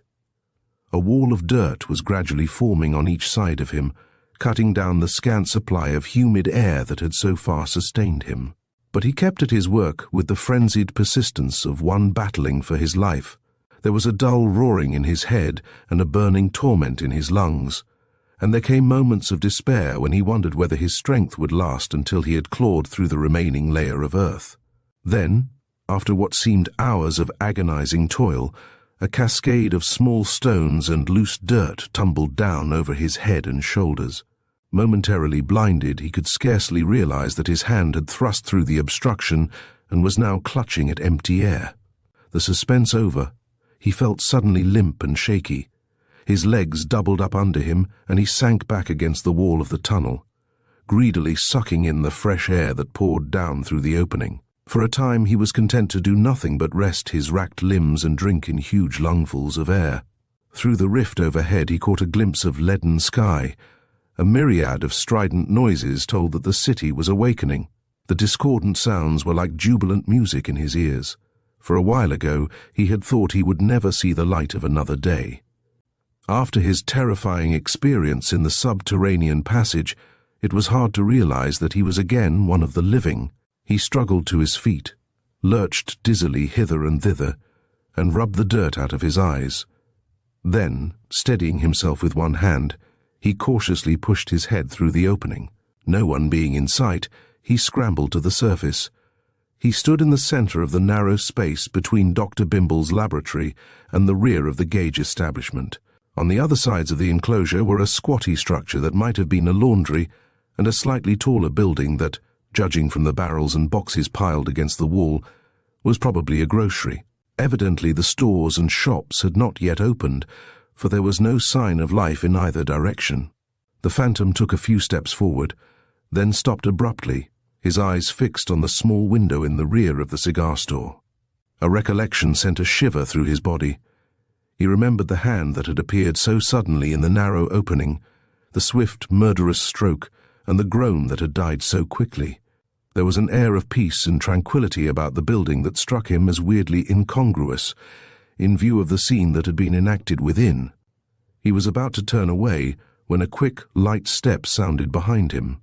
Before he could move, 2 sinewy hands had gripped him about the throat, forcing him down. He tried to resist, but he was still too weak to exert much physical effort. A sickeningly sweetish smell assailed his nostrils. He felt his body grow limp. There was a roaring in his head that sounded like a distant waterfall, and then he had a sensation of sinking. Chapter 12. The Phantom has an inspiration. Remarkable, sir, most remarkable. May I feel your pulse? The grey phantom knew, even before he opened his eyes, that the speaker was Dr. Tyson Bimble. He was lying in bed, undressed, in the same room his host had assigned him the night before. The lights were on, so he must have slept through the day, and he felt correspondingly refreshed. The anthropologist, sitting in a chair beside the bed, was timing his pulse beats. The doctor's thin legs were wrapped in the same tight trousers he had worn on their first meeting, and an acid-stained coat was tightly buttoned across his plump stomach. "Normal," he declared admiringly, pocketing his watch. "You possess extraordinary recuperative powers, my friend. What a constitution." The Phantom's lips tightened. Scraps of recollection were coming to him. He gazed narrowly into the doctor's guileless face. "A little chloroform goes a long way even with a constitution like mine," he remarked pointedly. "Ah, but you were utterly exhausted, my friend. Otherwise my excellent Jerome would not have had quite such an easy time with you. A little strong arm play and a whiff or two of chloroform were all that was necessary. The effect soon wore off, and you lapsed into a natural and invigorating sleep. So it was Jerome. I guessed as much." The Phantom looked perplexedly at the doctor. But wasn't it a rather rough way of putting a man to bed? It was the only safe way of dealing with an impulsive and strong-headed man. "Like you. But for the timely appearance of my admirable Jerome, you would undoubtedly have walked straight into the arms of the police." The argument sounded plausible enough. The Phantom realized that the reaction following his escape from the tunnel might have caused him to do several foolish things. An astute grin creased the doctor's face. Even the grey Phantom is at times very transparent. "Last night, when you started removing your clothes in my presence, I knew that you had no intention of going to bed. However, I reasoned that you were an intelligent man and could be trusted to take care of yourself. I woke up at an early hour this morning and stepped to your door. You had not returned. Greatly alarmed, I told Jerome to look for you. The estimable fellow found you shortly after you had dug your way out of the tunnel. You ought to feel deeply indebted to him, sir." "I do," with a faint trace of sarcasm. "But I should like to wring the neck of the practical joker who blockaded this end of the passage while I was at the other." The words were no sooner spoken than the doctor's face underwent a startling transformation. The affable smile vanished, giving way to a look of such violent wrath that even the Phantom felt a little awed. "The hound shall get his just desert, sir," declared the doctor in snarling tones. Then, as if regretting his display of temper, he laughed easily. "Provided, of course, we learn who perpetrated the outrage." Again the Phantom was puzzled. He was certain the anthropologist's ferocious outburst had been genuine. It had been far too real and convincing to be feigned even by a clever actor. Yet he sensed a contradiction. Whoever was responsible for the blockaded door must have traversed the doctor's house on his way to the cellar. It did not seem likely that strangers could be taking such liberties in a private residence without the knowledge of its occupant. "I really ought to have new locks put on the doors," observed Bimble, addressing himself rather than his guest. "That collection of mine is too valuable to be left unprotected." It sounded convincing, and the casual tone went a long way toward quieting the Phantom's misgivings. He knew that an unduly suspicious nature is as bad as a gullible one. Hadn't he been too prone to put the wrong construction on the eccentricities of a scientist? Everything considered, the doctor's actions had certainly been friendly. Had his intentions been hostile, he could easily have turned his guest over to the police. The Phantom shifted the subject. "Well, at any rate, I proved to my satisfaction that Gage's bedchamber can't be entered by way of the tunnel." The twinkle behind the lenses expressed doubt and amusement. "And so you have convinced yourself that Pinto committed the murder?" "That nobody else could have committed it," corrected the Phantom, "which means precisely the same thing. Even if we grant that you are being frank with me, which I strongly doubt, by the way, you seem to have a passion for drawing obvious inferences. From the fact that you were unable to operate the mechanism from the outside, you deduce that the murderer could not have entered the room via the tunnel. That, my friend, is very superficial reasoning. For instance, Gage himself might have admitted the murderer through the revolving frame. The Phantom's brows went up. The possibility suggested by the doctor had not occurred to him. The next moment he grinned at the sheer preposterousness of the idea, but few men are obliging enough to welcome their murderers with open arms.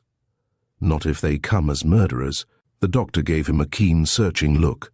But suppose they come in the guise of friends? That's only a random suggestion, but you will admit the possibility exists. He shrugged his shoulders, as if to dismiss the subject. Jerome has repaired the damage you wrought in the tunnel last night, covering up all traces of your little adventure. So, there is no danger of the police tracing you here. Thoughtful, murmured the Phantom a little absently. Which reminds me, added the anthropologist, that you are again a hunted man. The police have seen their mistake, and the prisoner was released this morning. He bears a superficial resemblance to you, but comparison of his fingerprints with those of the Grey Phantom proved conclusively he was not the man they wanted, and he seems to have given a satisfactory account of himself in every way. What else? Asked the Phantom, deeply interested. Dr. Bimble laughed merrily. Every newspaper in town is poking fun at the stupid police, and well they might. The prisoner proved to be a reporter employed by the Sphere, whose only offence is an inclination to forget that these are dry times. A reporter, of all persons. It's delicious. A reporter on the echoed the Phantom, sensing a possible significance in the combination. Not by any chance the one who reported the Gage murder. The same. That's what lends an extra touch of humour to the silly blunder. Imagine a journalist, confronted with a scarcity of news, going out and committing a murder in order to have something to write about. The Phantom joined in the doctor's laughter, but his face sobered quickly. Is this unfortunate journalist wearing a beard? No, but I understand your photograph in the Rogues Gallery shows you smooth-shaven, so the absence of a beard really enhances the resemblance to the pictures published. The Phantom was silent for a time. There was a hint of deep thought in the lines around his eyes. His hand passed slowly across his beard, still gritty and tangled from his experience in the tunnel. Suddenly the muscles of his face twitched. Anything else in the papers, Doctor? Only the usual silly doings of a silly world. I mean in connection with the murder. No new developments? None whatever, except that the search for the Grey Phantom has been renewed with increased vigour. There is an interview with the police commissioner, in which that optimistic soul declares the rascal cannot have left New York, and that he will surely be captured within the next few hours. The Phantom smiled amusedly, but there was a fog in his mind. Was it possible no one had yet discovered that a second murder had been perpetrated in the Sylvanus Gage house? With his own eyes, the Phantom had seen the housekeeper's face fade into the ashen hue of death, and it seemed incredible that the body had not been found. By the way, remarked Dr. Bimble, as if carrying out the other's train of thought, I wonder what has become of Gage's housekeeper. I walked over there this morning to see if I could do anything for the poor lady. The front door was unlocked, but Mrs. Tripp wasn't about. It required a little effort on the Phantom's part to keep his voice steady. She has had quite a shock. Perhaps she is lying ill and helpless in some part of the house. The same thing occurred to me, and so I looked in every room in the house. The lady was nowhere in sight, however. Naturally, she found it unpleasant to live alone in the place after the murder. She may have gone away for a visit. Yes, quite likely. It was on the Phantom's tongue to tell what he had seen, but for a reason not quite clear to himself he desisted. Dr. Bimble's revelation was somewhat staggering, and the disappearance of the housekeeper's body was a poser that baffled the Phantom's astuteness. The mystery seemed to grow more tangled and intricate with every passing hour, and he felt that so far his progress had been dishearteningly slow. Yet, with the whole city and its environs converted into a vast man-trap, what could he do? Dear me! The anthropologist jumped up with the abruptness of a rabbit. I sit here babbling like a garrulous old woman while you must be famishing. I shall have Jerome bring you some food at once, I suppose, stopping on his way to the door and regarding the Phantom with a serio-comic expression. It isn't necessary to warn you that it would be unwise to go out on the streets a night like this. A grin masked the Phantom's searching look. You seem deeply concerned in my welfare, Doctor. Naturally. Bimble drew himself up. With me a bargain is always a bargain. I hope you haven't forgotten our understanding. I see. the grey phantom replied. "You want my skeleton to come to you intact?" "Yes, Doctor. I'm aware of the inclemency of the weather. You needn't worry on my account." The doctor tarried a moment longer, cleared his throat as if about to say something else, then swung around on his heels and left the room. The phantom looked about him. On a chair near the bed hung his clothes, neatly brushed and pressed, and on the dresser, laid out in an orderly row, were the contents of his pockets, including pistol, metal case, and watch. The phantom slipped out of bed and examined the articles. Nothing was missing and nothing had been disturbed. Evidently, Dr. Bimble trusted to his guest's good sense to keep him indoors. And well he might, was the phantom's grim thought. There were excellent reasons why he should remain under the anthropologist's roof, reasons which only a fool or a desperado would ignore. The police, goaded by ridicule and incensed at the way they had been made game of, were undoubtedly exerting every effort and using every trick and stratagem to ensnare their quarry. There were pitfalls at every crossing, traps in every block, prying eyes in 1,000 places. To defy such dangers would be sheer madness. Yet there were equally urgent reasons why the phantom should not remain idle. One of them, and the most potent of them all, had to do with Helen Hardwick. Another was the phantom's irrepressible passion for flinging his gauntlet in the face of danger. A third was the firm conviction that he could rely on his mental and physical agility to see him through, no matter what hazards he might encounter. He sprang back into bed as a noise sounded at the door. The cat-footed and tight-lipped manservant entered with a folding table, a stack of newspapers, and a trayful of steaming dishes. The phantom watched the nimble play of his long, prehensile fingers as he set the table. "You're quite a scrapper, Jerome," he observed good-naturedly. "Yes, sir." The man's gloomy face was unreadable. "You didn't give me much of a chance to use my fists on you." "No, sir." The phantom attacked the hot and savory soup. "Pugilistic and culinary talents are a rare combination, Jerome." "Yes, sir." "But you are not very much of a conversationalist." "No, sir." The man, standing with his back to the wall, apparently immovable save when he unbent to pass a dish or replenish the water tumbler, piqued the phantom's curiosity. A grenadier turned to stone while standing at attention could not be more rigid and impassive than Jerome, yet there was a hint of constant alertness about the dull eyes and the lines at the corners of his mouth.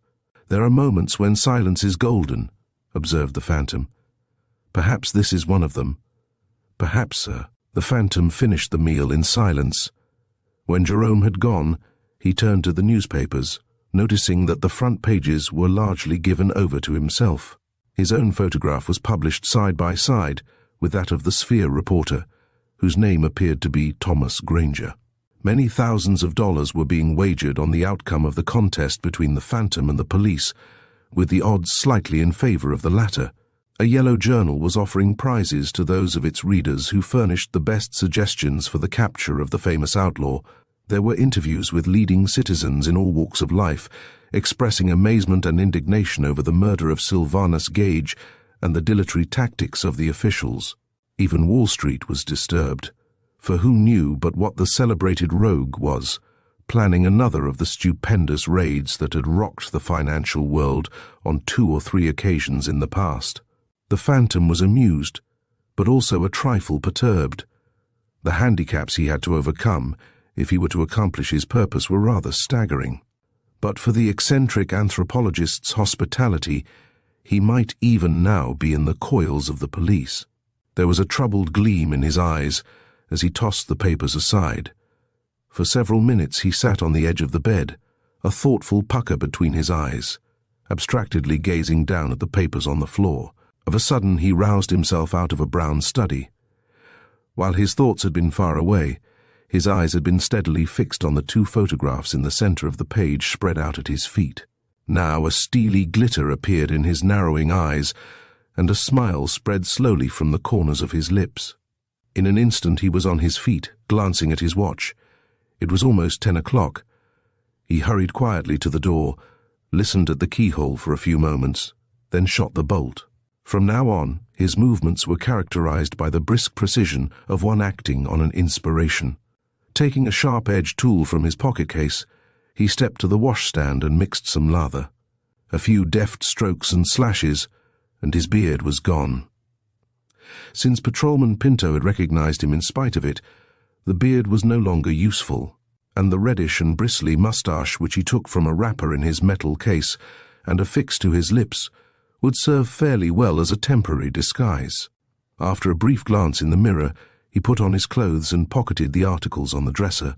The grey phantom was ready for one of the maddest and most perilous enterprises of his career. Chapter 13. Kidnapped. Somewhere a clock was striking 10 as the phantom withdrew the bolt and, silent as a cat, stepped out into the hall. He leaned over the balustrade and looked down. From the rear came an occasional tinkle of glassware. Dr. Bimble, never dreaming that his guest was foolhardy enough to leave his secure retreat a second time, was evidently at work in his laboratory. Noiselessly the phantom stole down the stairs, carefully testing each step before he entrusted his weight to it. The door opened without a sound, and he darted a quick glance up and down the street. A fine drizzle was falling, and the sidewalks glistened in the lights from the street lamps and windows. There was a thin sprinkling of pedestrians in the thoroughfare.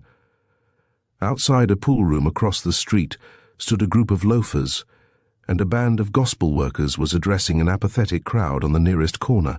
The phantom was about to step away from the door when he saw something that caused him to press close to the wall. "Our friend Pinto," he mused as a thick-set figure jogged past. "Seems a bit distracted this evening. Wonder what's up." The policeman passed on with only a perfunctory glance in the phantom's direction. There was something about his gait and the way he swung his baton which suggested that his mind was not quite at ease. The phantom waited until he had turned the corner, then crept out of the doorway, assuming an easy swinging gait as he struck the sidewalk and turned west.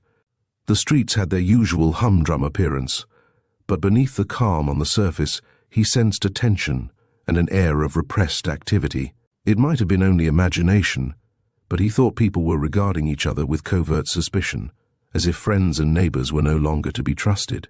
The phantom, sauntering along as if he had not a care in the world, turned into the Bowery and proceeded toward the nearest station of the elevated railway.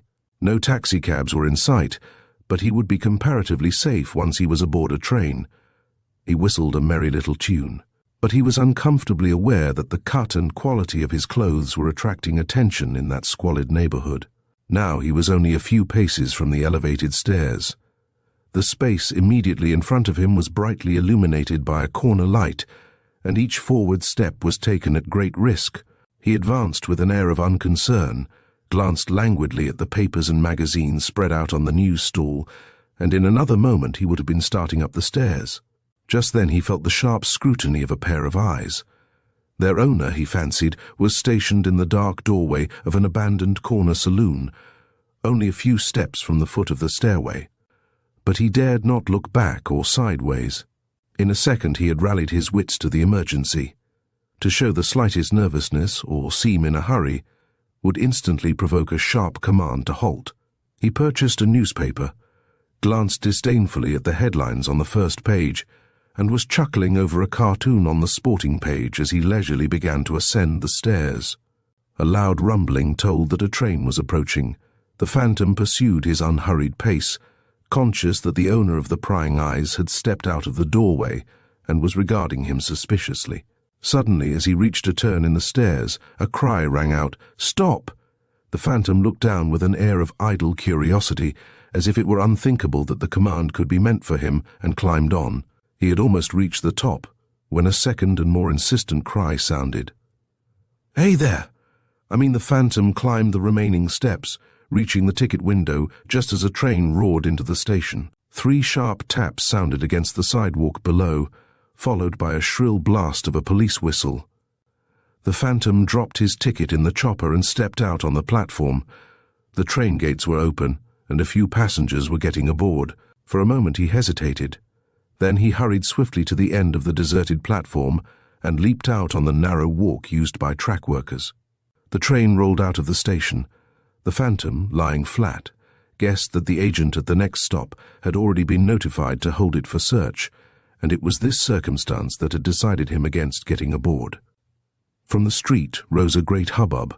He began to crawl along the narrow span, screened from sight by a heavy beam.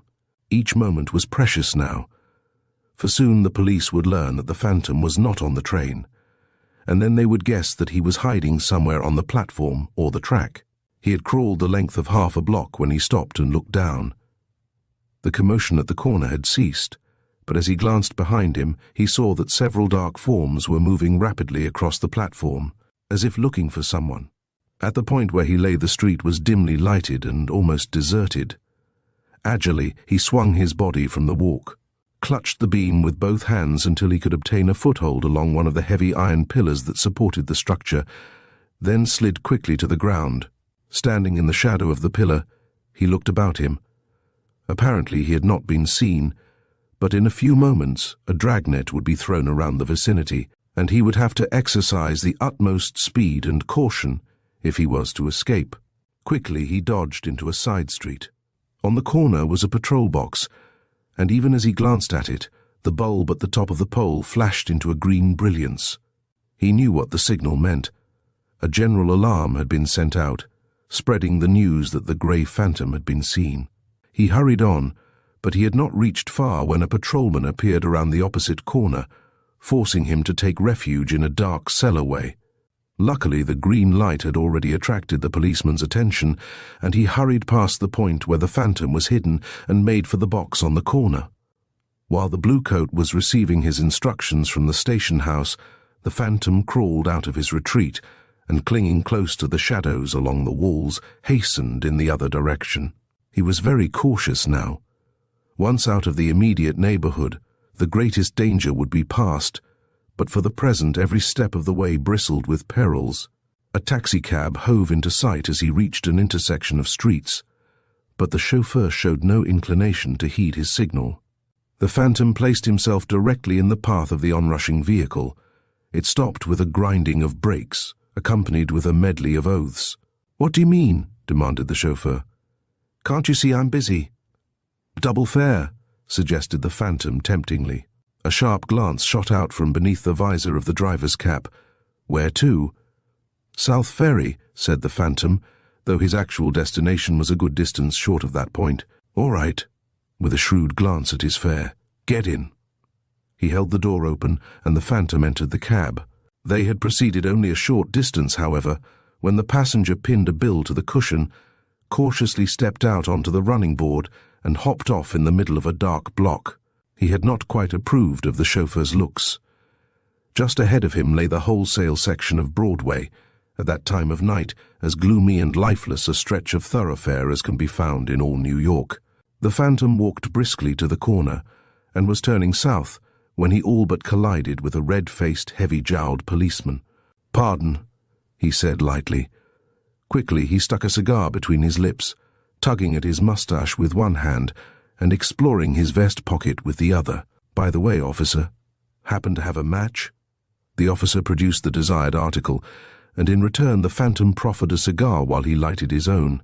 With a hearty, "Thank you, sir," the policeman put the weed in his pocket and trudged on, deciding he would smoke the affable stranger's cigar when he went off duty. He didn't, however. After straightening out certain tangles in his mind and arriving at certain conclusions, Officer McCloskey resolved to keep the cigar as a souvenir of the occasion when he accommodated the grey Phantom with a match. Chuckling at the happy circumstances that some policemen are more gullible than others, the Phantom hurried forward in the shadows of tall brick buildings. He thought he had left the zone of greatest danger behind him, but the utmost caution was still needed.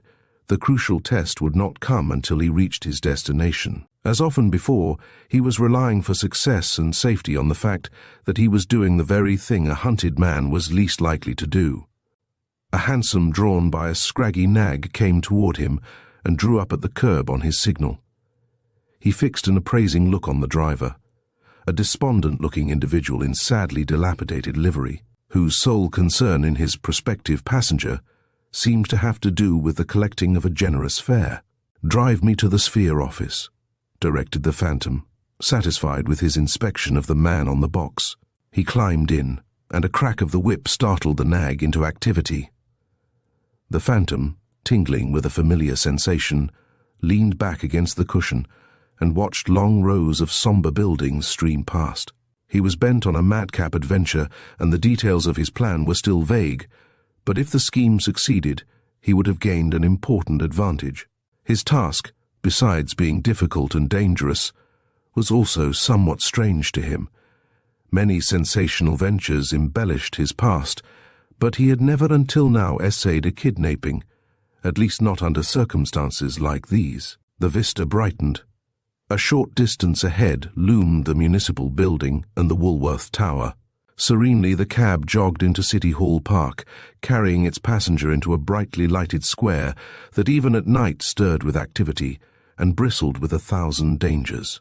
The hansom stopped, and the Phantom gazed a trifle dubiously at a tall building from which issued the clatter of linotype machines and the dull rumble of presses. "Here we are, sir," observed the Jehu expectantly, speaking through the trap over the passenger's head.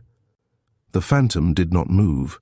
The entrance of the Sphere building was brightly lighted, and people were constantly passing in either direction.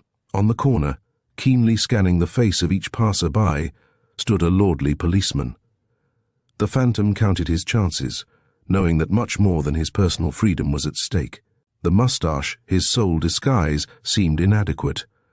He might be recognized by anyone in the passing throng who chanced to give him a second glance. And he would face another ticklish situation when he was inside the building. "Didn't you say the Sphere, sir?" inquired the driver. The Phantom was about to reply when fate unexpectedly stepped in and solved his problem. A few vigorous expressions spoken in loud and boisterous tones drew his attention to the doorway. A gaudily garbed person, who seemed to be in an advanced stage of inebriation, was being propelled through the door by a stocky man with a reddish and determined face. As he caught a glimpse of the tipsy individual's features, the Phantom started and wedged his figure into the farther corner of the hansom. From his well-filled wallet he took a bill and thrust it through the trap. The Jehu took it, stared for a moment at the numeral in the corner, which was imposing enough to corrupt stancher souls than his, then listened attentively to the instructions his fare was giving in low and hurried tones. "I get you, sir," was his comment. "Leave it to me."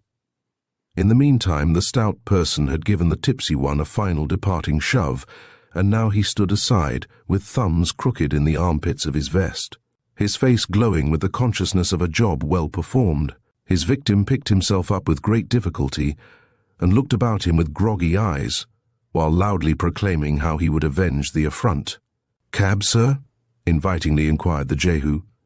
The inebriate one careened forward, blinked his eyes, and, with head wagging limply from side to side, gave the hansom a slanting look. Evidently it met his approval, for he nodded and staggered closer. The driver jumped from the box and obligingly assisted his new fare to the seat. A moment later the cab was dashing away from the curb, followed by the amused glances of several spectators. The tipsy passenger, sprawling lumpishly in his seat, rolled a little to one side as the conveyance turned a corner. To his amazement, his head struck someone's shoulder. Then a firm, low voice spoke in his ear. "Tommy Granger, you're just the person I have been looking for." Chapter 14. Thomas Granger. Slowly and with difficulty, the intoxicated man straightened himself and looked unsteadily at his companion.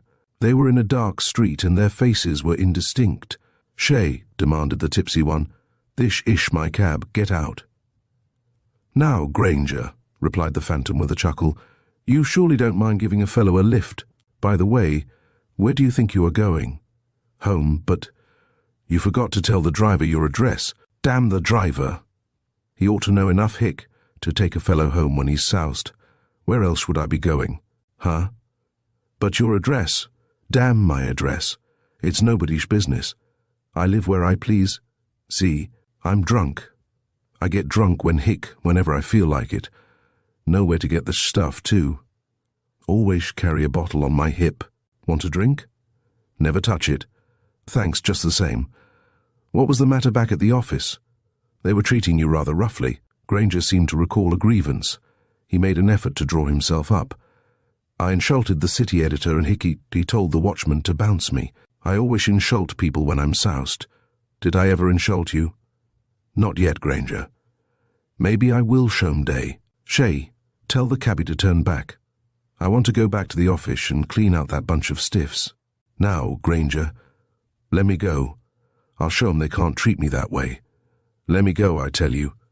"Hey, cabbie, reverse the current." Granger sprang from the seat, lurched against the side of the cab, and would have hurled himself against the pavement had not the phantom jerked him back.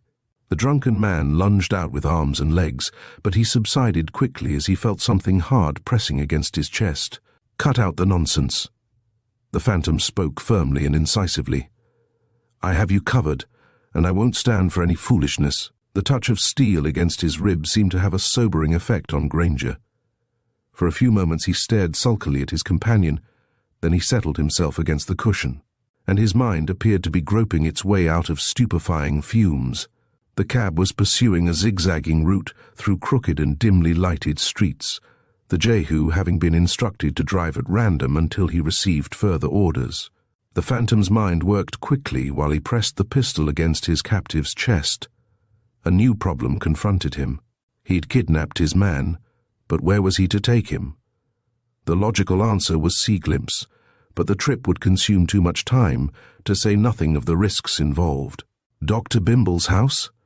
The phantom shook his head even as the idea occurred to him. The anthropologist was too erratic a man to inspire confidence, and the phantom needed someone whom he could trust absolutely. Presently he felt Granger's eyes on his face. The cool night air, together with the steady pressure of the pistol, was rapidly driving the alcoholic vapors from the reporter's brain, and now he was subjecting his captor to a blinking, unsteady scrutiny, as if he were just beginning to suspect that something was amiss. "Is this a pinch?" he asked, his tone still a trifle thick. The phantom laughed. "No, Granger, I'm not an officer. Besides, why should I be pinching you? For being drunk and disorderly and carrying a bottle on my hip. Those heinous crimes don't interest me. Anyhow, I understand journalists are more or less privileged persons. I am merely taking you to a safe place, where you won't go around insulting people and getting your head smashed." Granger fell into a moody silence, and the phantom thought he detected signs of a growing uneasiness about his captive. Evidently, the period of depression that follows artificial stimulation was already setting in. Because of the darkness and his befuddled state of mind, the reporter had not yet recognized the man at his side, but his gaze was taking on a keener edge, and would soon penetrate the thin disguise afforded by the mustache. The phantom felt the need of a quick decision. A clock struck 1. In scrupulous obedience to his orders, the Jehu was urging his nag over the darkest and most dismal streets he could find. The phantom looked out, and a glance at a corner sign told him that they were crossing Mott Street and were not far from the heart of old Chinatown. A recollection flashed through his mind, and in its wake came an idea. "Stop!" he called through the trap. The hansom jolted to the curb and halted. The street was silent, and the sidewalks, as far as eyes could reach, were deserted. There was a thin, lazy drizzle in the air, and the atmosphere was a trifle heavy. "Listen, Granger," he spoke sharply. "We are getting out here, but I intend to keep you covered every instant. The slightest sound or the least false move will cost you your life. Is that clear?" The reporter's response was surly, but the phantom knew that his warning had had the effect he desired. Holding the pistol with one hand, he took out his wallet with the other and selected a bill. Then he stepped down on the curb, ordering the reporter to follow. "Here, cabby." He extended the bill, which, with the other the phantom had previously given him, was surely enough to make the Jehu forget any little irregularity he might have observed. With a fervent, "Thank you, sir," he whipped up the scrawny nag and drove away. "Now, Granger." The phantom spoke in low but commanding tones. "My life depends on the success of this little undertaking. I'll shoot you the instant you show the least intention to spoil my plan." "Understand?" Granger nodded, seemingly convinced that he was dealing with a desperate man and that, for the time at least, it behooved him to obey orders and ask no questions.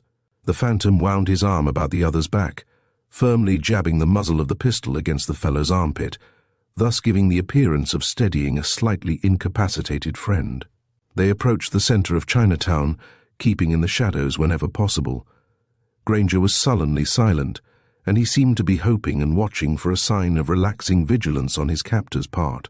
The phantom understood, and as they left the shelter of darkness and turned the corner at Pell Street, he pressed the pistol a little harder against the reporter's armpit. A slumberous gloom hung over the district, as if the famous old quarter were brooding over memories of a lurid past, when terror stalked in subterranean crypts and strange scenes were enacted under cover of oriental splendor. There were a few stragglers in the streets, and some of the shops and restaurants were lighted, but on the whole, the section presented a dull and lifeless appearance. The phantom scanned the signs and numbers as he hurried along with his captive, keeping the latter close to his side and constantly on the alert against lurking dangers. Finally, he stopped before one of the smaller establishments and, after descending a few steps, knocked on the basement door. Signs painted across the window in Chinese and English announced that the place was occupied by Peng Yuan, dealer in Oriental goods. Once, years ago, while the district was ripped and rocked by one of its frequent Tong wars, the phantom had chanced to do Peng Yuan a great favor, and the Chinese man had sworn undying gratitude and promised to show his appreciation in a practical way if the opportunity should ever come. A strange friendship had developed, and Peng Yuan, though wily and rascally in his dealings with others, had impressed the phantom as a man whom he could safely trust. The front of the store was dark, but through an open door in the rear came a shaft of light. As he waited, the phantom threw an uneasy glance up and down the street. Luck had been with him so far, but the tension was beginning to tell on his nerves.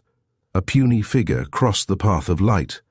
Then the door opened a few inches, and the two arrivals were given a keen, slant-eyed scrutiny.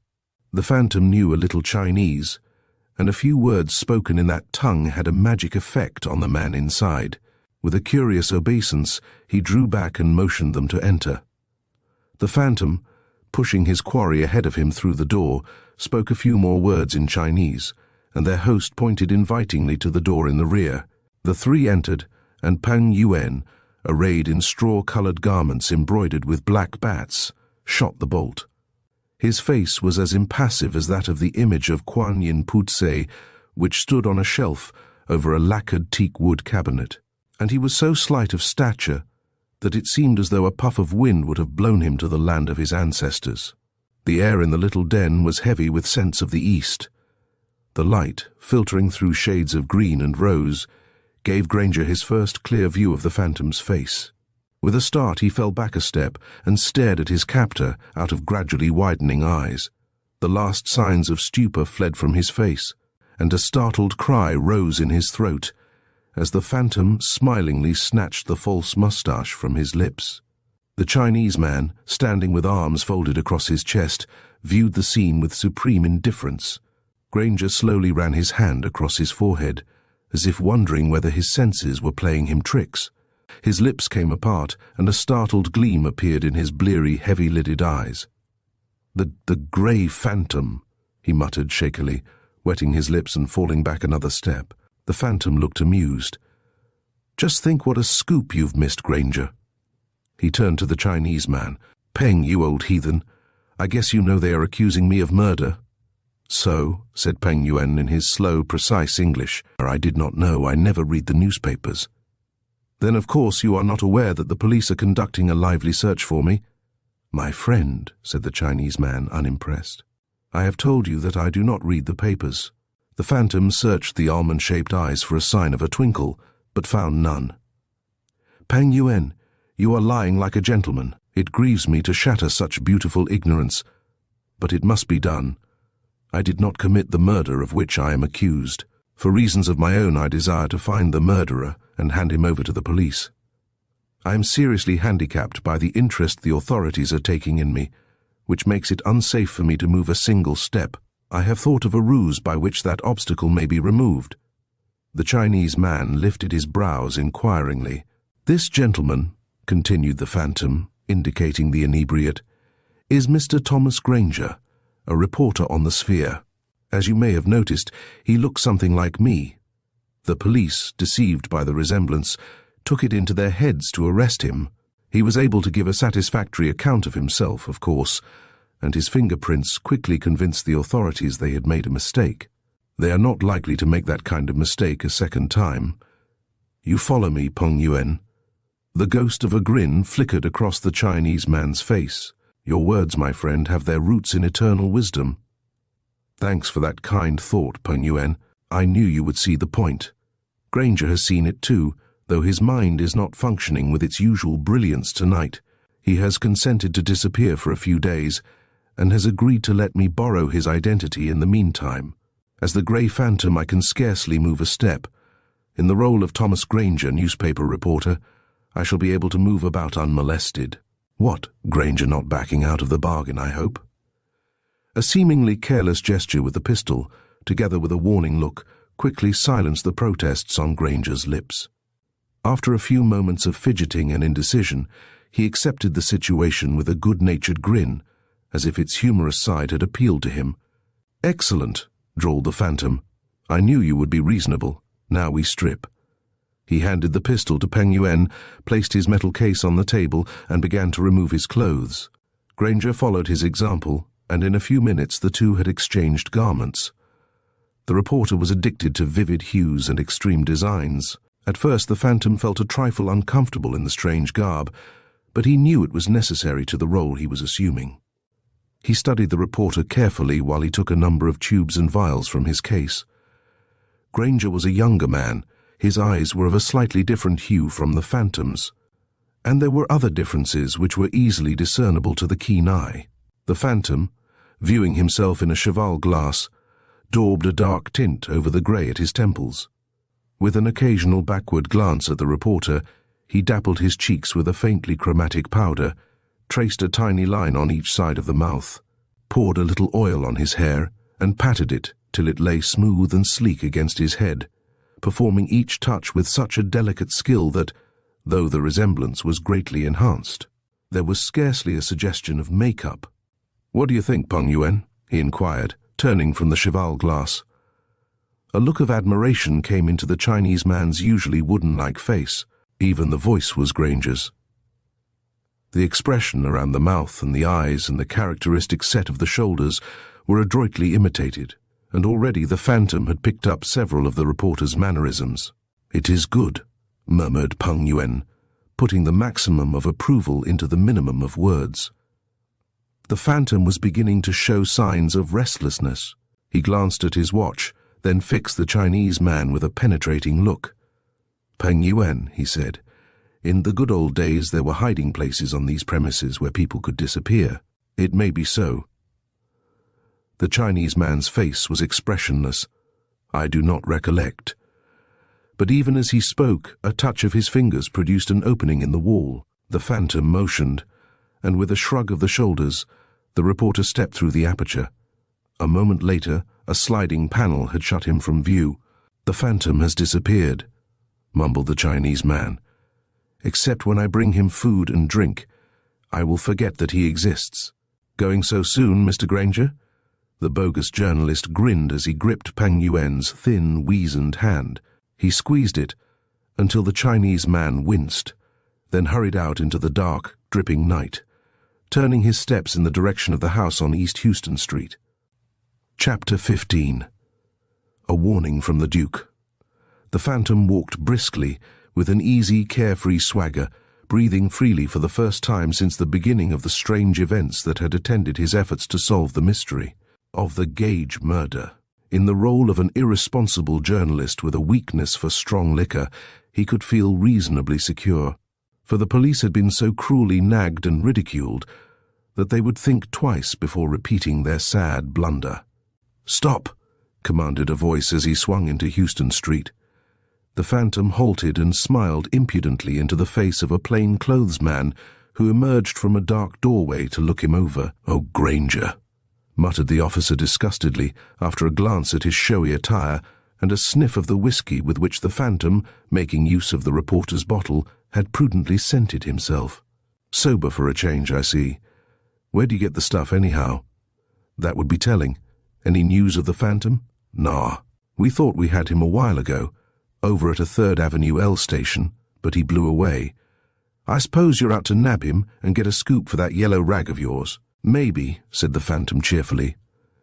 "It would be quite an event in my young life. I'll be on my way If you're sure you don't want to take me to headquarters and get another sample of my fingerprints. Or beat it, muttered the detective, touched in a sore spot. The Phantom chuckled and moved on. His new role promised to be amusing as well as profitable, and the ease with which he had passed the first test gave him added confidence. Twice within the next 15 minutes he was stopped and questioned, only to be dismissed with a disgusted grunt or a facetious remark. As he crossed the Bowery, a stocky figure in patrolman's uniform appeared around the corner and moved down the street a few paces ahead of him. After studying his gait and bearing for a few moments, the Phantom knew it was Officer Pinto. He slackened his pace and followed, stepping softly so as not to attract the policeman's attention. Pinto's steps faltered as he approached the middle of the block, and he walked with a shuffling and uncertain air. Finally he stopped, and the Phantom thought he was gazing at a window directly in front of him. He tiptoed a little closer, and now he saw that the building on which the officer's attention was fixed so intently was none other than the murky and silent structure that had been occupied by Gage and his housekeeper. The policeman drew a little closer to the window, then stood rigid and motionless, as if the building were exerting a peculiar fascination upon him. At that moment, the Phantom would have given a great deal to know what was going on in the mind of the man he was watching. He could make a guess, but guesses were unsatisfactory. At length the officer shrugged his shoulders, as if to shake off something that oppressed him, then tried the lock in matter-of-fact fashion and moved on down the street. The Phantom hastened after him. He was no longer trying to avoid detection, and his footfalls sounded clear and sharp in the quiet street. The policeman stopped, looked back, and peered sharply at the oncomer. "Granger, huh?" he snorted after giving the Phantom a derisive once-over. "Say, did your ma know you're out as late as this? Getting all them glad rags mussed up in the rain, too. What's the idea?" "The Phantom has got my goat," confessed the pseudo-reporter. "It isn't natural for a man to pop in and out the way he does without getting caught." "Well, what are you going to do about it?" grumbled the patrolman, resuming his walk. The Phantom fell into step beside him, now and then casting a sidelong glance at his sour and uncommunicative face. All of a sudden he wondered whether the policeman was aware that a second murder had been committed in the Gage house. And again it struck him as bafflingly strange that no mention had been made of the finding of the housekeeper's body. What had become of it, and how much, if anything, did Pinto know?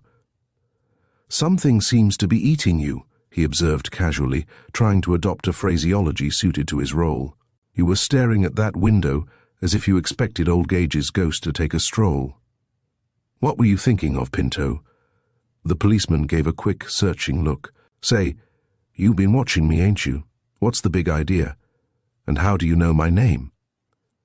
The Phantom laughed engagingly. "How touchy we are tonight. I wasn't watching you exactly, just strolling along, hoping to bump into the Phantom and cover myself with glory. Then I saw you, and I couldn't imagine what you were seeing in that window. As for knowing your name, I happen to be aware that the officer on this beat is one Joshua Pinto, and that he was called by the housekeeper the night Gage was murdered." The patrolman, evidently satisfied with the explanation, mumbled something under his breath. "But you haven't answered my question," persisted the Phantom, speaking in gently teasing tones. "I am still wondering what you were thinking of while standing in front of the window." "Why, I was just thinking, that's all." "How illuminating. I wonder if by any chance your profound meditations had anything to do with the present whereabouts of Mrs. Mary Tripp, Gage's housekeeper." The patrolman came to a dead stop. Of a sudden his face turned almost white and his eyes grew wider and wider as they stared into the questioner's face. What do you mean?" he demanded thickly. The Phantom laughed easily. "Why, Pinto, you're the scaredest cop I ever saw. Your nerves must be in a bad way. I was only wondering if you've seen anything of Mrs. Tripp lately." "My nerves are a bit jumpy," admitted Pinto. He was moving again, but there was evidence of weakness in the region of his knees. "They've been that way ever since I had a touch of indigestion last month. What was it you asked me about Mrs. Tripp?" "I walked over there yesterday afternoon, meaning to ask her a question or two in connection with the murder. I couldn't find her, and the neighbors said they hadn't seen her for a day or two. Got any idea where she is?" "No, I haven't." Pinto was speaking in calmer tones now. "Likely as not she's visiting friends or relatives somewhere. Women don't like to stay in a place where there's been a murder. Something in that. By the way, Pinto, when were you last inside the house? Again, for a mere instant, the patrolman's steps faltered. He threw the man at his side an uneasy glance. Why, let me see. It was the day I had the phantom locked up in the bedroom and he gave me the slip. Why did you want to know? No reason in particular. I was just thinking that, but my mind's wandering. Got a bit tanked early in the evening. Guess I'll turn in. See you later. With a yawn, he turned back, fancying there was a note of relief in the policeman's farewell. He smiled as he walked along. His conversation with Pinto had cleared up one point in his mind. The officer knew something of Mrs. Tripp's fate. The dread he had evinced at mention of the housekeeper's name proved that, and his prevarications and evasions were further evidence. The plea of indigestion and nervousness, coming from one of Pinto's robust physique, was highly amusing. Yet, illuminating as his verbal fencing match with the patrolman had been, it had merely confirmed suspicions already firmly rooted in the phantom's mind.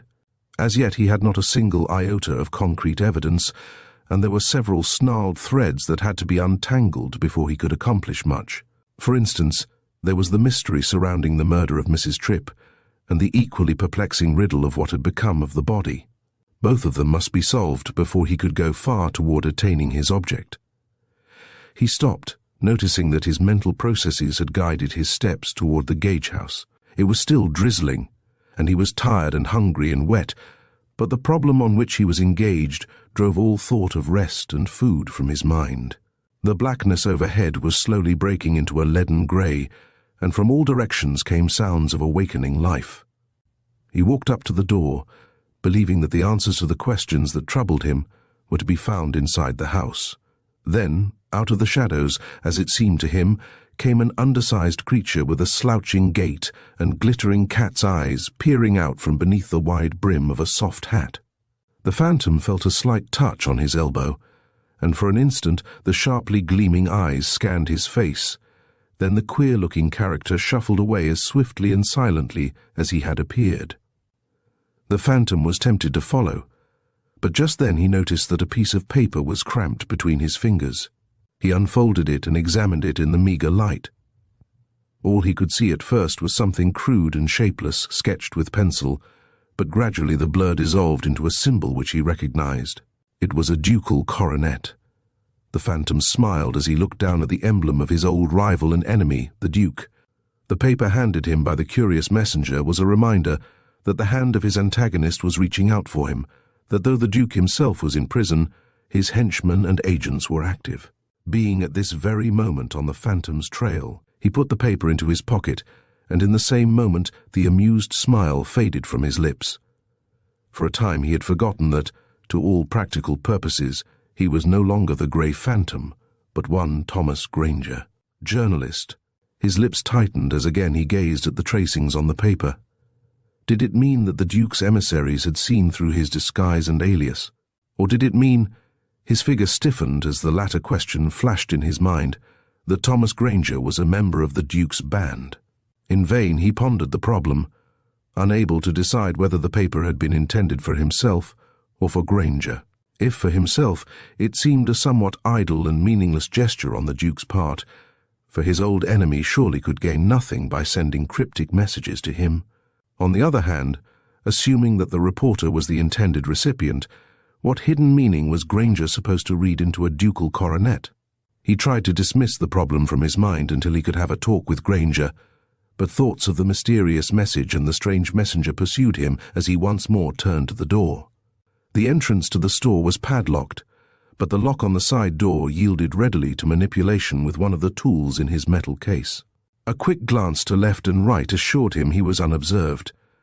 Closing the door and taking out his electric flash, which he had transferred among other things to the suit he was now wearing, he ran up the steep and creaking stairs. He stood in a long and narrow hall.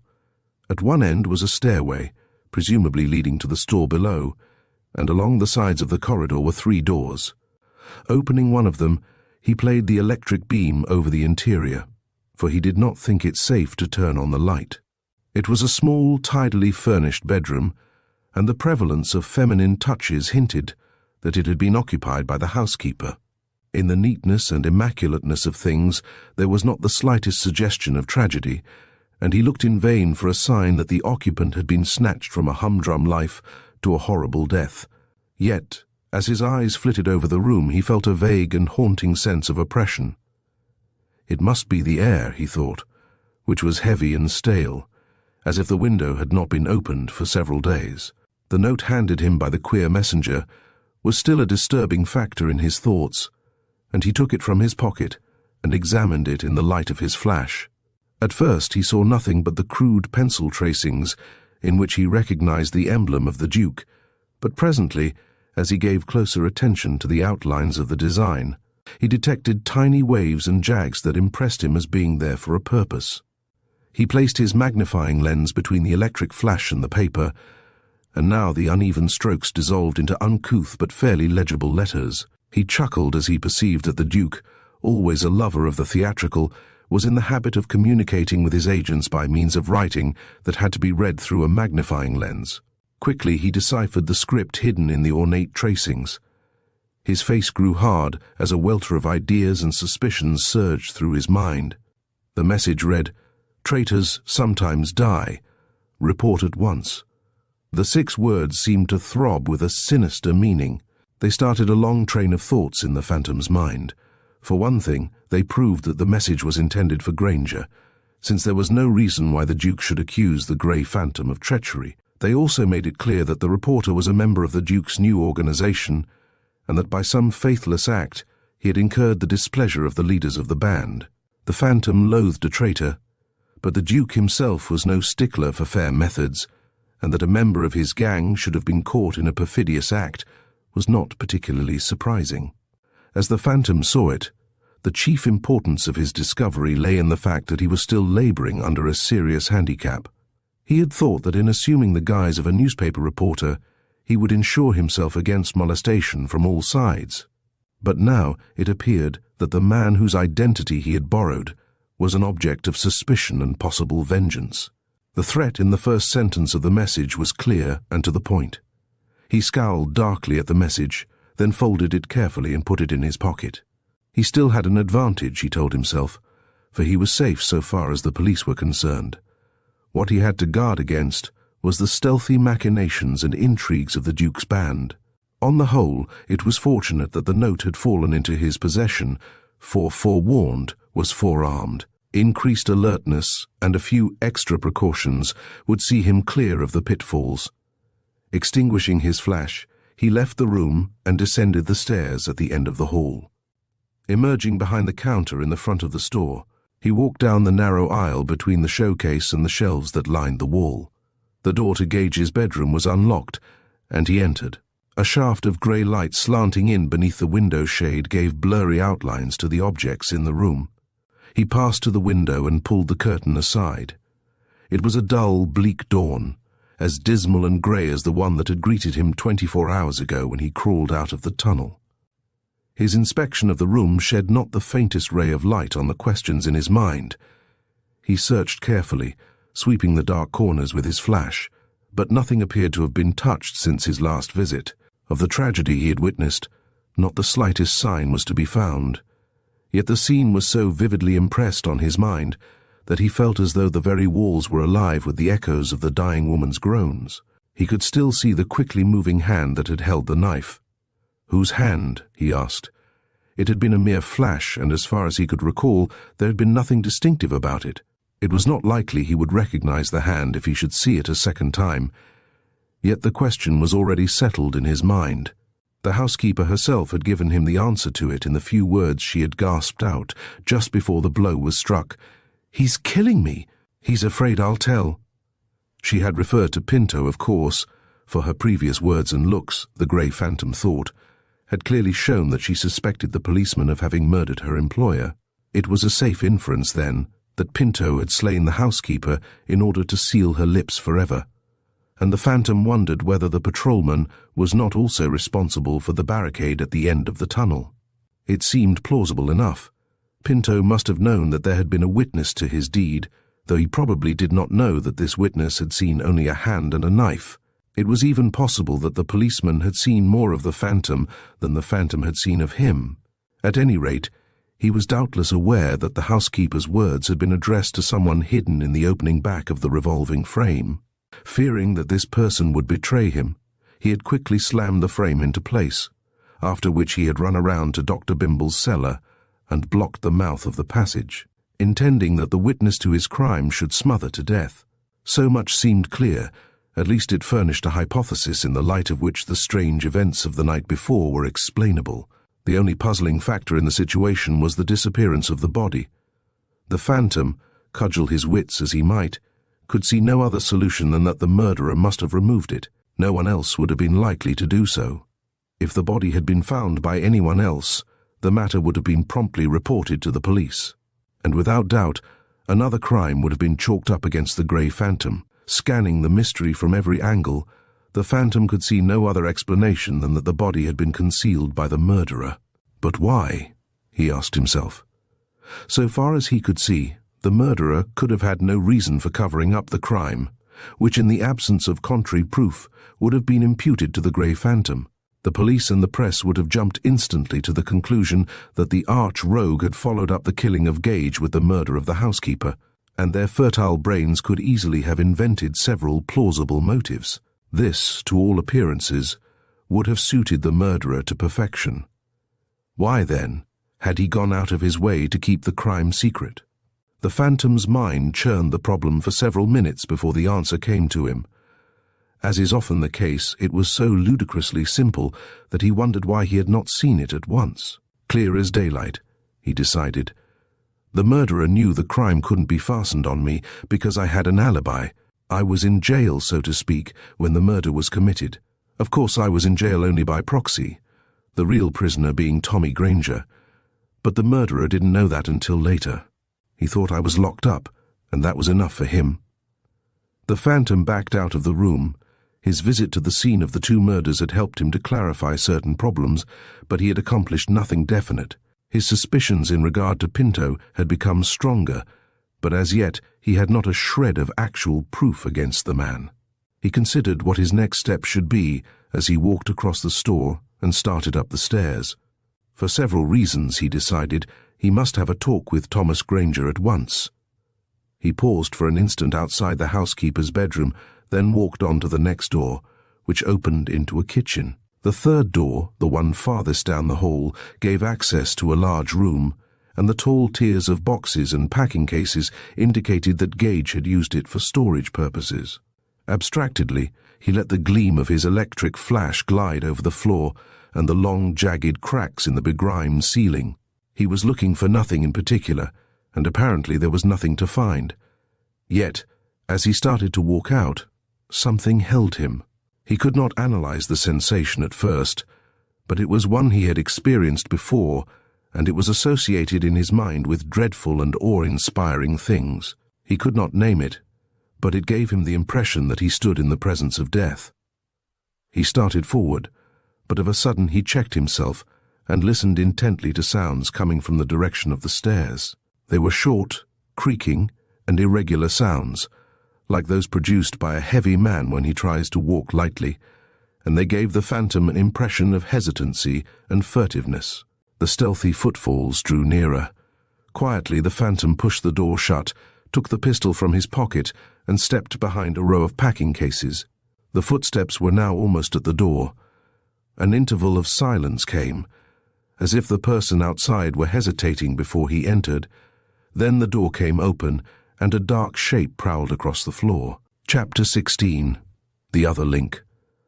The room was in total darkness save for a tiny sliver of light filtering in through a crack between the packing cases stacked against the window. The prowler advanced gropingly after closing the door behind him, and from time to time he cleared his throat with little rasping sounds, as some persons do when laboring under intense excitement.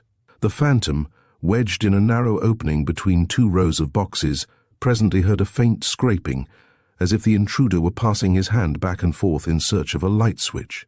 All he could see was a shadow moving hither and thither in the gloom, but the prowler's quick breathing and jerky footsteps told that, whatever might be his errand, he was going about it in a state of great trepidation. A sudden flash of light caused the phantom to press hard against the wall.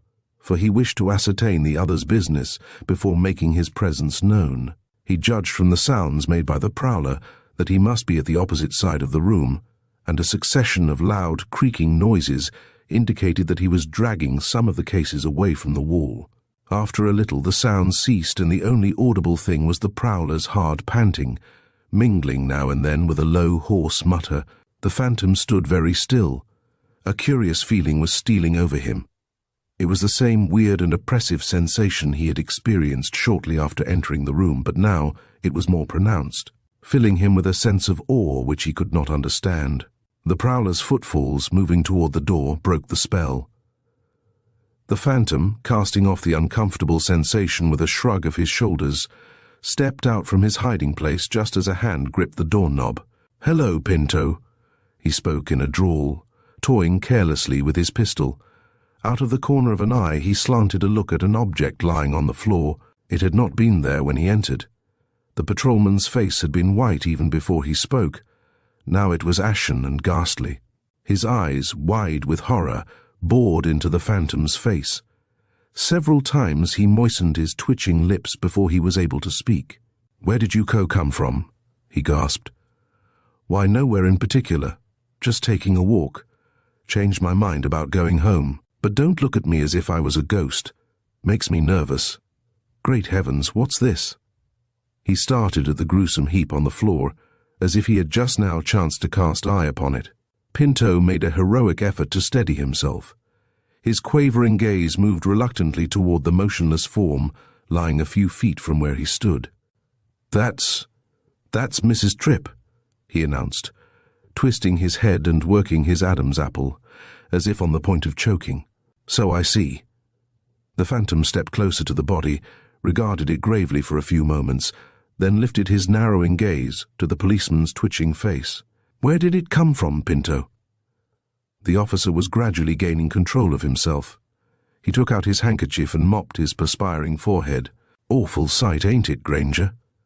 I thought I heard some kind of racket just as I was passing the house. I tried the doors, and the one at the side was unlocked. I thought it was queer, for I had made sure it was locked when I passed the other time, so I ran up the stairs and looked around. When I came in here and turned on the light, I found that thing lying there. It broke me all up. Fine scoop for your paper, Granger, if you grab it before the other reporters do." Smiling, the phantom looked Pinto squarely in the eye. "Your story needs a little dressing up. It doesn't hang together. Maybe you would have been able to think up a better one if your nerves hadn't been on the jump. For one thing, Pinto, no cop goes into hysterics at sight of a dead body unless his conscience is giving him the jim-jams. For another, you didn't find the body where it is lying now. Unless I am very much mistaken, you dragged it out from behind those packing cases." He pointed to a corner of the room where several large boxes had been displaced. The shamefaced expression of a man caught in a clumsy lie mingled with a look of dread in Pinto's countenance.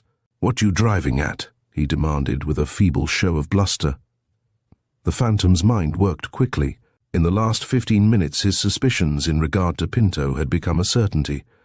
The policeman's conduct left not a shred of doubt as to his guilt, but the evidence the law would require was still lacking. Pinto would soon gather his wits and invent a more plausible explanation than the one he had just given, and on an issue of veracity between the grey phantom and an officer of the law. The latter would have all the advantages. The phantom, swiftly appraising the situation, saw that his only hope lay in subtler tactics. Perhaps by adroitly working on the policeman's evident pusillanimity, he could induce him to make a clean breast of it. "The game's up, Pinto," he said sternly. "You murdered Mrs. Tripp, just as you murdered Gage. Better come clean." A ghastly grin wrinkled the patrolman's face. "Think so, eh? You newspaper guys think you're pretty wise, don't you? Well, what proof have you got?" For answer, the phantom decided on a random thrust. He took a pencil and a sheet of paper from his pocket and, placing his pistol on a packing case, roughly sketched a ducal coronet. He held the design close to the patrolman's eyes. Pinto glanced at the sketch. With a hoarse cry he shrank back a step, but in a moment, by an exertion of willpower, he had partly mastered his emotion. He guffawed loudly. "Looks like a crow's nest to me," he gibed. "You recognized it just the same, Pinto. Your face told me you did, so there's no use denying it. You're a member of the Duke's crew. You had orders to kill Gage, and you did. It was fairly clever, too, the way you arranged things so suspicion would fall on him, on the Grey Phantom. But the housekeeper somehow saw through you. She was wise to you. And so, fearing she might tell what she knew and send you to the chair, you killed her too. Then—" "You've got some imagination, you have," jeered the policeman, struggling hard to maintain a grip on himself. "Then," continued the Phantom coolly, "you carried the body up here and hid it. Not a very clever move, but you were scared at the time, and people do queer things when they are panicky. You realized the Phantom couldn't be blamed for the murder of Mrs. Tripp, for he was in jail when the job was done. Anyhow, everybody thought he was, which amounted to the same thing. You were in no condition to reason things out, and the only safe way out of the mess you had made seemed to be to hide the body. It would postpone discovery of the murder for a while and give you a chance to think. The hiding place you picked wasn't a very good one, but it was the best you could find in a hurry." "Yeah?" taunted Pinto. "Been hitting the booze again, ain't you?" "No, I'm sober for once. Well, Pinto, after our little talk a while ago you were a bit worried. You knew someone would find the body sooner or later, and you thought things would look better all around if you were the one to find it. Anyhow, there was no reason for keeping it hidden longer, after it turned out that the police had nabbed the wrong man and the Phantom had no alibi. I suppose if I hadn't stopped you when I did, you would now be at the telephone reporting your discovery to the station house." As he spoke, the Phantom studied every change of expression in the other's face. Pinto winced as if each word had been a needle prick, but he seemed to be drawing on a reserve force of fortitude, for his courage was rising rather than ebbing. "After pulling all that dream stuff," he said sneeringly, "maybe you'll come across with the evidence." "Sure thing." The Phantom's tones belied his crumbling hopes. He realized he had no evidence, and Pinto showed no signs of breaking down. "If what I've said doesn't hit the bull's eye, why did you sneak in here and drag the body out from behind the packing cases? You seem to be making a beeline for it. How did you know it was there?" "So that's what you call evidence?" Pinto sneered. "I guess if it comes down to brass tacks, my word's as good as yours. Now that you've got all that stuff off your chest, maybe you'll answer a question or two, and you might begin by telling what you're doing here yourself. A reporter goes everywhere." "Reporter, huh? You've been on the sphere 4 weeks and soused half the time. You came here from Kansas City. You worked on a newspaper there only a week or two, according to the dope the department got. Seems you've been tramping around a lot in your days. Maybe you're an honest-to-goodness reporter, and maybe you're not. I've got a hunch of my own." "Let's hear it," said the Phantom lightly, though inwardly he felt somewhat uneasy. Pinto's gaze, constantly searching his face, was growing keener with every passing moment. "Well, it looks mighty queer to me that you showed up in this burg just a few weeks ahead of the Phantom, especially since you two look so much alike. What's queerer still is that you got pinched the other day, just when the Phantom was as good as caught in the net. He would have been hauled in if you hadn't been grabbed by mistake." "So that's it." The Phantom chuckled amusedly. "Just because it happened that way, you're thinking that I am acting as a foil for the Grey Phantom. You got me just right, Granger. I'm thinking that, though I'm not saying much about it yet. Here's another little thing I'd like to get your opinion on." He came a step closer, looked hard at the Phantom and put the question sharply. "What's become of Helen Hardwick?" Helen Hardwick?" The Phantom stood rigid, mouth gaping and eyes staring. "She's the one. They say the Phantom has a crush on her, and that it was on her account he handed the Duke that wallop some months ago. She supposed—" The Phantom, his face deathly white, clutched Pinto's arm in a grip that made the policeman squirm. "What about Miss Hardwick?" he demanded hoarsely. "Has anything happened to her? Speak, man." Pinto freed his arm and gave him a searching look. "All I know is that she's missing, and I thought maybe you—" "Missing?" echoed the Phantom sharply. "What do you mean? Speak up." In his excitement he did not see that the look of perplexity in Pinto's eyes had given way to a cunning twinkle. In another moment, the policeman had acted with a precision and a swiftness that indicated he was a far shrewder man that his looks led one to think. In an instant, the pistol had been beaten from the phantom's numb hand, and in the space of a few seconds, a steel link was gived around his wrist. "There, Mr. Grey Phantom," exclaimed the policeman with a triumphant chuckle. "I guess you won't get away from me this time."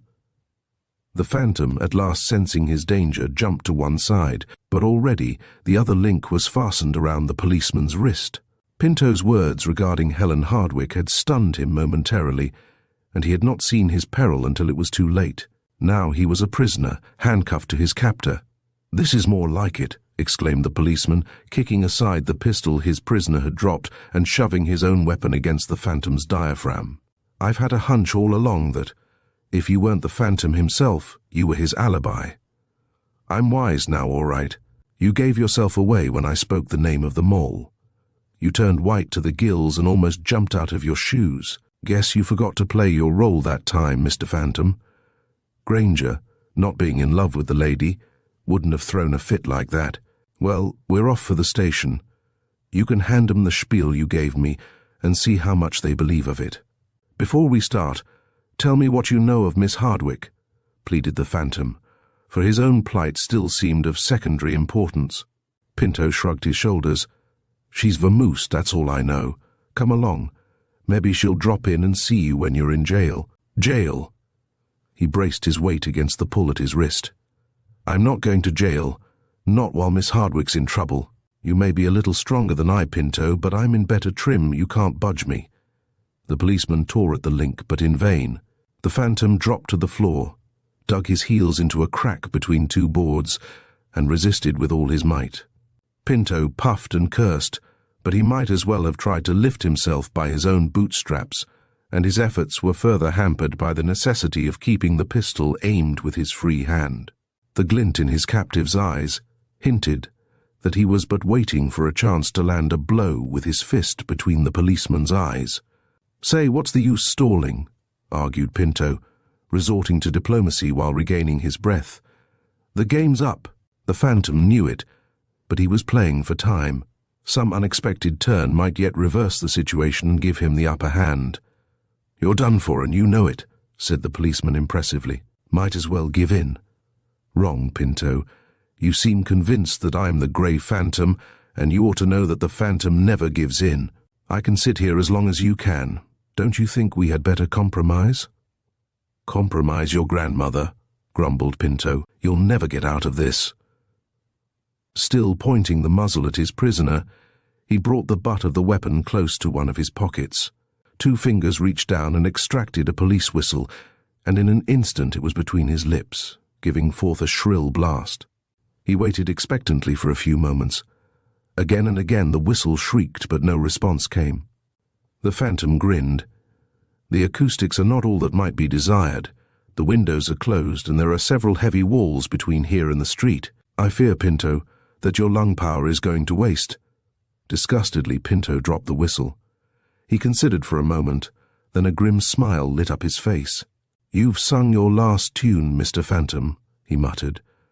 "There's always a way to handle the likes of you." As he spoke, he quickly shifted his hold on the pistol, and in another moment the handle crashed down on the prisoner's head. Of a sudden, the Phantom felt himself grow limp.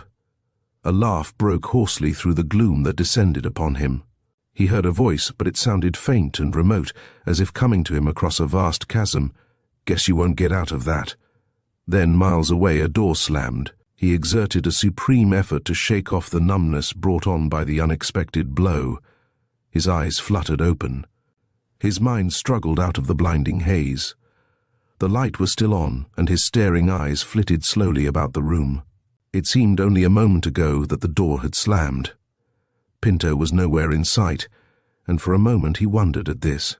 Then, his mind clearing, it came to him that the policeman had gone out to summon assistance.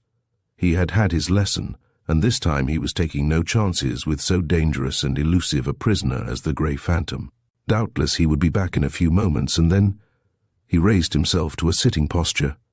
A hideous recollection electrified his body and mind. Helen Hardwicke was missing, Pinto had said. Perhaps she was in trouble. Perhaps some desperate danger confronted her. He must find her at once, and he must get out of the room before Pinto returned with reinforcements. He tried to rise, but something restrained him.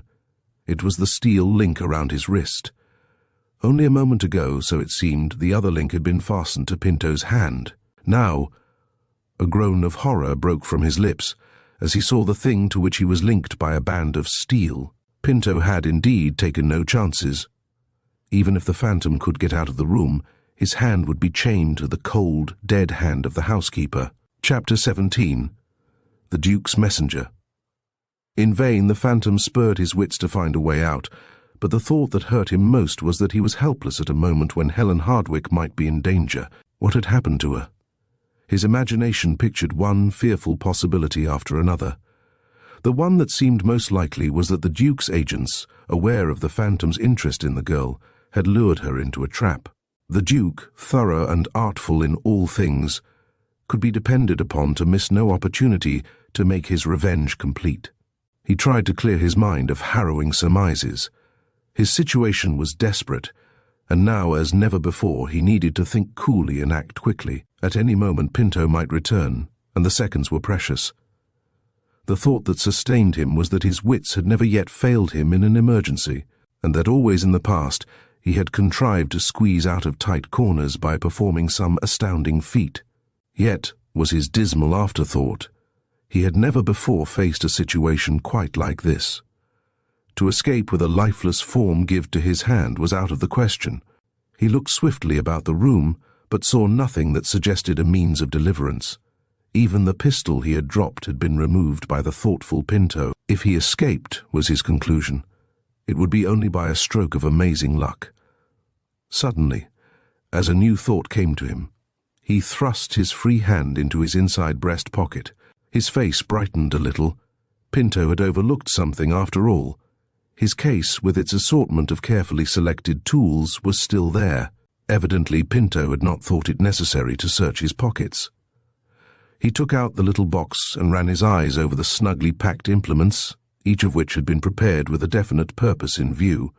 Quickly he tried several of his sharp-pointed tools in the locks of the handcuffs, but the mechanism was proof against manipulation, and he soon gave up the attempt.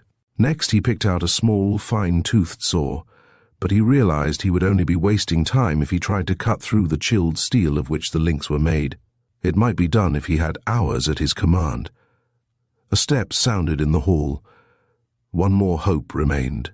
From his case he took a small capsule, pointed at one end, and scarcely longer than a pin. It contained a combustible powder, and the phantom had carried it with him for just such an emergency as this. Now he took one of Granger's cigarettes from his pocket, inserted the capsule at one end, and put the cigarette in his mouth. Then he returned the case to his pocket, and just as the door came open, was making an elaborate pretense of hunting for a match. He looked up with an air of unconcern, and in the next instant the cigarette dropped from his gaping lips. He had expected Pinto to walk in with one or more of his colleagues, but instead he saw the dwarfish creature who had handed him the paper bearing the Duke's emblem. For a few moments the little man remained in the doorway, sweeping the room with a quick, nervous glance, then closed the door and came forward. Mechanically the phantom restored the cigarette to his lips while staring at the queer intruder. The electric light lent a yellow tinge to his shriveled face, a face so gloomy and sour that it gave the impression of never having been lit up by a grin. He drew a pistol from his pocket as he approached the phantom. "Well, Granger, you sure got into a mess," he observed, speaking in a wheezy, drawling voice. "So it seems," agreed the phantom, his mind working quickly. "Got a match?" The weazened individual handed him one, but the phantom seemed in no hurry to light his cigarette. "I kind of thought you'd get yourself in bad, the way you carried on," continued the little man, gazing indifferently at the body. "Didn't you savvy the note I slipped you? It was plain enough, but you paid no more attention than if it had been an invitation to a dogfight." "I didn't think there was any great rush," said the phantom cautiously. "I thought tomorrow would be time enough." "Time enough? He. Well, you're a queer one, Granger. Guess you don't know the big chief the way I do." When he sends for you, it means he wants you right away. He's already kinda leery about you but that's your funeral. Hope for your sake you can square yourself with him. It's a lucky thing I turned back and got on your trail after slipping you the note." The Phantom, wondering what had happened to the policeman, looked uneasily at the door. "Where's Pinto?" he asked after a pause. "The cop? Oh, I fixed him." Handed him one from the rear as he was starting down the stairs, and he never knew what struck him. Just gave a grunt and went down like a bag of cement. You see, I'd been standing at the door trying to get the hang of the gabfest between you and him. I couldn't hear much, only a word now and then, but when the door opens and the cop walks out, I know there's trouble, and so I hand him one on the bean. Say, how much is that cop wise to? Eh? The Phantom stared for an instant, uncertain how he should play his role, but he quickly grasped the threads of the situation. Oh, Pinto is away off on his hunches. Hasn't the least idea I'm one of your gang, but thinks I'm dragging a red herring across the Phantom's trail. Rich what? The other chuckled mirthlessly. I'll say it is. Well, the cop won't do any talking for quite a long stretch, and when he comes to things will be kind of hazy in his cocoa. You'd better come along with me and make your spiel to the big chief. You'll have to do some tall explaining, and unless you can square yourself, you may wish the cop had got you. There was an ugly smirk on the man's lips, and he spoke the last words as if gloating over the ordeal in store for the other. The Phantom shrugged his shoulders. I can explain things to the big chief. What worries me is the bracelet on my wrist. I'll get the key out of the cop's pocket, announced the little man. The Phantom gazed after him as he left the room. A little while ago he had told himself that only a stroke of magic could save him, and the weazened creature's appearance at the crucial moment seemed almost miraculous. Yet he looked a trifle dubious. I'm coming out of the fire, he mumbled, but I haven't the least idea what the frying pan will be like. The little rat may be hard to shake, and Pinto will spoil my alibi as soon as he comes out of oblivion. The small man returned and tossed a metallic object at the Phantom's feet, then stood aside, with pistol leveled, while the handcuffs were being unlocked. His sharp eyes followed every move the Phantom made, but evidently there was not the faintest suspicion in his mind as to the identity of the man with whom he was dealing. In all likelihood, he knew Granger but slightly, and had never seen much of him. There, exclaimed the Phantom as the link around his wrist parted. Pinto will be the most surprised cop in creation when he walks in here and finds the bird flown. I'm dying for a smoke. He rose to his feet and struck the match, glancing narrowly at the other as he lighted his cigarette. There was a look of habitual alertness in the little man's glittering eyes, and the pistol in his hand more than equalized his physical disadvantage. Look here, Granger, he said in harsh, wheezy tones. I don't quite know how to size you up, but you and the chief are going to have a chat directly. I'm putting my gat inside my pocket like this. I'll have my finger on the trigger all the time, so you'd better watch your step. We're off. He motioned the Phantom to start.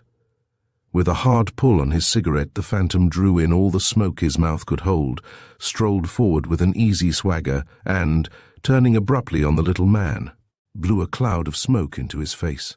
The victim gasped, spluttered and choked, then was seized with an attack of sneezing that racked his sides and convulsed his entire body. Spasm after spasm shook the puny figure until the little man was quite exhausted.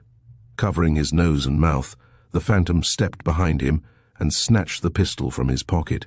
The sneezing powder worked even better than the last time I tried it, he observed with a chuckle. Kerchoo, was the other's explosive comment. Kerchoo! Slowly the acrid fumes drifted toward the ceiling. The little man, with tears streaming from his red-lidded eyes, lurched toward one of the rows of packing cases and leaned against it. The smoke was scattering, but repeated fits of sneezing were still jolting his frame. The Phantom smothered the cigarette under his heel. A simple trick had turned the situation in his favor, but now he faced another problem. How to dispose of the little man and Pinto was a poser. The former did not worry him, for he had bungled his job miserably, and silence and discretion were highly esteemed virtues in the Duke's organization. It was different with Pinto. The policeman had seen through the Phantom's disguise. Immediately upon recovering consciousness, he would report that the phantom was masquerading as Thomas Granger, and that would be the end of the ruse. The personality he had borrowed would no longer protect the phantom, and he would once more be a hunted man and obliged to watch his step at every turn. On the other hand, it was just possible Pinto would not tell what he had discovered. The policeman had a bad conscience, and that in itself made a difference. Besides, the phantom had twice slipped out of his hands, and he had achieved nothing whereof he could boast. His pride and his conscience, each a powerful factor, would be very likely to seal his lips. Suddenly he smiled. To make doubly sure, he would provide Pinto with a third motive for maintaining silence. Without doubt, the policeman shared the average man's fear of ridicule, and the phantom could work on that. The sneezings had ceased. The victim, looking as though every ounce of strength had been drained from him, peered vacantly at the phantom while the latter removed the second link from the dead woman's hand. Exhausted by the sneezing fits and deprived of his weapon, he was as helpless as a snake stripped of its poisonous glands. "Put your hands behind you," directed the phantom.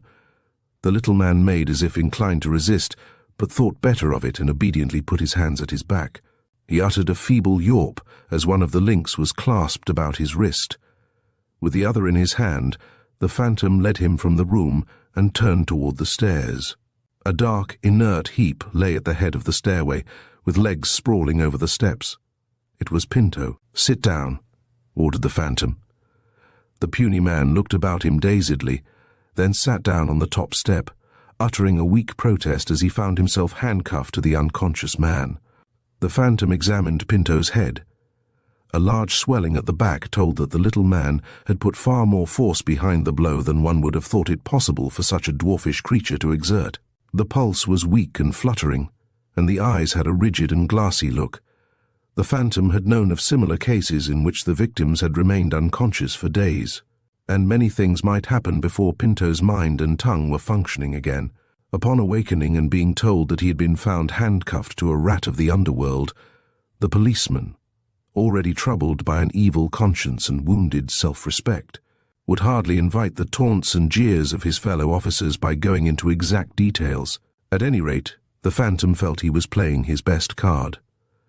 "Say, Granger," whined the little man, "ain't going to leave me like this, are you?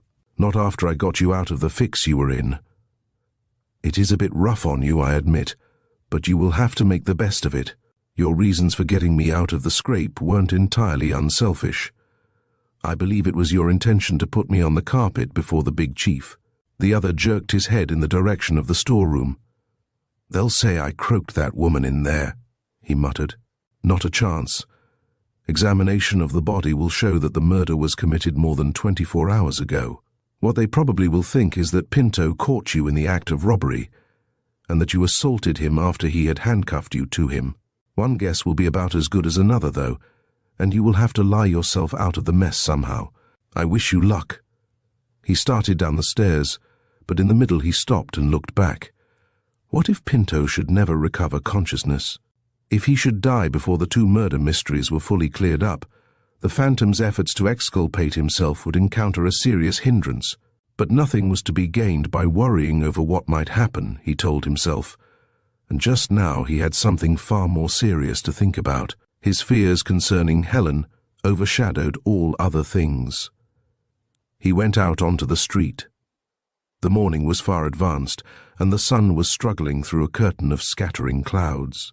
The glaring headlines of the morning papers spread out on the news stands at the corner told how the phantom, after having been seen at an elevated railway station the night before, had once more slipped through the dragnet. After a brief glance at the introductory paragraphs, he crossed the street and entered the telephone booth in the rear of a drugstore. There he consulted the directory and called the number of the Hardwick residence. A woman, evidently a servant, answered. The phantom announced that he was a reporter on the Sphere and wished to speak with the master of the house. After a few moments' wait, a masculine voice came over the wire. It trembled a little, as if its owner was trying to control an intense excitement. Mr. Hardwick was at first unwilling to discuss the matter, but after repeated urgings admitted that he had requested the police to search for his daughter, who had been missing for 2 days. She had left home without explanations of any kind, and nothing had been heard from her since, as it was entirely unlike her to go away for any length of time without notifying her father. Mr. Hardwick feared something had happened to her. The Phantom's face had a blank look as he emerged from the booth. He remembered Miss Hardwick's sudden and mysterious disappearance from Dr. Bimble's laboratory. Something must have befallen her after leaving the scientist's house, and the fact that she had not communicated with her father was disquieting. He went out on the sidewalk and turned toward the corner. Of a sudden he was all caution and alertness. Someone was watching him. Chapter 18. The Starting Point. The Phantom feigned utter unconcern as he continued toward the corner. His acute senses had instantly registered the fact that he was an object of scrutiny. It vexed him not a little, for he was anxious to get on Helen Hardwick's trail, and he had no relish for another adventure with the police. He looked about him out of the tail of an eye as he advanced with a leisurely swing. It took him but a few moments to pick out the watcher from among the sprinkling of loungers and pedestrians on the sidewalk. The man's dull face and stolid expression did not deceive the Phantom for a moment. He stood with his back against a shop window, and part of his face was hidden by a newspaper he pretended to be reading. The Phantom walked up beside him. "You're a detective, aren't you?" The man lowered the newspaper and gazed at the questioner out of deceptively sluggish eyes. "What makes you think so?" The Phantom chuckled, though he knew he was treading on dangerous ground. It was just possible that Granger, although he had not been long in the city, and therefore could not have an extensive police acquaintance, had met this particular detective. A careful study of the man's face reassured him, however. "Oh, I spotted you easily enough," was his answer. "I suppose you have heard of me." "I am Thomas Granger, of the—" The other gave a slight nod. A faint grin creased his face. "I've heard of you, all right. On the day you were pinched, they tell me, you had the beautifulest jag on that's been seen in this town in many a day. Why don't you put a fellow wise to your source of supply?" "I may," with a knowing wink, "if you promise not to jug me again." "Well, you needn't rub it in, Granger. You look a lot like the Grey Phantom. If you didn't have those glad rags on, I wouldn't be able to tell the difference. I never met the Phantom face to face, but judging from his picture, I should say you're as much alike as 2 peas. By the way, my name is Culligore, Lieutenant Culligore." The Phantom repressed a start. He had seen the name in the earlier newspaper accounts of the murder and remembered that Culligore had been one of the detectives assigned to the case. He wondered whether it were possible that he and Granger had not met while the reporter was getting the facts of the tragedy for his paper. The detective's face showed no sign of suspicion, but the Phantom noticed that he had an odd habit of rubbing his upper lip against the tip of his nose, and the little mannerism impressed him as significant of deep and devious mental processes. "That reminds me," he exclaimed suddenly, as if just recalling something. "There's been a brand new murder committed over at the Gage house." The detective lifted his brows. "I was snooping around, hoping to find some new twist to the case," explained the Phantom. "In a storeroom on the 2nd floor, I found the body of the housekeeper. She looked as though she had been dead a good many hours. Pinto is lying on the stairs with a bump on the back of his head, and he's handcuffed to a little shrimp that looks like a dope fiend." Lieutenant Culligore stared as he heard the strange report. "Been drinking again? Go and see for yourself." Culligore at last showed signs of activity. "Better come along," he suggested. "If you've been telling me the truth, there ought to be a good story in it for you. I've seen enough. Going back to the office to write it up." The two parted. As Culligore started to cross the street, he made a curious motion with his hand, and the Phantom fancied he was signaling someone on the other side. He walked briskly toward the elevated station.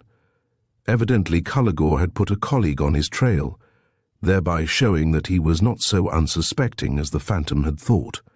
He ascended the stairs and walked out onto the platform without a single backward glance, but his ears, trained to catch and classify the slightest sounds, told him a pursuer was behind him. The train, a southbound one, was crowded with passengers. The Phantom selected a strap near the rear end of one of the cars. The many curious glances leveled in his direction told him he was being recognized as the newspaper reporter who had won fame by being mistaken for the Grey Phantom and whose photograph had appeared side by side with that of the notorious rogue. While ostensibly absorbed in an advertisement, he cast a sidelong glance at the platform of the car just ahead.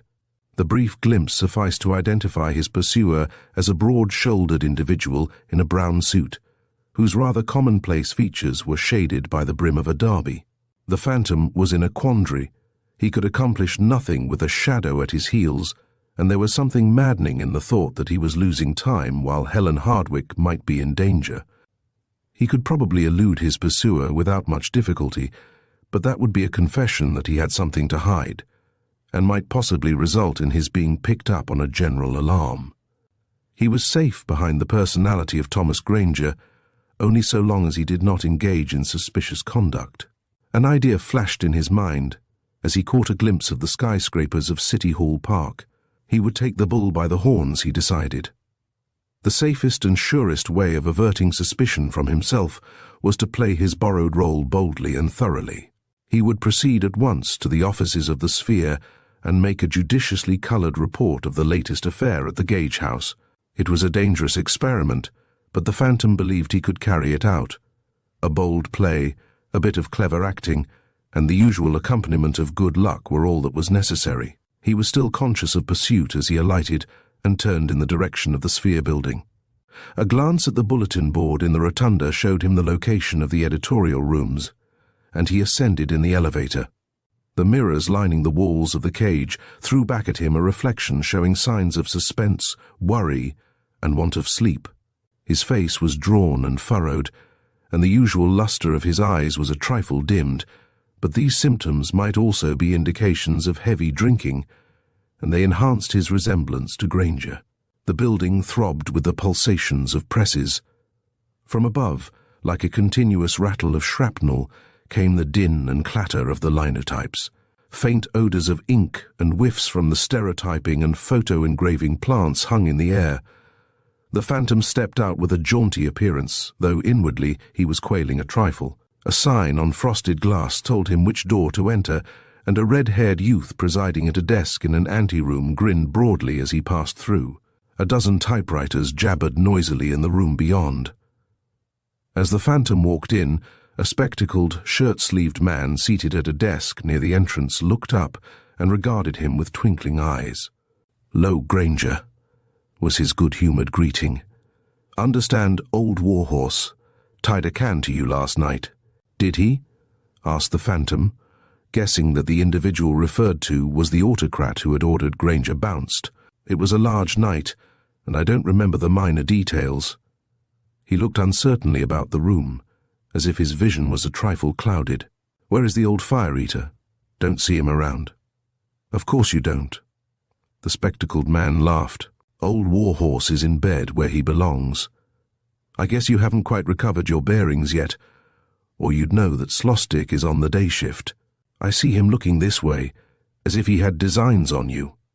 The Phantom trailed the spectacled man's glance to a glass-partitioned cubbyhole at the other end of the room, where a bald and sharp-nosed man sat at a desk. He advanced airily, grinning in response to the knowing winks and well-meant banter that followed him, and boldly approached the scowling personage at the desk. "Don't you know you're fired?" demanded Slosstick, jabbing at a page of copy with his pencil. "Am I?" inquired the Phantom innocently. He spoke with a little catch, as if he had a slight cold, and he avoided the sunlight streaming in through the window. "It hadn't occurred to me." "No? Old Warhorse had you kicked out, didn't he? You'd been insulting him again, I understand." Slosstick's devastating pencil ripped an entire paragraph out of the copy before him. "What's biting you this morning?" "Nothing," said the Phantom blandly. "Just thought you might like to know that there's been another murder at the Gage House." The slashings of Slosstick's pencil ceased abruptly. He swept the Phantom's face with a quick, searching glance. Briefly, the impostor told as much as he thought prudent, describing the scene in the storeroom and at the head of the stairs, without telling of his own part in the night's events or of Pinto's mysterious conduct. He was not yet ready to accuse the policeman openly, and for the present it suited his purpose to leave the affair vague and mysterious. There was a flicker of interest in Slosstick's eyes. Housekeeper murdered and policeman lying at the head of the stairs handcuffed to a dope. Rattling good yarn, Granger. But, and a look of doubt crept into his face. We've had nothing from the police on this. Good reason. The police didn't know of it till a few minutes ago. If you hurry, you will beat the other papers to it. Slostic snatched up the telephone and called a department. First page makeover, he snapped when the connection had been established. Then, turning to the Phantom, think you can see the typewriter keys this morning? The Phantom quavered inwardly. Typewriting was not among his accomplishments, and the entire proceeding was strange to him. He hesitated, noticing that the rumble of the presses had already ceased. Well, never mind, grumbled Slostic, his pencil already at work on an 8-column caption. Give the dope to Fessenden and let him write it. Then go home and get some sleep. You look as if you needed it. And for the love of Mike, steer clear of the booze. Fessenden! In response to the explosive shout, a lanky and dyspeptic-looking man appeared at the door to the cubbyhole. After receiving a few terse directions from Slostic, he led the Phantom to his desk and sat down before his typewriter. He inserted a sheet of paper in the machine while listening, and his fingers were racing over the keys even before the Phantom had finished his recital.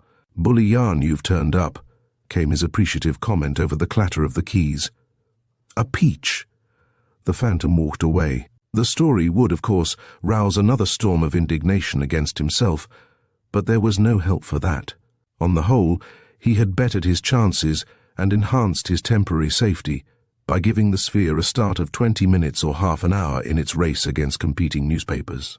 His shadow was nowhere in sight as he emerged from the building.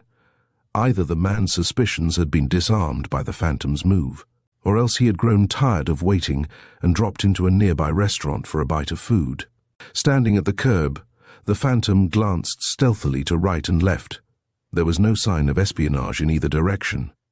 At last he was free to begin his search for Helen Hardwick, but the trail seemed to have neither beginning nor end. In vain, he searched his mind for a starting point. His hands were in his pockets, and presently his absently groping fingers touched a piece of paper. He drew it out, starting as his eyes fell on the ducal coronet. Guess I'll see Granger, he reflected. I have a strong hunch he is my starting point. Chapter 19, The Big Story. How is your guest, Pang Yuan? Was the Phantom's first question after entering the shop on Pell Street. The Chinese man's eyes widened. The guest? Ah, yes, I remember. I think the gentleman is well. Has he telephoned anyone or sent out any messages? No, he has remained in his room all the time. He asked me this morning for something to read, and I gave him a translation of Chin Kong Ching. Good. I have come to have a talk with him. Very well. The slight figure, arrayed in loose-fitting, straw-coloured garments, stepped to the wall with the softly gliding gait characteristic of his race. He pressed a button, and the Phantom passed through an opening which instantly closed behind him. Granger, lying on a couch, looked up drowsily. The little room had neither windows nor visible door. Air was wafted in through a mysterious recess in a corner of the ceiling, and a shaded lamp shed a greenish light over the scene. The walls were covered with yellow satin embroidered with quotations from Chinese philosophers. On a table standing near the couch were the remnants of a breakfast. Fairly comfortable, I see. The Phantom sat down. His glance, though seemingly casual, was taking in every detail of the reporter's appearance. How are you feeling? Rotten. Granger rubbed his eyes and scowled disgustedly. I asked the man for something to drink, and he brought me a mess that tasted like vinegar and molasses. Then I dropped a hint that I would like some reading matter, and he handed me a book that put me to sleep before I had turned the first page. Say, how much longer are you going to sport my clothes and wear my name? No longer than I have to. Your name suits me well enough, but our tastes in clothes differ. Granger grinned. He was comfortably stretched out on his back, and his eyes were lazily studying the arabesques in the ceiling. Anyhow, my clothes are harmless. That's more than can be said for my name. On the square, I am surprised to see you this morning. Why so? There was a twinkle in the reporter's eyes as he turned them on the Phantom. Because you went in for a lot of trouble when you annexed my identity. I was pickled last night, and you took my breath away when you yanked off the mustache. Till then, I hadn't had the faintest idea that my abductor was the Grey Phantom. If I hadn't been so flabbergasted, I might have given you a friendly tip. A tip? To the effect that Tommy Granger was a marked man. I'll tell you something interesting if you promise not to fall out of the chair. I am a member of the Duke's gang. The Phantom's brows went up. For several hours he had been aware of Granger's membership in the criminal organization, but the glib admission surprised him. He had intended to pull the Duke's communication out of his pocket with a dramatic gesture and startle a confession out of the reporter, and he was wholly unprepared for the latter's frank and voluntary avowal. Surprised you, didn't it? Granger chuckled as if mildly amused. I can hardly get used to the idea myself. Membership in that gang of cutthroats and grafters is nothing to be proud of exactly. I've always had a sneaking admiration for the Grey Phantom, but the Duke's different. He's smooth and artful enough, but he's made of coarser stuff. Yet you are a member of his organization? Sounds contradictory, doesn't it? Well, since I have told you the beginning, I'll have to tell you the rest. The cause of it all dates back to my birth. I came into the world with the face I'm wearing today, though it's undergone a process of beautification in the intervening years. You see, my face is the mainspring that has determined most of my actions in recent years. Some of the more important ones, anyhow. I wouldn't be a newspaper man today if I had been born with a different face. I don't see the connection. Let me tell you how it came about. On 7 different occasions, and in as many different places, I have been mistaken for the Grey Phantom and put in durance vile. The clippings in my scrapbook tell all about it. I was in Cheyenne, Wyoming, the first time it happened, and after I had satisfied the police dunderheads as to my identity, the editor of one of the local papers asked me to write up my impressions while in jail and tell how it felt to be mistaken for a celebrity like the Grey Phantom. I did, and that gave me a taste for newspaper work. The editor gave me a job on the spot, and But what has all this to do with your membership in the Duke's gang? Interrupted the Phantom impatiently. Everything. I've been plugging away at the newspaper game ever since I got my start in Cheyenne. I never stayed long in a place, for I have something of a roving disposition and like change of scenery now and then. My face got me in bad almost wherever I went. I had no sooner struck a new town than some ambitious dick thought he saw a chance to get famous by pinching the Grey Phantom. Of course, that always meant a stretch in the lockup, anything from 2 days to a week.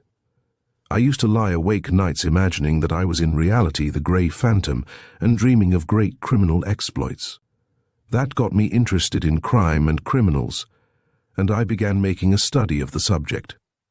Finally, I drifted into New York and landed on the Sphere. One night, while prowling about the Chatham Square section, I dropped into a Turkish coffee house.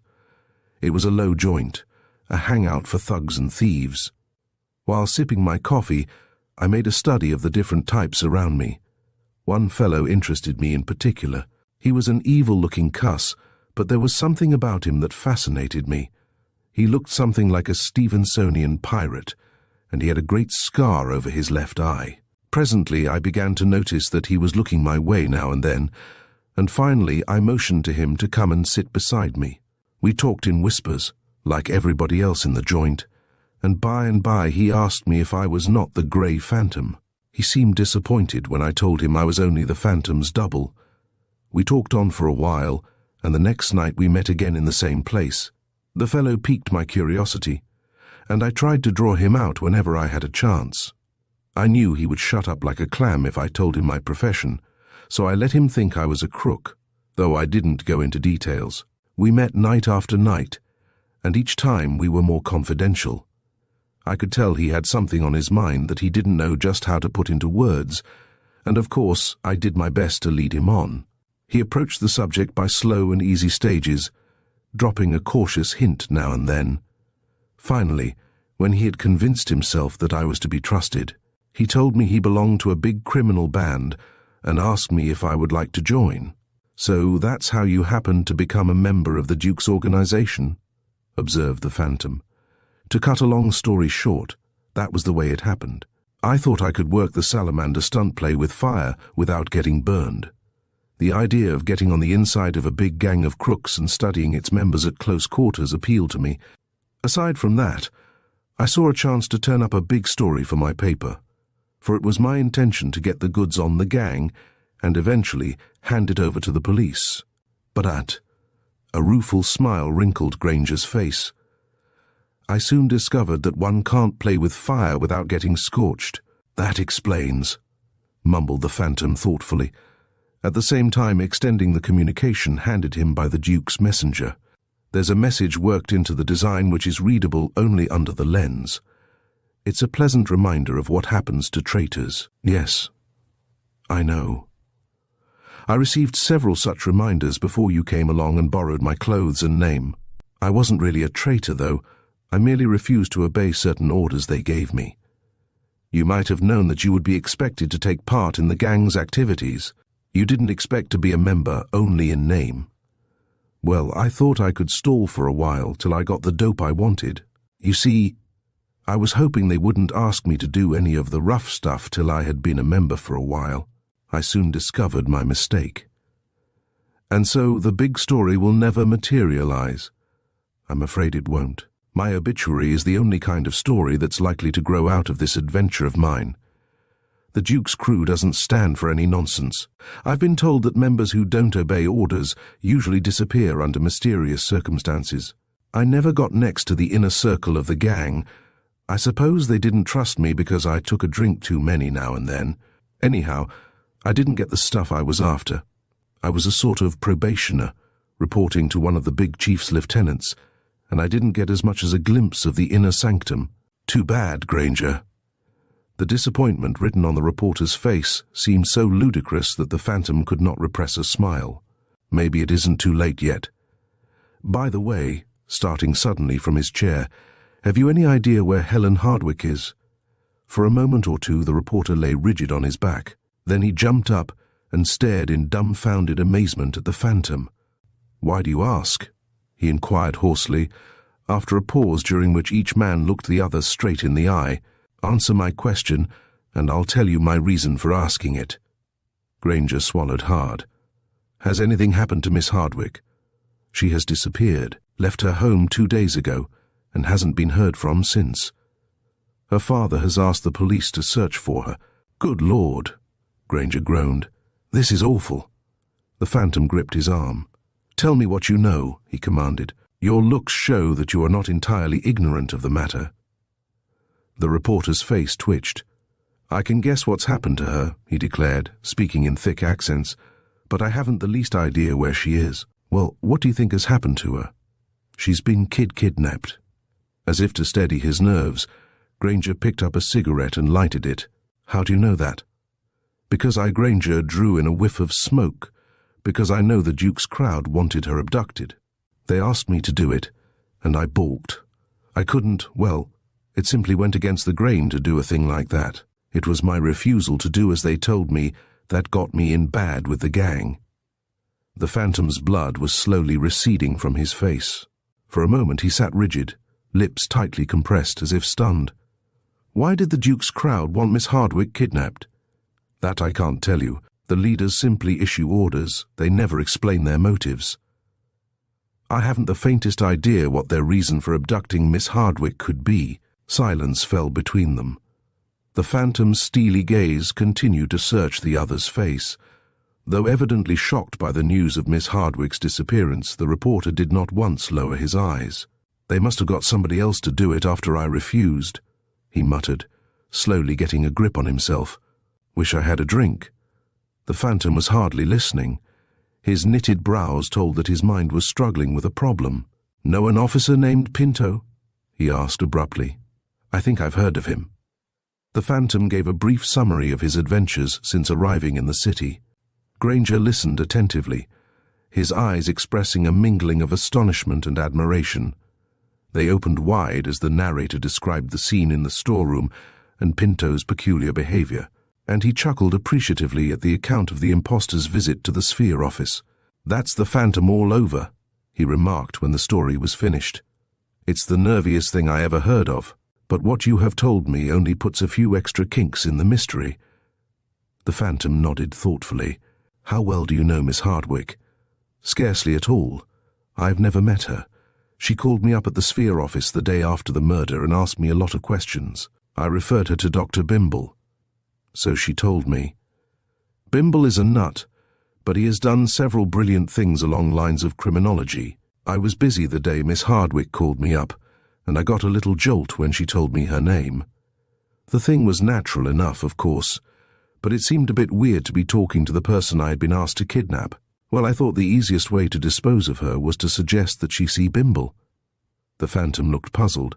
You never saw Miss Hardwick, and you have talked with her only over the telephone, he murmured. That being the case, I wonder why Pinter asked me while we were in the storeroom this morning if I knew what had become of Miss Hardwick.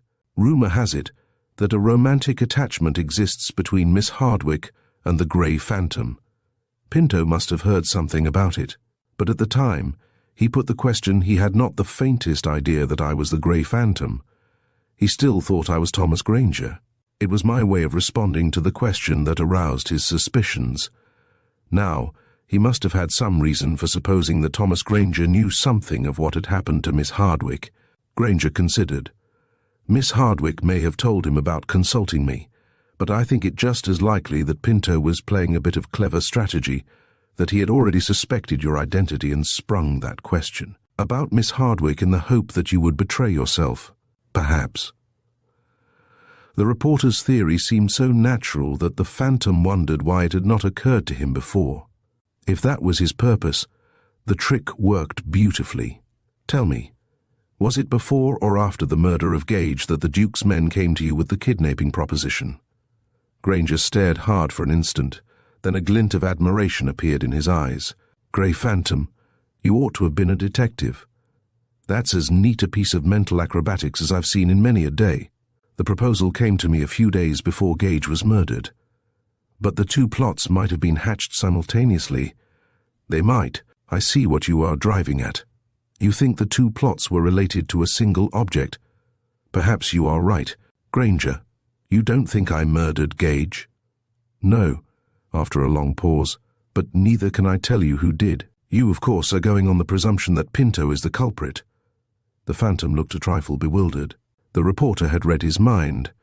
Granger chuckled. I can see in which direction your mind is working.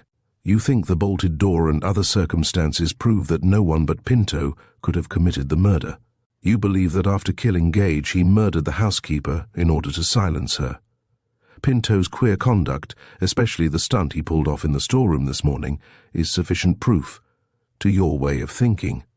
And you base your entire case on the guess that Pinto is a member of the Duke's gang. Don't you agree with me? I read between the lines of your stories in the Sphere that you did not share the generally accepted opinion. Granger looked up quickly. The devil you did. I didn't mean to air my private opinions. It must have been a subconscious process. To be perfectly frank, I don't know whether I agree with you or not. I have an idea of my own on the subject, but it's vague as yet. Maybe I'll tell you later. The Phantom shrugged his shoulders. The mystery of the murders doesn't interest me particularly just at present. Granger, if you were in my position, how would you go about finding Miss Hardwick? The reporter considered for a long time. My first step would be to get in touch with the Duke's gang and try to ascertain where Miss Hardwick is being concealed. That's a large order, and you will find it fairly exciting. The Duke, I've been told, hates you as he never hated anyone before, and he's almost as dangerous behind prison bars as outside. He froths at the mouth whenever he mentions your name to the other prisoners. Your borrowed personality won't give you a great deal of protection, for there are a lot of sharp-eyed men in the Duke's crowd, and besides, you're in almost as great danger whether you appear as the Grey Phantom or as Tommy Granger. The Phantom waved his hand deprecatingly. I have considered all that. The question is, how am I to get in contact with the gang? He peered reflectively at the man on the couch. Then an idea came to him. How did the heads of the organization communicate with you? To whom did you report, and from whom did you receive your orders? From my acquaintance of the Turkish coffee house.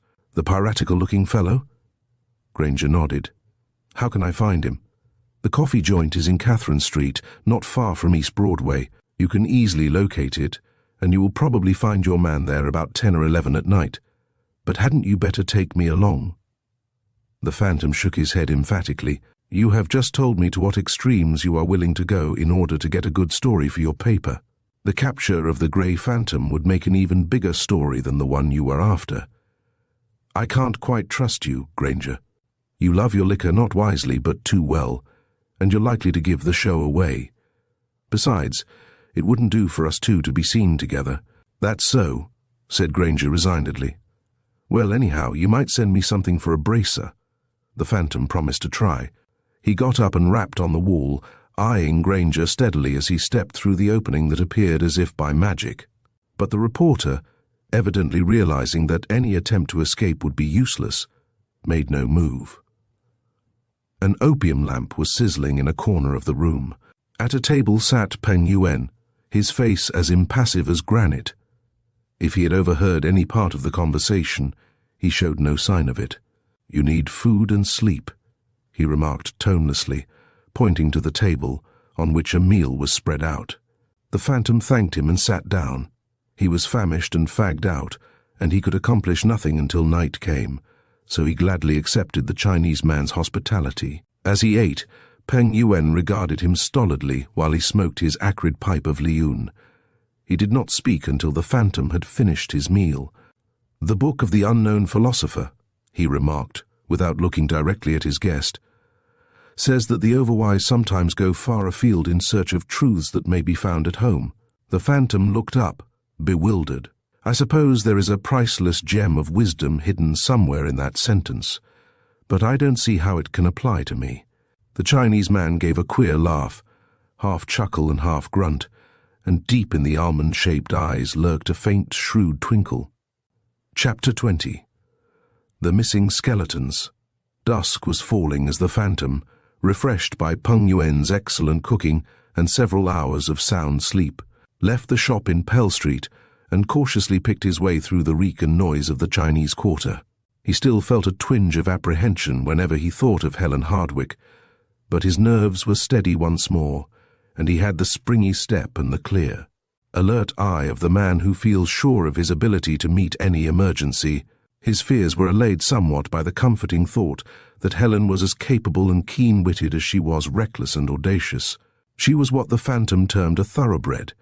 She had nerve, spirit, and subtlety, and on several occasions she had evinced an amazing capacity for handling a difficult situation. Besides, she had a robust vitality and an athletic physique that in no wise marred her womanly charms. The Phantom walked slowly, turning the complex situation over in his mind, for it was still too early to go to the coffee house in Catherine Street. At a corner newsstand he bought an evening paper, glancing at the headlines as he walked along. The murder of the housekeeper was given glaring prominence because of the general belief that it had been perpetrated by the Grey Phantom. The motives ascribed to him were somewhat sketchy, but the police seemed convinced that he was bent on a campaign of terror, and there was anxious speculation as to where his blood-stained hand would appear next. In the meantime, the search was being continued at fever heat, and the Detective Bureau expected to make an important announcement within a few hours. The Phantom smiled as he read. He had expected that the death of the housekeeper would be charged to him, and he had drawn fortitude from the firm belief that in a short time he would prove his innocence. The odd predicament in which Pinto had been found was described facetiously and at great length. The paper treated it as a mystery that might not be solved until the officer, who had been taken to a hospital suffering from a severe concussion of the brain, recovered consciousness. His partner in the droll situation had stubbornly refused to render any explanation and was being held for investigation pending Pinto's recovery. He had an unsavory record, according to the police, and was known in the underworld as Dan the Dope. The Phantom was satisfied. From Dan the Dope he had nothing to fear, and Pinto, even if he were inclined to tell what he knew, would not be able to speak for some time. He was passably safe as far as the police were concerned, and a little extra caution and vigilance would checkmate the designs of the Duke's henchmen. As far as he was able to tell, neither side suspected that the Grey Phantom was masquerading as Thomas Granger. He had still more than an hour to while away, and a hazy thought in the back of his mind guided his steps in the direction of Dr. Bimble's house. Everything seemed to indicate that Helen had disappeared shortly after leaving the anthropologist's laboratory, and he might be able to pick up some clue in the neighborhood that would help him to trace her movements. He looked about him cautiously as he walked along, surmising that the vicinity was being watched by spies of the Duke. At the corner nearest the Bimble residence, he turned into a cigar store and purchased a package of cigarettes. He loitered near the door while smoking one, amusing himself by studying the faces of the passers-by, and presently a tall, angular figure approached from the other end of the block. At a glimpse, the phantom had recognized the inscrutable features of Jerome, the anthropologist's servant. The man walked hurriedly, looking straight ahead, and in a few moments he was out of sight. A vagrant impulse told the phantom to start in pursuit of him and see whither he was bound, but he realized that he had no reason for doing so.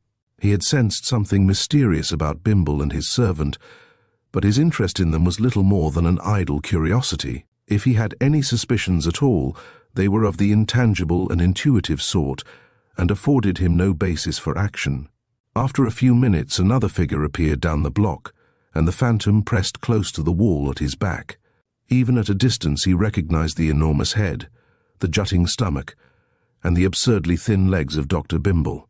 With a beatific smile on his face, and looking neither to right nor left, the anthropologist walked past him, evidently bound in the same direction as his servant. Again, the phantom felt an instinctive urge to follow. It struck him as rather queer that master and servant had not come out together. But then he told himself that the circumstance was probably meaningless, and that his imagination was magnifying trifles. He crossed to the opposite side of the street and turned east, scanning the dark front of the Bimble house as he strolled along. Coming directly opposite the residence, he paused in the doorway of a delicatessen store and looked across the street, scrutinizing the gloomy and unprepossessing dwelling with an interest for which he could not account. It seemed strange that Dr. Bimble should have chosen such an unattractive location, but he remembered that the scientist had said something about wishing to live in an out-of-the-way place where he would be safe against intrusions on his privacy and where he could conduct his researches in peace and quiet. The house, flanked by a lodging house on one side and on the other by a 3-story structure of residential appearance, whose boarded-up windows and doors hinted that it had stood vacant for some time, was dark from attic to basement. Presumably Dr. Bimble and his man were out for the evening. The house and its neighbors on each side held the phantom's gaze with a persistence that he could not understand. He sensed an incongruity of some kind, and for a while he tried in vain to analyze it. Finally, as he centered his attention on the building to the west, the one with the boarded windows and doors, it came to him. It seemed strange that a structure of that kind should be standing vacant in the midst of a housing famine, when even the least desirable dwellings commanded extravagant prices. The phantom laughed, a little disgusted with himself for allowing another meaningless trifle to perplex him.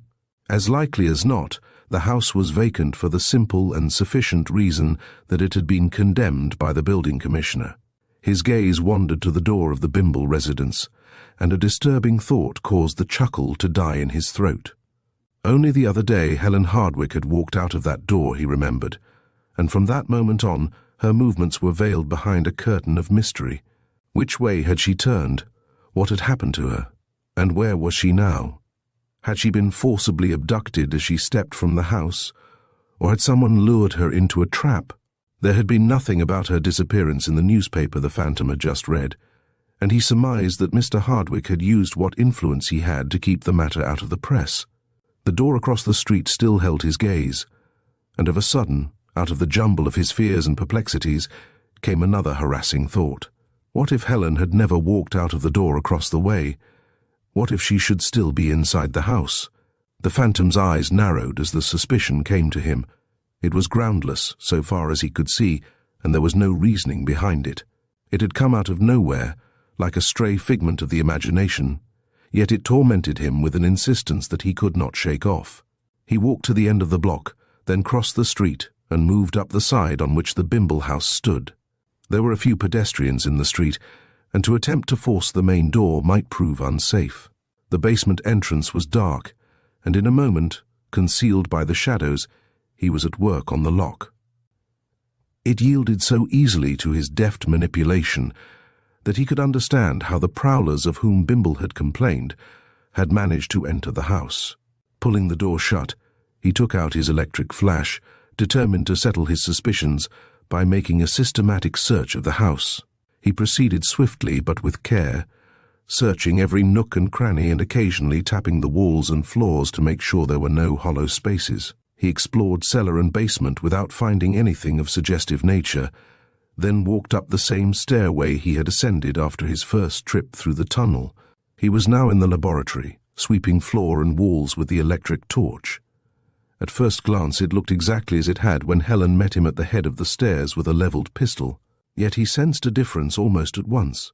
His eyes flitted over the long workbench with its collection of chemical apparatus, over the black-framed photographs and X-ray prints, and then he glanced at the tall cages along the wall, in which the skeletons stood, erect and grim as ghostly sentinels. It was then his mind grasped the difference. On his first visit, there had been at least a dozen skeletons in the room. Now he counted only 7. The famous Rationale, to whom Bimble had pointed with so much pride, was among the missing ones. He paused only for a moment to wonder what had become of the others, for Bimble and the servant might return at any time and interrupt his search, and he wished to be at the Turkish coffee house not later than 10:30. He inspected room after room, but without result, finally mounting to the attic and making the same thorough investigation there. He had found nothing whatever to reward him for his efforts. He came to the conclusion that his suspicions had been entirely unfounded, for if they had had any basis in fact, his investigation would have uncovered some clue or hint pointing in that direction. One thing had been accomplished, however, was his reflection as he walked down the stairs. He had eliminated Dr. Bimble from the range of his suspicions and would waste no more time and effort trying to explain the eccentricities of a scientist. Deciding to leave the way he had entered, he crossed the laboratory and moved toward the stairs. With his hand on the doorknob, he looked back and once more let his electric torch play over the floor and walls. Again, without exactly knowing why, he counted the cages, vaguely feeling that there was a hidden significance in the depletion of the grisly company. Finally, he extinguished his flash and resolutely turned away.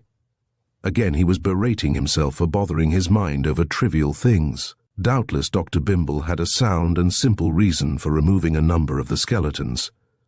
As he walked down the basement stairs, he resolved to banish the anthropologist and his collection from his thoughts. An odd sense of apprehension took hold of him as he reached the bottom step. He looked about him sharply. The darkness was so thick that he could see nothing. He pricked up his ears and listened, but he could detect no sound except those coming from the street.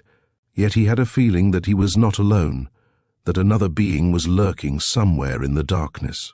It was a familiar sensation, and he had learned to heed its warning, for he had experienced it before in moments of danger. He stepped down on the floor, at the same instant reaching for the pistol he had taken from Dan the dope. Before he could draw the weapon, a voice spoke sharply, "Stay right where you are, friend." Then a click sounded, followed by a blaze of light. He turned quickly in the direction whence the voice had come. He saw the glint of a pistol barrel pointed toward him with a steady hand, and behind the pistol stood Lieutenant Culligore. Chapter 21. Fingerprints. The detective's face was as dull and unimpassioned as a caricature carved out of wood. He stood pointing the pistol with a listless air, and his eyes were heavy and sluggish, as if he were not fully awake.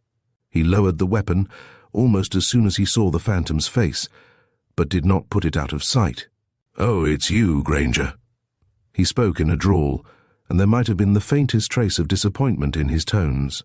"I thought it might be someone else. The grey phantom, for instance?" "Well, maybe. There's no reason, though, why the phantom should be prowling around here, is there?" "Apparently not." The phantom advanced leisurely and looked sharply at the speaker's stolid face. The question had been spoken in a tone faintly suggestive of an underlying meaning.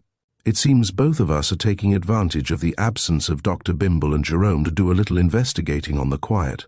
Culligore yawned ostentatiously. "The doc ought to have new locks put on his doors. It's too easy for people to get in. He is a simple and unsuspecting soul. But tell me, Lieutenant, how it happens that the phantom's trail leads into Dr. Bimble's basement. Does it?" "Well, I don't suppose you would be here unless it did. Your object in coming here wasn't to interview the skeletons upstairs, was it? Culligore laughed softly. I might put the same question to you. Then we're on an even footing, and since we don't seem to get anywhere, we might as well drop the subject of our mutual presence here. Each of us can take it for granted that the other has a tip which he wants to keep to himself. Seen anything of the Grey Phantom lately? Not exactly. What's the idea of the exactly? You either have seen him or you haven't seen him. Which is it? Neither the one nor the other, said Culligore mysteriously. With a man like the Phantom you can never be sure. Even when you think you see him, he isn't always there. Say that was a queer case you tipped me off on this morning. It was. Simple enough, though, as far as the murder of the housekeeper is concerned. Apparently there's not the slightest doubt that the Phantom did it. Think so? The two words, spoken in low and casual tones, caused the Phantom to raise his brows. Don't you? Culligore tilted his head to one side and squinted vacantly into space. Things aren't always what they seem, he drawlingly observed. I've been seesawing up and down ever since I was turned loose on this case. 1 hour I feel dead sure the Phantom did it. The next I don't know what to think. All the facts seem to point to the Phantom's guilt. That's just the trouble. Culligore scowled a little. There's such a thing as having too many facts. If the evidence wasn't so perfect, I'd be more sure of my ground. As it is, I wouldn't bet more than a pair of Bowery spats on the Phantom's guilt. I'm not sure he killed either Gage or the housekeeper. The Phantom eyed him intently, trying to read his mind. I see, he murmured. You don't want to believe the Phantom has fallen so low as to— You're talking rot, snorted the lieutenant, as if touched on a sensitive spot. What I want to believe makes no difference. If I could lay my hands on the Phantom this minute, I'd put the links on him so quick it would take his breath away. Even if he didn't kill Gage and Mrs. Tripp, there are 1 or 2 other things we can send him up for. I suppose so, said the Phantom thoughtfully. Much as you would hate to pinch him, you can't let sentiment interfere with duty. Sentiment be damned, grumbled the lieutenant, reddening a trifle as he saw the knowing grin on the Phantom's face. I never was long on that kind of stuff. By the way, what's your opinion of the case, Granger? I haven't any. The Phantom wondered what was going on in the back of Culligore's mind. He knew the dull features were a mask, and that the lieutenant, practicing a trick cultivated by members of his profession, was studying his face every moment without appearing to do so. You seem to be holding something back, he added. Think so? Culligore uttered a flat, toneless chuckle. Aren't you holding something back yourself? What's the use trying to hog it all for your paper? Didn't I tip you off on the doings in the Gage house this morning? You did, said Culligore dryly. And I'm still wondering how you knew about them. Did you just walk in on a hunch and discover a dead woman and a cop chained to an opium-eating runt, or did someone put you wise beforehand? The Phantom felt he was on dangerous ground. It was only a hunch. We newspapermen have them, you know, and once in a while they pan out. But what do you make of it, Culligore? How do you explain the cop being handcuffed to Dan the dope? I don't explain it. I suppose Pinto will tell us how it happened when he comes to. Think there's any connection between the handcuffed pair and the murder of the housekeeper? How could there be? The medical examiner said the housekeeper must have been dead from 20 to 30 hours when the body was found. Besides, where do you find any connection between a murder on the one hand and a cop chained to a dope fiend on the other? To my way of thinking, the two cases are separate. The one of Pinto and Dan the dope is all a riddle, and the only clear thing about it is that the Phantom had a hand in it. The Phantom? Yep. The Phantom was in on it. Surprised, eh? Well, there are some things we don't tell the newspapers, and this was one of them. Just how the Phantom figured, in the thing I can't tell, but he was in the Gage house last night or early in the morning. Beats the dickens how that fellow can walk past our noses without getting caught. The Phantom stared. He did not think he had left any traces of his connection with the affair at the Gage house, and Culligore's statement startled him for a moment. How do you know? He asked, getting a grip on himself. Fingerprints, said the lieutenant. This is on the QT. I examined the handcuffs and there were 3 sets of prints on them, showing that 3 different persons had handled them. There were only 2 or 3 marks of each set, but enough to identify them. One set was Dan the Dope's, the other must have been Pinto's, and the third was the Grey Phantom's. The Phantom bit his lip, chiding himself for having been caught off his guard. He might have known that the smooth and shiny surface of the handcuffs would register fingerprints. But he had been bodily and mentally exhausted at the time, and his habitual sense of caution had failed to assert itself. "Wonder what the Phantom was up to," he murmured, feeling a trifle uncomfortable beneath Cullagor's covert and incessant scrutiny. "Hard telling. Lots of queer things happen in this world." Cullagor grinned while absently toying with the pistol. "For instance, this morning after I left you on the corner." "You had me shadowed," interrupted the Phantom. "What was the idea, Cullagor?" "Just a hunch. My man trailed you to the Sphere office. Then, thinking you wouldn't be out for a while, he went into a beanery for a bite and a cup of coffee. After coming out, he hung around the entrance to the Sphere building for a while longer, but you didn't show up. Finally, he went inside and inquired for you. They told him you had left." Cullagor paused for a moment. He was turning the pistol in his hand with a playful air. The Phantom felt a curious tension taking hold of his body. "They told my man," continued the lieutenant, speaking very softly, "that you didn't write the story yourself, but told the facts to a reporter named Fessenden. As I understand it, they gave Fessenden a new desk not long ago. It's a nice-looking piece of furniture, with a smooth, glossy finish. Maybe you noticed it?" "No, not particularly," said the Phantom, finding it a little hard to keep his voice steady.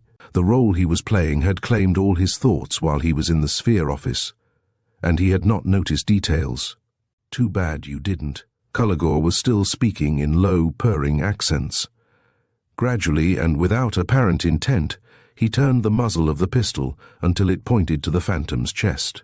"Well, I understand Fessenden was sitting at that nice new desk while you told him the story, and you were sitting right beside him, with one of the corners of the desk toward you. Some people have a habit, when nervous, of drumming with their fingers on whatever object is before them. It's a bad habit, Granger." The Phantom nodded. A thin smile played about his lips, and his eyes glittered like tiny points of steel between half-closed lids. "Very bad habit, Granger. Well, my man saw fingerprints on the smooth and shiny surface of the desk, right where you had been sitting. He touched them up by sprinkling a little grey powder over them, after which they were photographed. It didn't take very long to identify them. Steady now. This little toy of mine can be real ugly when it gets mad.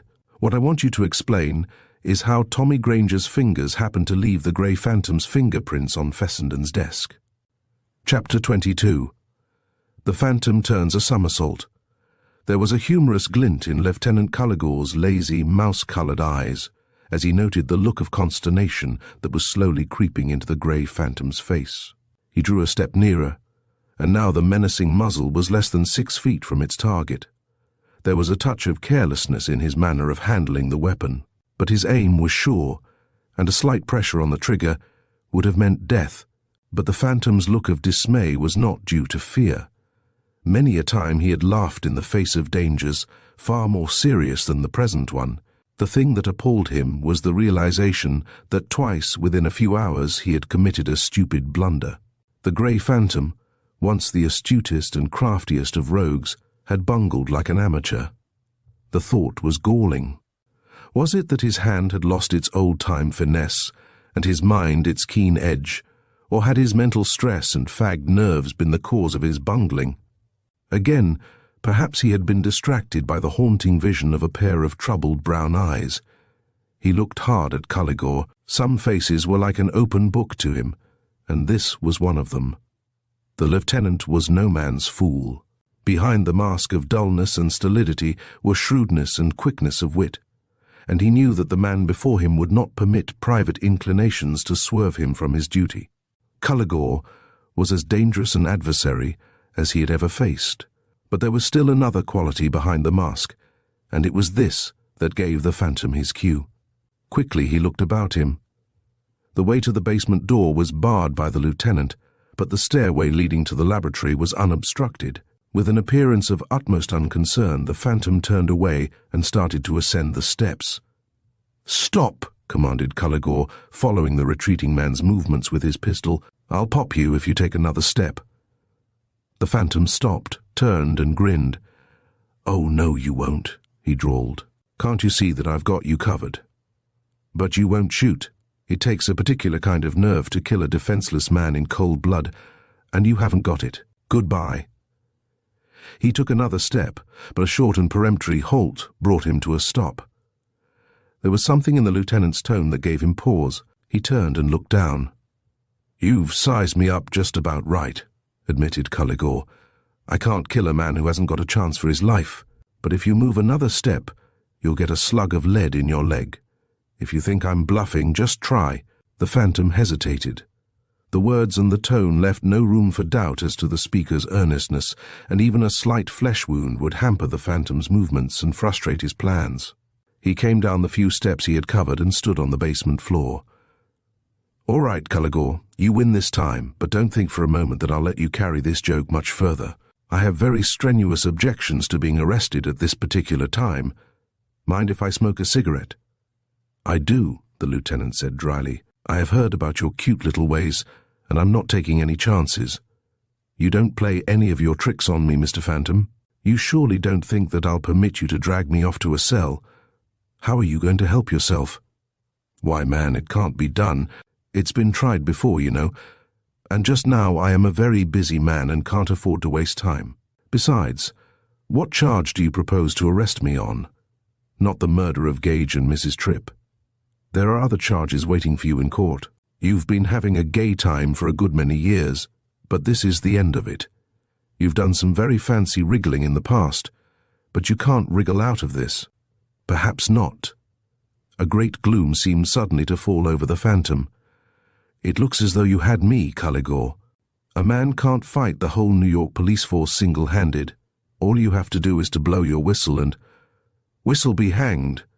I'm not going to give you the satisfaction of saying that it took a regiment to get you. I mean to arrest you alone, just to prove that you're not as smart as some people think."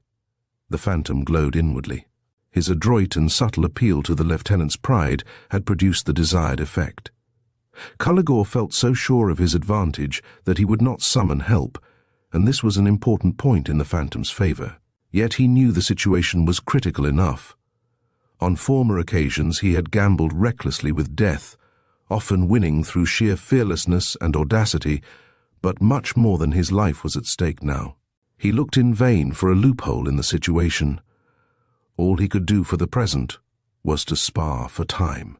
"I see," he murmured. "The achievement of taking the phantom single-handed would put a gorgeous feather in your cap. But look here, Carrados, fame is a fine thing, but you can't eat it, and it won't buy clothes. Isn't it just as important to find the murderer of Mrs. Tripp and Gage?" "I'll attend to that too." The lieutenant inserted a hand in his pocket and drew out a pair of handcuffs. "Out with your hands, Phantom." The phantom promptly put his hands in the pockets of his trousers. "Why be in such a rush, Carrados? You know I can't get away from you so long as you keep me covered. Let's discuss things a bit. You don't think I committed those murders?" "Not exactly," said the detective thoughtfully, the steel links dangling from his hand. "Whatever else you may be, I don't think you're a murderer. And that shows that you have more grey matter than some of your colleagues." "Thanks," dryly, "but you'd better save the compliments. I haven't quite made up my mind about the murders yet. If you didn't commit them, there are a lot of things that will have to be explained. The threatening letter, for instance, forged. And Gage's dying statement. Pinto lied, or else Gage was mistaken." "Think so?" The lieutenant's upper lip brushed the tip of his nose. "It's a queer thing that nothing but the Maltese cross was taken. That was only a detail of the frame-up. Listen, Carrados, isn't it your idea that the two murders were committed by one and the same person?" "It looks that way. But well then, I happen to know who killed Mrs. Tripp, because I was there when it happened." Carrados stared, and the phantom knew he had gained another point. "There when it happened? You saw the murder committed?" The lieutenant seemed at once amazed and incredulous. "Just where were you? In the storeroom?" No, the murder was committed in Gage's bedroom, and the body was afterward removed to the storeroom by the murderer. For a moment, Cullagor's astonishment was so great that he almost forgot to maintain his aim. He gathered himself quickly, but his face bore a look of bewilderment. He moved the body, eh? I wonder why. If the job was done by a certain person I have in mind, I don't see what object he could have in carrying the corpse from Gage's bedroom to the storeroom. The natural thing would have been to leave the body on the spot. You're not kidding me? Absolutely not. The Phantom grinned at Cullagor's perplexity. Evidently the lieutenant's theories and calculations had been completely upset by what he had just heard. Who is the certain person you had in mind, Cullagor? Never mind that. Let me get this straight. You were in Gage's bedroom when Mrs. Tripp was murdered? Not in the bedroom, but... The Phantom checked himself on the point of explaining that he had witnessed the murder from his place of concealment in the narrow, opening back of the window frame. In a flash it dawned upon him that he had another advantage over the detective. He had found the loophole in the situation for which his mind had been searching for the past 10 minutes. Cullagor, of course, was not aware of the existence of the tunnel. The stairs leading to the cellar were at the Phantom's back. If he could elude the detective long enough to slip down the steps and crawl into the mouth of the tunnel, he would be temporarily safe. It was a slender chance, but he had no other. "Where were you then?" demanded Cullagor. "My secret." The Phantom assumed a mysterious expression, meanwhile edging ever so slightly toward the stairs at his back. "I saw Mrs. Tripp, and she saw me. She was in a terribly frightened condition, and she called out that someone was killing her. Then, of a sudden, a hand appeared, holding a knife. Before I could utter a word or move a muscle, the knife had done its work." Cullagor muttered something under his breath. He scanned the Phantom's face keenly, but what he saw evidently convinced him of the narrator's truthfulness. A noise, scarcely louder than the falling of a pin, sounded at the head of the stairs. The Phantom's sensitive ears detected it, but the lieutenant appeared to have heard nothing. "Well, what happened after that?" The Phantom waited for a moment before he answered. A draught faint as a breath told him that the door at the top of the stairs had been opened. He had a vague impression that somebody was looking down on them, and he wondered whether Dr. Bimble or Jerome had returned. Not the slightest flicker in his face showed that he had noticed anything. "I didn't see any more. The curtain fell a moment or two after the blow was struck." Cullagor regarded him narrowly. Another faint sound came from the head of the stairs, and in the same instant the draught ceased, indicating that the door had closed. The lieutenant, his every faculty bent to the task of ferreting out the thoughts in the Phantom's mind, had heard nothing. He seemed inclined to doubt and scoff, but a stronger instinct compelled him to give credence to the story he had just heard, and all you saw of the murderer was a hand and a knife. That was all. Do you remember the woman's exact words? The Phantom searched his memory for a moment. She said, "He's killing me. He's afraid I'll tell. He locked me in." She never finished the last sentence, but she had said enough. Evidently, the murderer of Gage knew that the housekeeper was aware of his guilt, and imprisoned her in the bedroom so that she would not reveal what she knew. Later he returned with a knife in his hand, having decided it would be safer to kill her. The housekeeper must have had some warning of his arrival. Perhaps she saw or heard him coming. Cullagor looked as though he had a baffling problem on his mind. Who do you suppose was the he she referred to? I think that's fairly plain. She had previously made it known that she suspected Pinto of having murdered her employer. The lieutenant arched his brows and seemed to be revolving a new idea in his mind. Just the same, we can't be sure she meant Pinto, as long as she didn't mention him by name. The fact that she suspected him once doesn't really prove anything. Something may have happened in the meantime that caused her to change her opinion. The he might have been an entirely different person, maybe somebody she'd never seen before and whose name she didn't know. Possible, admitted the Phantom thoughtfully. Cullagor had turned his thoughts into a new channel. Besides, added Cullagor quickly, even if Pinto was the he she had in mind, she might have been mistaken just as you claim Gage was mistaken. The Phantom made another slight movement toward the cellar stairs. I'm not at all sure Gage made the statement Pinto claims he made. My private opinion is that Pinto is a liar, as well as a murderer. What the housekeeper said isn't the only evidence I have against him. I hadn't meant to tell what happened in the storeroom this morning, but since I was careless enough to leave my fingerprints on the handcuffs, I might as well come out with it. Cullagor's mouth opened wider and wider as the Phantom related what had occurred in the storeroom during the early morning hours.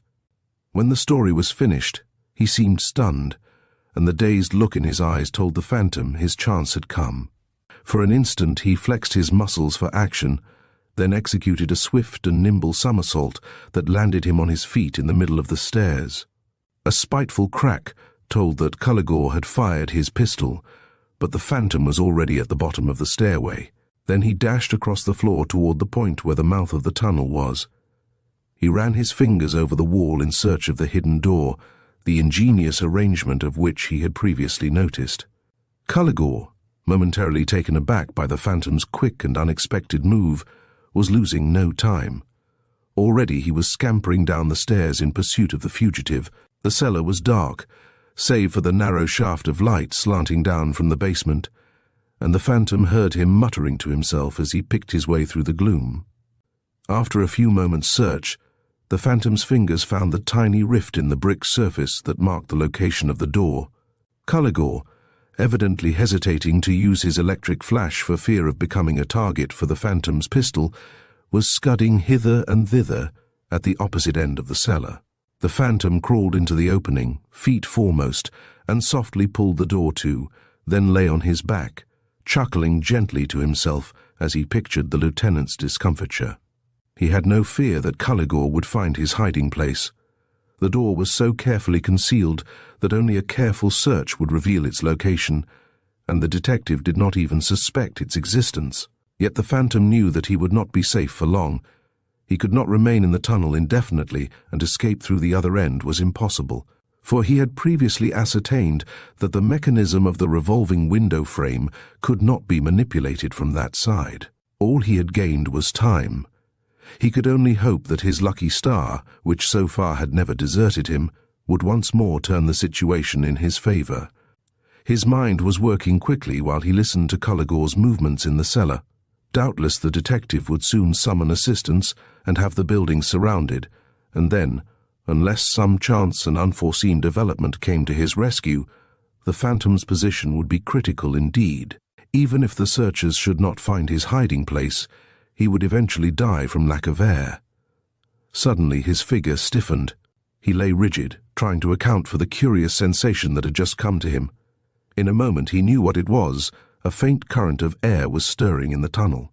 At first he could not understand, for he was certain that both exits were closed, and the tube itself was airtight.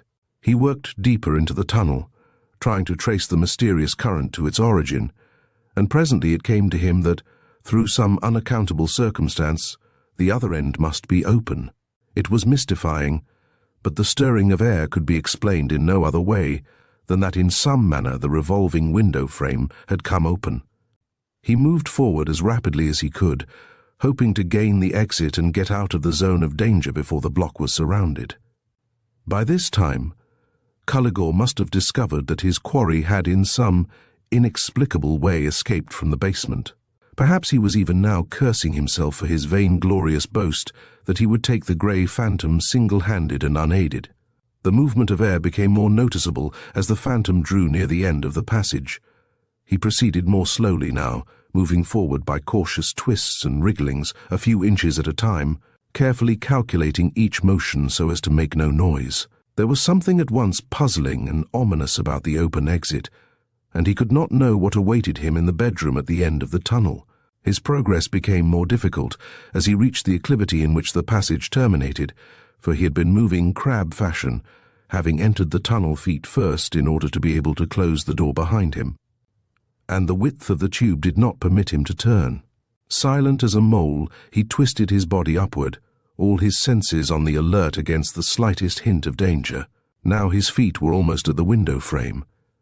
As he had surmised, the opening was clear, and a few more twists would land him on the floor of the bedroom. Cautiously he thrust a foot through the opening, but in a moment he drew it back. Then he lay rigid, listening, for something warned him of danger. The bedchamber was dark, and there was not the faintest sound. yet he knew someone was lying in wait for him on the other side. Chapter 23. The Watchers at the Window.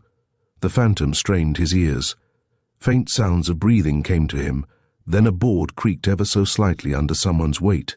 A watcher, or were there two, was standing just inside the window, guarding the exit. The discovery nettled him, for it meant the loss of precious seconds, but he thanked the warning instinct that had prompted him to muffle his movements. It had probably saved him from an unexpected attack in the dark. Warily he reached for the pistol in his hip pocket. He was still listening, and now he was almost certain that two watchers were standing close to the windowsill. Doubtless they were armed, and ready to spring upon him the moment he betrayed himself, and his awkward position would make it extremely difficult for him to defend himself. He turned the situation over in his mind while he waited. It had been a trap, of course. He remembered the slight sound that had told him of the opening of the door to the laboratory while he was fencing for time with Carrados. Someone had looked down on them from the head of the stairs, remaining there long enough to take in the situation and decide on a course of action. Doubtless he had suspected that the phantom would make an attempt to reach the tunnel, his only avenue of escape, and the plan had been to attack him as he came out of the passage. Again, a board gave forth a slight creak, signifying that one of the sentinels was growing impatient. The phantom was in a cramped position, and with his feet above his head, he would be at a decided disadvantage in a fight. He could still use his pistol, but to do so would be dangerous, to say nothing of the difficulty of taking aim in the dark. He was still looking for a way out of the difficulty when one of the watchers at the window spoke in a whisper. "Slim. Well? Hear anything of him yet?" "Not a sound. Suppose he shouldn't come out at all. Toots what's in has got to come out. He'll come a-crawlin' this way by and by. Don't you worry." The whispering voices were unrecognizable, and the names were not illuminating, but the phantom did not think that the speakers were officers. More likely they were members of the Duke's band, and had gained entrance to the house during the absence of Dr. Bimble and Jerome. It was even possible that they had trailed the phantom to the anthropologist's residence. Again the man named Toots spoke. "I don't like this job a little bit. The phantom's a bad customer, a reg'lar devil. But we've got him this time. He'll come this way as soon as he notices the draft. He won't be suspecting a thing, and all we've got to do is grab him. It'll be as easy as picking a banana out of the peeling." Toots was silent for a time. Evidently he stood in great awe of the phantom. "What about the Dick?" "Oh, he's taken care of. The boss is handling him. No danger of him butting in on us." The phantom listened intently, but was barely able to distinguish the faint whispers. Slim's last remark was interesting. If Carrados had been attacked and overpowered while searching the cellar, then the phantom was in no danger from the police just at present. His only immediate problem was how to deal with the two watchers. "What's the lay, Slim?" Toots was asking. "Why is the big chief so all-fired anxious to get his mitts on the phantom?" "Orders from the Duke. There's a big job on, but only 2 or 3 are in the know of it. All you and me got to do, Toots, is to keep our mouths shut, ask no questions, and collect our little bit when the time comes. The boss will do the thinking part." Again a silence fell between the watchers. Then Toots asked, "Why don't one of us go to the other end and smoke him out? I'm getting tired of waiting. What's eating you? Time's cheap, ain't it? The phantom will come out when he gets ready." Another pause ensued. Then the inquisitive Toots asked another question. "What I don't get at all is how the skirt figures in the deal. Where does she come in, Slim?" The phantom held his breath to catch the answer. "Search me. All I know is that the phantom has a crush on her. I suppose the boss thinks the phantom will be easier to handle if he's got a grip on the mole." "Where's the boss keeping her?" "Say, ask me something easy. The boss don't tell me his secrets." The phantom felt a twinge of disappointment. Toots' question had given him hope of learning something about Helen's whereabouts, but Slim's answer had quickly dashed it. "I'm dying for a smoke," he heard Toots whisper. "Well, get back in the corner and have one, but don't make any noise and be careful when you strike the match." The phantom heard Toots tiptoeing away from the window. Then came a faintly scratching sound, as of a match being struck. A daring idea entered the phantom's mind. For the time being, the enemy's force was divided, and there was only one watcher at the window. He saw a chance. A slender and dubious one, but perhaps the only chance he would have to get the upper hand of the sentinels. Bracing his shoulders against the wall of the passage, he drew his electric flash from his pocket. His right hand was already gripping the pistol. Holding both in readiness for instant action, he pricked up his ears and listened. Sounds of breathing told him that Slim was standing a few inches from his feet, perhaps looking directly at him through the darkness. He had already decided that Slim was the more resourceful man of the two. If Slim could be put out of action, his difficulty would be more than half solved. His finger touched the little button, and a shaft of light pierced the darkness. In the same instant, a head was thrust into the opening. A pair of startled eyes stared at him for a moment, and in that brief space of time the phantom acted. His foot shot out, delivering a sharp blow in the region of the nose and eyes. With a cry of pain, the man tottered back, blood streaming from his face. The phantom extinguished his flash and flung it through the opening. Toots, evidently wondering what had happened, was jabbering excitedly, but Slim gave no sound. With a swift and agile movement, the phantom jerked himself forward, dropping his legs over the sill, and in another moment he was standing inside the room. He stooped, ran his fingers over the floor, and recovered the electric torch, then darted noiselessly to one side. A pistol shot sounded, followed by a sharp thud as the bullet hit the wall a few feet from where he stood. He leaped silently across the floor. The brief flash emitted by the pistol had given him a glimpse of Slim at the opposite wall. Before the man could move, the butt of the phantom's pistol had crashed down on his head. Uttering a feeble grunt, he sank limply to the floor, and in the same instant came another crack and flash, and a bullet whistled past the phantom's head. "You almost winged me that time, Toots," he remarked coolly, at the same moment dropping to his knees and noiselessly crawling toward where Toots stood with his back to the door. Another shot, fired at random, lighted up the room for a brief instant, giving him another glimpse of his adversary. Swiftly and without making the slightest sound, he advanced toward the door. Now he reached out a hand, fumbling for a moment in the darkness, until he lightly touched one of Toots' shoes. With a swift and powerful motion, he jerked the man's feet from under him. The phantom sprang to his feet and rushed out of the room, turning the key in the lock on the other side. He paused for breath while he brushed some of the dirt from his clothes. He had vanquished his adversaries, but possibly the shots had been heard, and haste was necessary. He ran to the front of the store. The street outside was quiet and dimly lighted. Cautiously he opened the door and stepped out, casting a quick glance up and down the street. He made a few rapid calculations as he walked to the corner. If Culligore had fallen into the clutches of the Duke's gang, as seemed likely from the remark dropped by Slim, then he was still reasonably safe so far as the police were concerned. Yet, for the first time in many years, the phantom was haunted by misgivings. Each thought of Helen Hardwicke burned itself into his mind, leaving a scar. The realization that the Duke's minions had her in their power was maddening. He felt an urge to find her at once and snatch her away from her jailers. Yet, at almost every step, he was hampered by the designs of his enemies. There were traps and snares everywhere. He had just escaped from one of them, but another time he might not escape so easily. And what would become of Helen then? He shuddered at the thought. His mind was as keen and his muscles as pliant as ever, but he was playing against overwhelming odds, and the mere thought of defeat was unbearable. To ask help of the police was out of the question. His old organization was scattered to the four corners of the earth. Wade, his former chief lieutenant and now his trusted friend, had grown too fat to be of much use, and to reach him would be difficult. Suddenly he thought of Thomas Granger. The reporter's journalistic instincts, coupled with his fondness of strong drink, had given the phantom the feeling that he was not to be trusted. Those two qualities aside, he had rather liked the fellow. Granger had traits that appealed to him strongly. He reconsidered the question as he stood on the corner, glancing furtively in all directions to see whether he was being spied upon. In a few moments his mind was made up. For Helen's sake he must seek assistance somewhere, and he was in no position to be squeamish about his choice. A glance at his watch told him that it was 11:30. Pell Street was only a dozen short blocks away, and a brisk walk brought him to Peng Yuen's door. The wooden-featured Chinese man scanned his face as he held the door open and bade him enter, "There is fire in your eyes," he observed as he conducted his guest into the den. "Is it the little lotus bud who is troubling the grey phantom?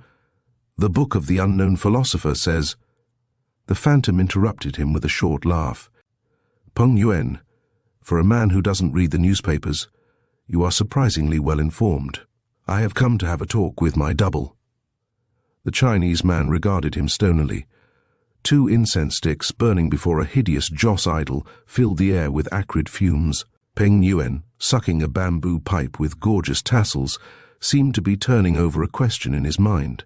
"I think your friend is sleeping," he said at length. "Then wake him," directed the phantom impatiently. The Chinese man shrugged his shoulders and touched a button on the wall, then motioned the phantom to enter. Granger was in bed, but he looked up gloomily and stretched himself. There was a litter of cigarette ends on the table, and torn and crumpled newspapers were scattered over the floor. "Hope you've brought me a drink," said Granger. The phantom shook his head. Then he sat down on the edge of the bed and fixed the reporter's face with a keen and minutely searching gaze, as if exploring the depths of his soul. "What's the idea?" asked the reporter. "You look at me as if I were some kind of curiosity." There was a faint hint of doubt in the phantom's face, but it vanished soon. "I think you will do," he declared. "There's just one quality in your face, Granger, that I can't quite analyze. It's a weakness of some kind. Your craving for alcohol, perhaps. Anyway, I am willing to take a chance on it. You are going with me." The reporter sat up, his face all eagerness. "Wait," commanded the phantom. "I want to be sure that we understand each other. I am making the biggest play of my career. I am going after the Duke's crowd. My primary object is to get Miss Hardwicke out of their clutches. My secondary one is to put the whole gang of sneaks and cowards behind the bars, where they belong. If I succeed, it will be as great a sensation as the Sphere ever sprang. You are welcome to it, provided you accept the conditions." "What are they?" "I'm very likely to get into trouble before the job is done. I may walk into the arms of the police, or into one of the traps set by the Duke. I may get shot, put in a dungeon, murdered, perhaps. You are to follow me at a safe distance wherever I go, never letting me out of your sight. If anything happens to me, I want you to take up the search where I left off. Above all else, you are to get Miss Hardwicke away from those ruffians. Do you agree?" Impulsively, without a moment's hesitation, Granger put out his hand. The phantom gripped it. As he held it for a moment, another look of doubt flickered across his face, but it was soon gone. "Then get into your clothes," he directed. "Or mine, rather. We might as well keep up the masquerade a while longer. I am just a shade safer when I am hiding behind your personality." "But what about me?" inquired Granger, making a wry face. "Give the dicks and bulls as wide a swath as you can. At worst, they can only pick you up again and take another impression of your fingerprints, and you will have to explain why you have shed your gaudy feathers. If we have a bit of luck, we'll pull off a stunt that the police won't forget in many a day. They'll be so busy explaining their own mistakes and blunders that they won't ask many questions." He had found a whisk broom and was removing from his clothing some of the grime and dust he had gathered in the tunnel. He glanced impatiently at his watch, while Granger dressed with time-consuming care. "Which way?" inquired the reporter. "Do you suppose it's too late to find the coffee-house pirate?" "Doubtful, but you might try. Sometimes he hangs around the Catherine Street joint till late." "What's his name?" "You might call him Matt Lunn. He has several names, and he isn't particular which one you use." The phantom considered. "Is he close to the inner circle of the gang? Does he share its secrets?" "I think he does, but I wouldn't swear to it. Anyhow, he's a lot closer to the big chief than I ever got." The phantom scowled while Granger adjusted his tie. The reporter seemed almost as keen on sartorial polish as on journalistic attainments. "By the way," inquired the phantom, "who is the illustrious personage that's referred to as the Big Chief?" "He is the Duke's chief agent. I don't know his name, and I've never seen him. Through underground channels, the Duke sends him orders from his cell in Sing Sing. The Duke is the brain that plans, and the Big Chief is the hand that executes. Say, I'm being consumed with curiosity. Aren't you going to tell me something of your plans? I haven't anything definite. I shall go to the Catherine Street coffee house and try to cultivate the acquaintance of Mr. Matt Lunn. I mean to obtain certain items of information from him. Just how I shall go about obtaining them depends upon what sort of man I find him to be. We'll be on our way whenever you are through primping. At last the reporter was ready. Peng Yuen was stolidly smoking his pipe as they passed out. The almond-shaped eyes narrowed a trifle as the phantom shook his hand, and for an instant he seemed about to say something. In another moment he had changed his mind, however, and with a queer little grunt in his throat, he went back to his green-tasseled pipe. With a final admonition to exercise care and discretion, the phantom left Granger outside the shop and walked rapidly toward Catherine Street. He had no reason for doubting the reporter's sincerity. Granger's moral stamina might not be all that could be desired, but on the whole, the phantom was well pleased with the arrangement. It had already relieved him of much worry, and enabled him to center his thoughts and efforts on the task before him. He had no difficulty in finding the coffee house, a crumbling and evil-looking hovel squeezed between a sooty factory building and a squalid tenement. Lights shone dimly through several windows in the block, which had a gloomy and somewhat sinister appearance, and he was looked at sharply by several wretched creatures who passed him on the sidewalk. The window and glass door of the coffee house were covered with green paper blinds, but there was a narrow opening through which the phantom could get a glimpse of the interior. Some 12 or 15 men were seated at long tables, drinking coffee and smoking pipes or cigarettes. The air was so heavy with tobacco fumes that the phantom could not distinguish their features clearly, but he got the impression that they were a disreputable lot. He looked in vain for anyone answering the description Granger had given of Matt Lunn. He walked away from the window and stood at the curb, scanning the street in either direction. At a corner, a block away, he saw a shadowy figure leaning against a stack of boxes outside a grocery. "Granger is on the job," he mumbled. Then he turned quickly just as a huge, raw-boned man appeared from the opposite direction and walked into the coffee house. The phantom caught a glimpse of his face as he opened the door and passed through, and that glimpse revealed a great, livid scar over the left eye. In an instant he knew that the man was Matt Lunn. A thin, audacious smile hovered about the phantom's lips as recognition flashed through his mind. For a moment he hesitated, casting a swift glance to the corner where Granger stood. Then he crossed the sidewalk and resolutely pushed the door open. A minute or two later, in a cheap all-night lunchroom a block down the street, someone was impatiently jigging the hook of a telephone. Chapter 24. The Face in the Limousine. 12 or more pairs of eyes looked up as the phantom walked into the coffee house. They gave the newcomer a long, stony stare, followed his brisk progress across the floor to a table in the rear, then looked down again into coffee cups and pipe bowls, as if the new arrival had been completely forgotten. With a view to obtaining an unobstructed view of Matt Lunn's face, the phantom had chosen his position carefully. He wished to study the man before he approached him. A glance told him that Granger's description had been apt but incomplete. He was a wicked-looking creature, with coffee-brown complexion, eyes that were as hard and emotionless as bits of coloured porcelain, and thick, coarse lips that were fixed in a perpetual sneer and gave him a look of sullen ferocity that was set off strikingly by the scar over his eye. The phantom noted these details and made his deductions while he gave his order to a gaunt, hunchbacked waiter. So far Lunn, who sat alone across an aisle between the tables, had not even looked in his direction and seemed totally unaware of his presence. The others, too, appeared to be ignoring him, but furtive glances and an occasional whisper warned the phantom that he was under surveillance. He sipped a little of the coffee that was brought him, shoved the cup aside and strolled across the aisle, seating himself opposite the man with the scar. "Hello, Lunn," he said easily, imitating Granger's manner of speech. It was a convenient opening, even if he should not be able to deceive the man in regard to his identity.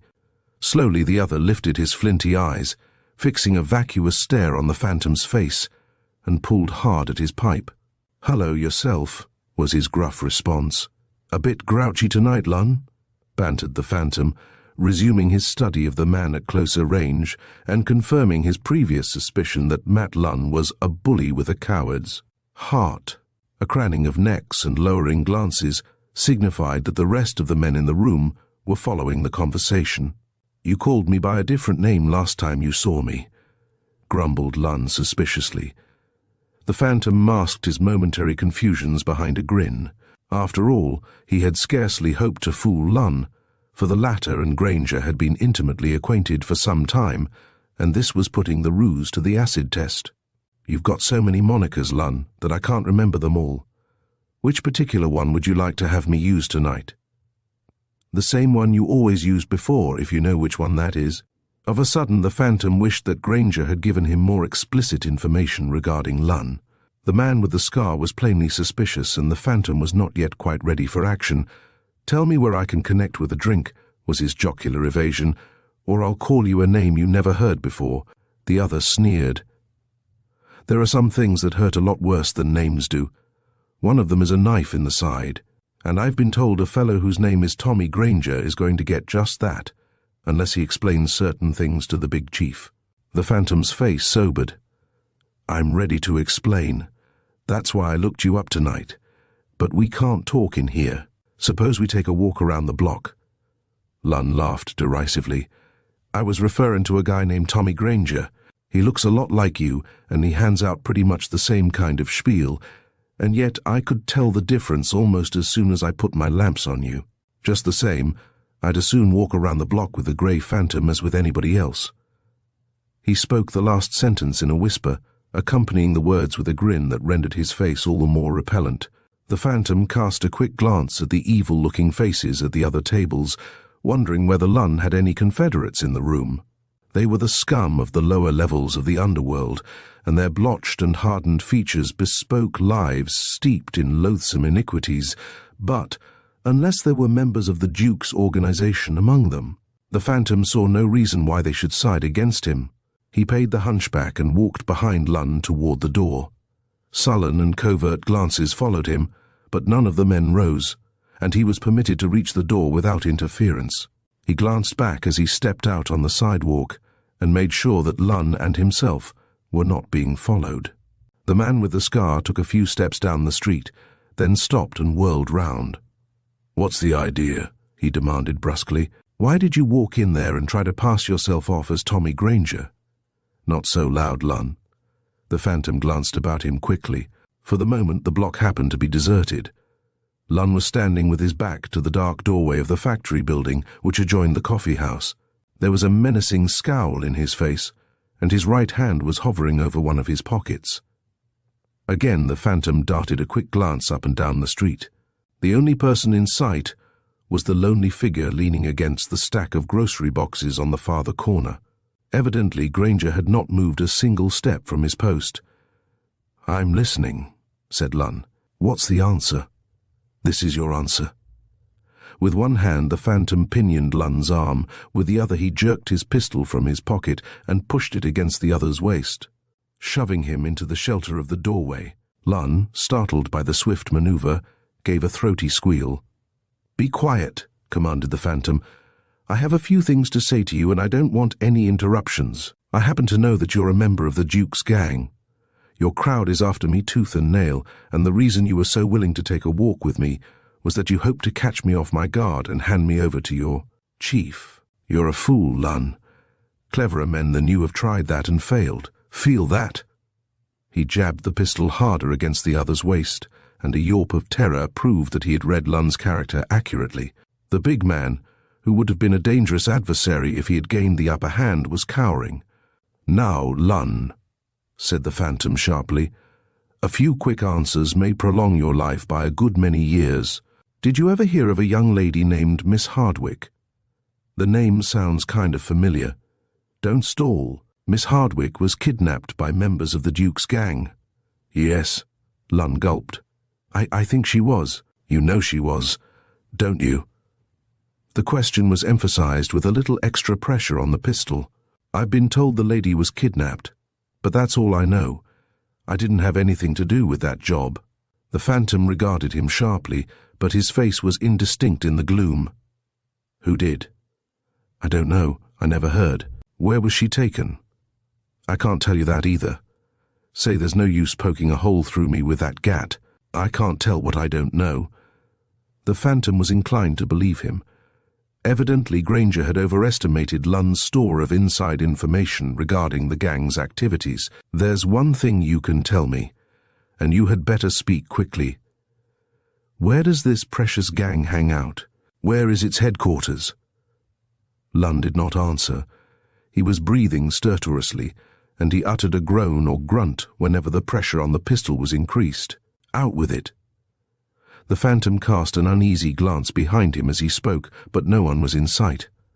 You'll never get out of here alive unless you tell. The big fellow trembled. I've sworn to keep my mouth shut. Well, I guess it wouldn't be the first time you have violated an oath. Where is the place? Will you let me go if I tell you? An affirmative answer was on the Phantom's tongue, but he held it back. No, Lunn. You are not going to get off quite so easily. You might give me a fictitious address, and I would have no way of verifying it until too late. You will have to take me there, and I shan't let you go until I have satisfied myself that it is the right place. Lunn groaned, and the Phantom looked dubiously along the street.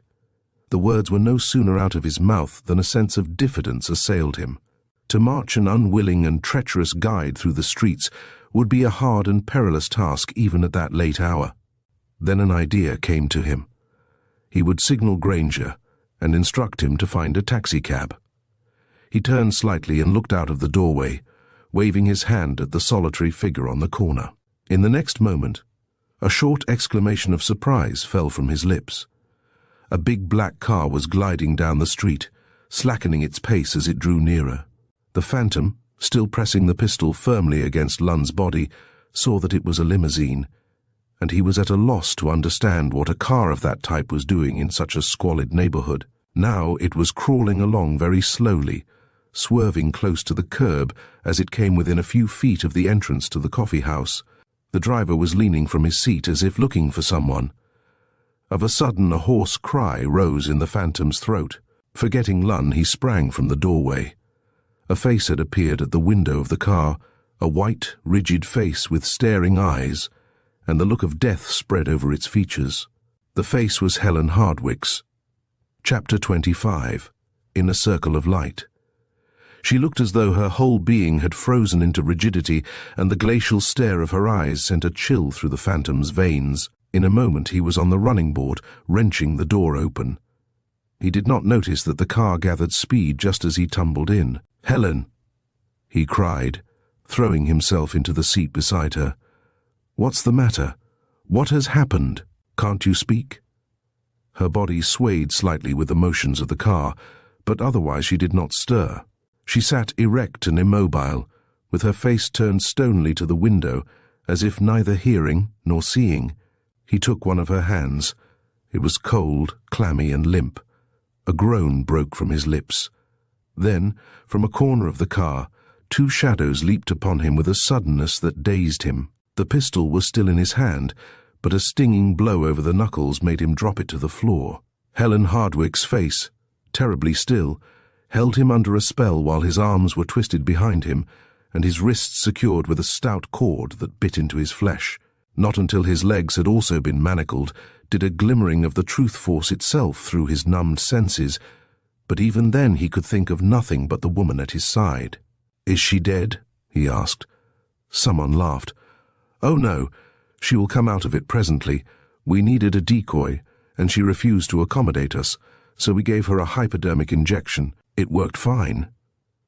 He braced his muscles as a vivid realization of what had happened flashed upon him, but the cords about his wrists and ankles held his limbs. Again he had walked into a trap, but for once he did not blame himself for his lack of caution. With eyes open, he would have rushed into 1,000 traps if Helen Hardwicke was the bait. He glanced out of the window, noticing that the car was gliding swiftly through dark and deserted streets. A hand reached out and pulled down the blind, cutting off the view. The car was making numerous turns, and he soon lost all sense of direction. The man's explanation of Helen Hardwicke's condition had removed a crushing weight of horror from his mind, and once more his head was functioning clearly. "Another of the Duke's tricks, I suppose?" he remarked. "You suppose correctly," was the answer. "You have slipped out of our hands often enough, but this time we have you. You haven't a chance in the world." The phantom was silent for a time, realizing that his captors had turned the trick neatly and with dispatch. Evidently they were men of much finer mental caliber than Matt Lunn and Dan the Dope. It had been a clever ruse, and they had set the trap very deftly. "What's the program?" he inquired. "You will see soon enough." The phantom asked no more questions. Suddenly he remembered Granger, and he wondered whether the reporter had been able to follow the speeding car. It was doubtful, he thought, unless Granger had been lucky enough to find a taxicab in a hurry. Yet the fellow was resourceful and keen-witted, and it was possible. His thoughts were rudely interrupted. The car slowed down, and almost in the same instant a hand gripped him around the throat and shoved him back against the cushion. Another hand put a cloth over his mouth, and he became conscious of a cloying, sickeningly sweetish odor. Gradually his sensations drifted into chaos as his head grew heavier and heavier. He heard voices, but they sounded as if coming from a great distance, and he had an odd feeling that the car was sliding down a bottomless abyss. Then a great void seemed to swallow him up, and he knew nothing more. Finally, after what seemed a lapse of hours, his mind drifted out of the stupor. There was a burning sensation in his throat, and he felt sick and weak. He tried to move, but something restrained him, and he had a dull impression that he was roped to a chair and that the chair itself was clamped to the floor. His eyelids fluttered weakly, and he closed them instinctively as a door opened behind him. 2 men were entering the room, and one of them was chuckling gleefully, as if he had just heard a good joke. Though his thoughts were wandering in a haze, it occurred to him that it might be well to feign unconsciousness. He closed his eyes tightly and sat motionless in the chair. The 2 men advanced until they stood in front of him. The phantom felt their eyes on his face. "Capital!" exclaimed one of them, and he thought there was something familiar about the voice. "Too bad the Duke can't be here and see this. It would do his soul good to see his old enemy strapped to a chair. Well, Summers, I guess this will be the end of the Grey Phantom." The words stung the listener's senses like a whiplash. He tried to identify the voice, but he was unable to recall where he had heard it before. "We've got him just where we want him," remarked the man addressed as Summers, "and I don't think he'll get away from us this time. It will be a miracle if he does." "Not even a miracle can save him. The Phantom is done for. You did a good job, Summers." "Oh, it was easy enough. All we had to do was to shoot some dope into the mole, pose her in the window of the car, and drive past the place where we had been tipped off we would find the Phantom. I was just wondering how to get him out of the joint, when he walks out of a doorway, catches a glimpse of the skirt, and rushes blindly into the trap. It worked like greased lightning. Looks as though he'd be dead to the world for quite a while yet." The Phantom repressed a smile. His superb constitution was already shaking off the effects of the chloroform. "How is the little doll?" inquired the first speaker, who seemed to be a man of authority in the Duke's organization, chipper as a wild cat. "She came to shortly after we got here. That kid had spunk, and she's all there on looks. I don't blame the Grey Phantom for falling for her. I would myself. Sentiment and business make a bad mixture," was the other's dry comment. "Don't let a pretty face bedevil you, Summers. The young lady is here to serve our purpose. After that—" He stopped, and the ensuing pause somehow impressed the Phantom as ominous. "Well, then what?" asked Summers, and there was a slight catch to his voice. "She is a shrewd young thing, and she knows too much for our good. Our safety demands that. But we'll cross that bridge when we get to it." He laughed again, as if to rid his mind of unpleasant thoughts. "I can scarcely realize that the Grey Phantom is in our power at last.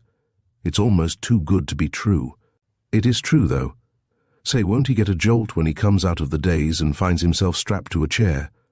That isn't the only jolt that's in store for him. We'll give him a glimpse of the big show, just for the moral effect it will have on him. Just a little eye-teaser, you know, Summers. Is everything ready?" "Ready to a dot. Want to have a look?" The other answered affirmatively, and the 2 men left the room. The last part of the conversation had been unintelligible to the Phantom, and he did not try to puzzle it out. The unfinished sentence and its train of vaguely disturbing thoughts haunted him. Helen Hardwicke was to serve some mysterious purpose. After that, he wondered why he felt a chill as he tried to imagine the rest. The words left unspoken suggested terrifying possibilities. He opened his eyes. Evidently, the two men had extinguished the lights upon leaving, for the room was dark. With the fragmentary sentence still echoing in his ears, he tore at the ropes, but the attempt only bruised his wrists. Suddenly he sat still, his eyes fixed on a tiny light that had appeared in the back of the room. The point of luminance grew larger and larger, swelling into a circle of pale radiance, and in its center he saw something that caused him to wonder whether he was dreaming a madman's dream. Chapter 26. The phantom hears a scream. Rigid in every fiber, the phantom stared at the circle of light, which seemed to have appeared out of nowhere. At first small as the head of a pin, it gradually unfolded and expanded, at the same time changing from white into a pale greenish hue that dissolved the surrounding darkness into translucent mist. As it grew larger, the light wrapped itself around an object of strange appearance. It was grey as ashes, and its shape gave forth a weird suggestion that it had once been a living thing. The pale, ghostly light that surrounded it like a nimbus gave it a monstrous character. "A skull," mumbled the phantom. Under ordinary circumstances he could have looked upon it calmly, but the stillness and darkness, broken only by the pallid glow in the distance, gave the object a mystical touch that cast a spell over his senses. His nerves had withstood physical fear in its most severe forms, but they quavered a little before this subtle and bewildering manifestation. His weakness nettled him, and he closed his eyes and sought to banish the thing from his mind. But the vision as it lingered in his imagination was even more disturbing than the reality. Again he opened his eyes and looked fixedly to one side, determined not to let an inanimate thing of bone upset his nerves. A slight shiver ran through him, as among the shadows at the wall he discerned a dim shape. He could barely distinguish its outlines. But again he received an impression of something that had once pulsed with life, and was now hollow and dead. He peered sharply at the blurred shape standing grimly erect a few feet from his chair, and presently he saw what it was. Then he laughed, but the laugh sounded a trifle forced. He had seen a similar object before, in one of the glass cages in Dr. Bimble's laboratory, but he had regarded it with no stronger feeling than mild curiosity. Now, in the stillness and gloom, the sight made him feel as if a dead hand had touched him. He turned his head toward the opposite wall, and there, etched dimly in the shadows, was another figure. A few feet away he glimpsed a third, and in the distance were a fourth and a fifth. In the air there was a creeping chill, like a breath from a tomb. He felt no fear, but he experienced the acute depression that seizes even the strongest when standing in the presence of death, and his physical and mental distress was aggravated by his inability to move even an arm. The stifling air made him feel as though he were in a black and silent mausoleum, with dead things on all sides. An unaccountable fascination caused him to look once more at the luminous circle. The greenish light seemed to have grown a trifle dimmer, but the waning of the glow only lent an added touch of hideousness to the object in the center of the nimbus. It fired his imagination, and he fancied that something loathsome was staring out at him through the black hollows where the eyes had been. As the circular light faded, he thought it was drawing closer to where he sat.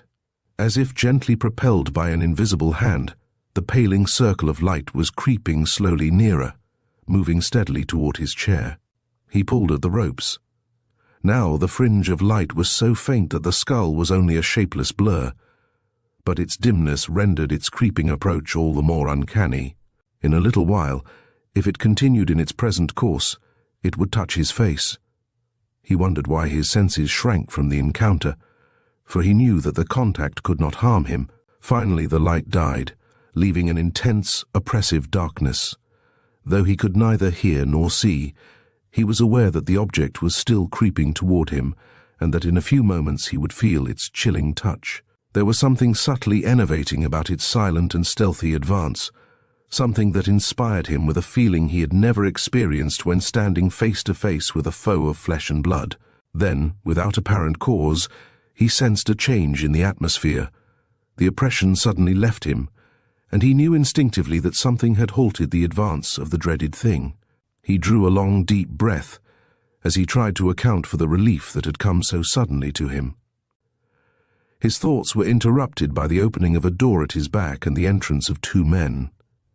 He could not see them, but their footfalls told him that they were groping toward the point where he sat. Silently they fell to work and released him from the chair, but his arms and legs were still tied and he was as helpless as before.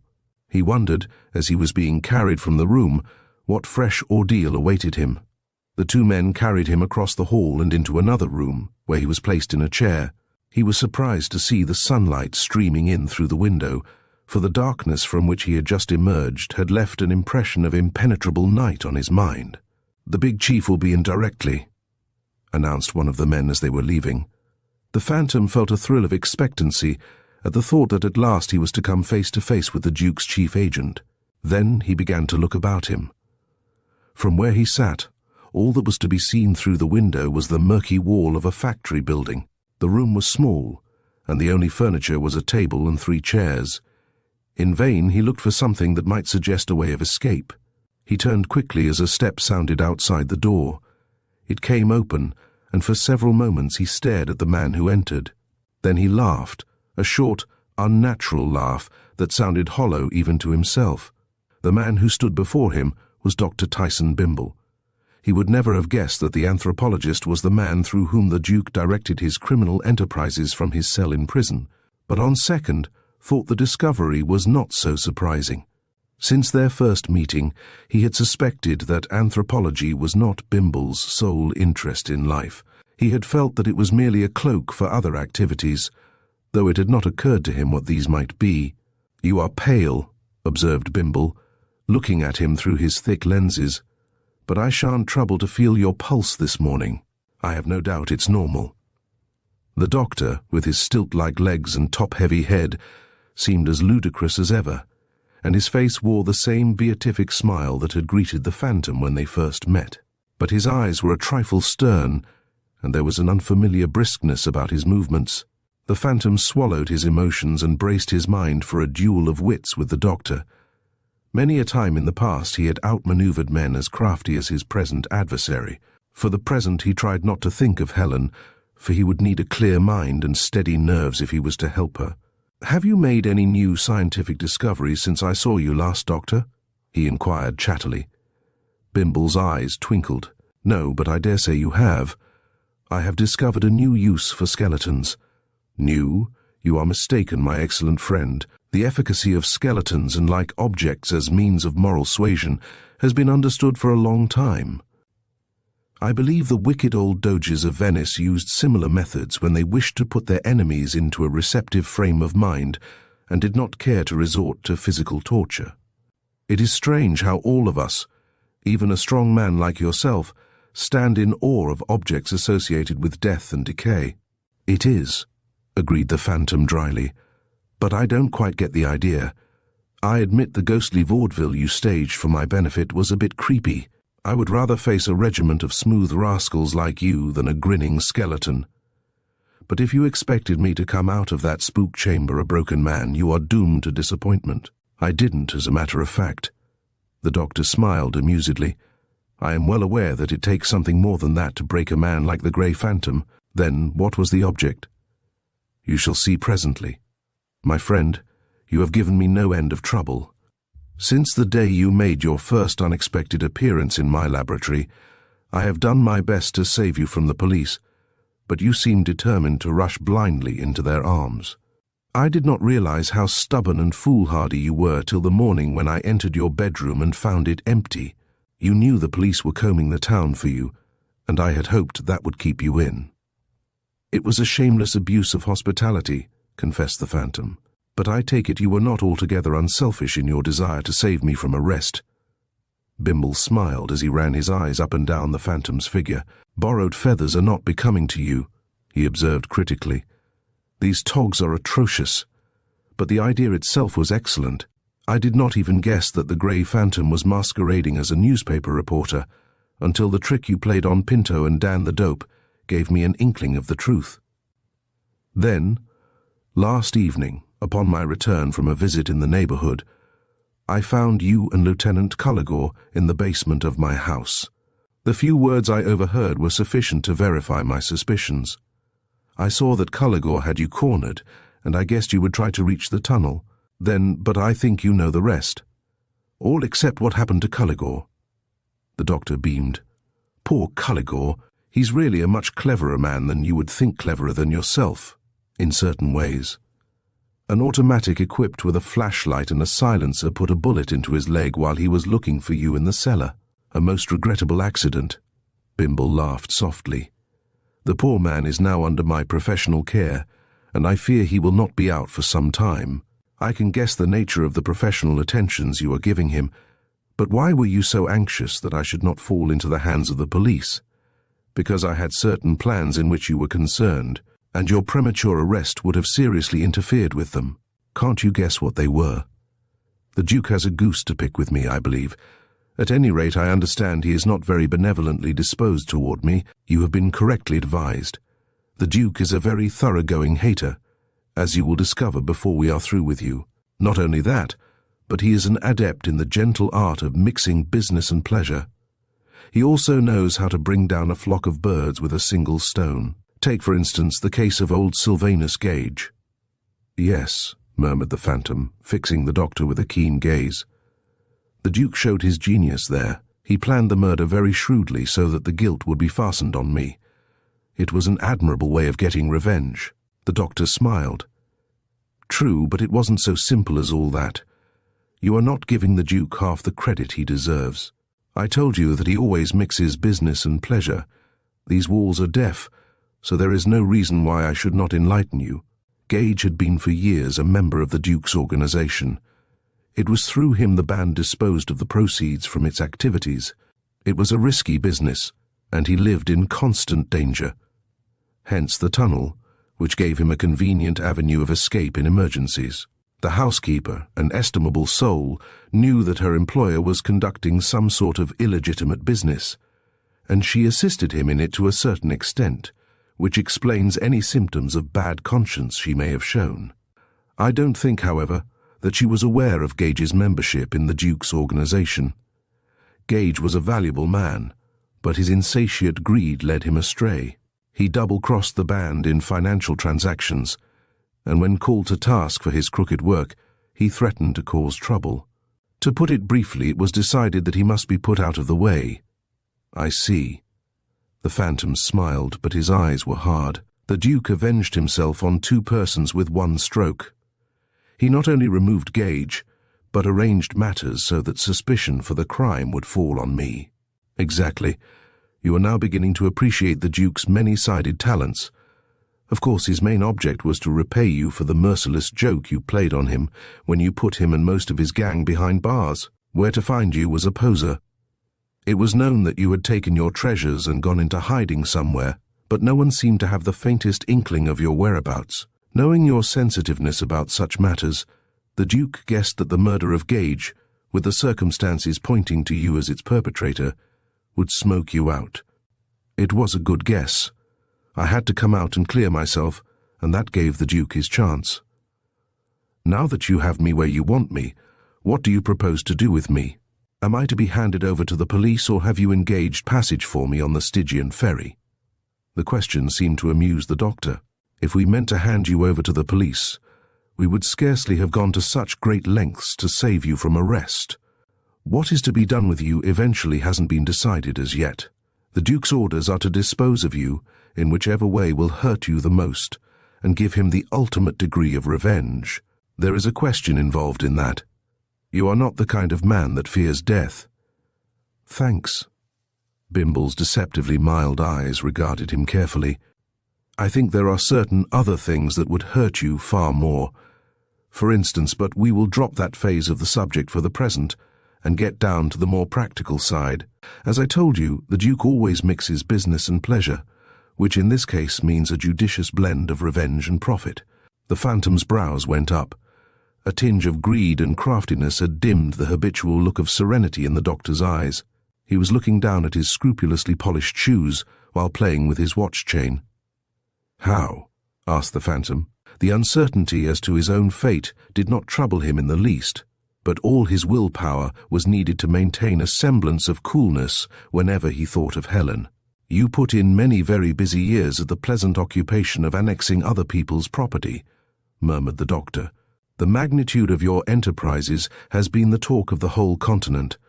There must be a good many millions stored away in that retreat of yours." The Phantom smiled. Imaginative newspaper writers had pictured the grey phantom living like an East Indian potentate in some snug retreat, surrounded by countless treasures and a splendour that would have offered a gorgeous Arabian Nights setting. The fable, eagerly swallowed by the public, seemed wildly grotesque in comparison with the truth. "You're forgetting something, Doctor. I never had the Duke's keen eye for business. I was not a crook for the sake of the loot, but for the excitement I found in the game, and I usually gave the stuff away after I had had the fun of taking it. I haven't much that would interest the Duke." The doctor's lips curled in a way that indicated strong skepticism. "You will let me be the judge as to that, my friend. All I ask of you is that you tell me explicitly and voraciously where this collection of yours may be found." The Phantom drew himself up as far as the ropes permitted. The smile was still on his lips, but in the depths of his eyes lurked a hard glitter. "What if I refuse?" "Why, man, you can't refuse. You are in no position to do anything but surrender to my wishes." "Wrong, Doctor."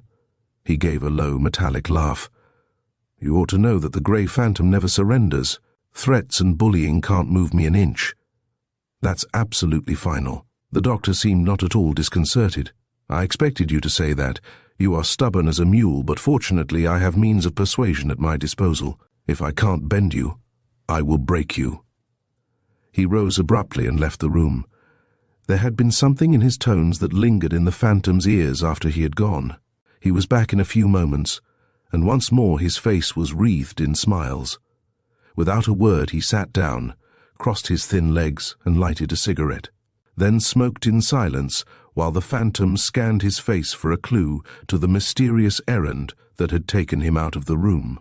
Minutes passed, and still the doctor smiled and smoked. From time to time he raised his tranquil eyes and glanced at the door as if expecting somebody. And all the while there was an air of pleasurable anticipation about him. Suddenly the Phantom stiffened. For a moment he sat rigid, listening, then jerked forward in the chair, straining fiercely at the ropes. Somewhere in the building a woman had screamed. The shriek, sharp and explosive, as if inspired by a terror long restrained, dimmed with hideous significance against the Phantom's ears. His heart stood still for a moment. The voice that had uttered that mad, unforgettable cry was Helen Hardwicke's. Chapter 27. The Phantom's Ruse.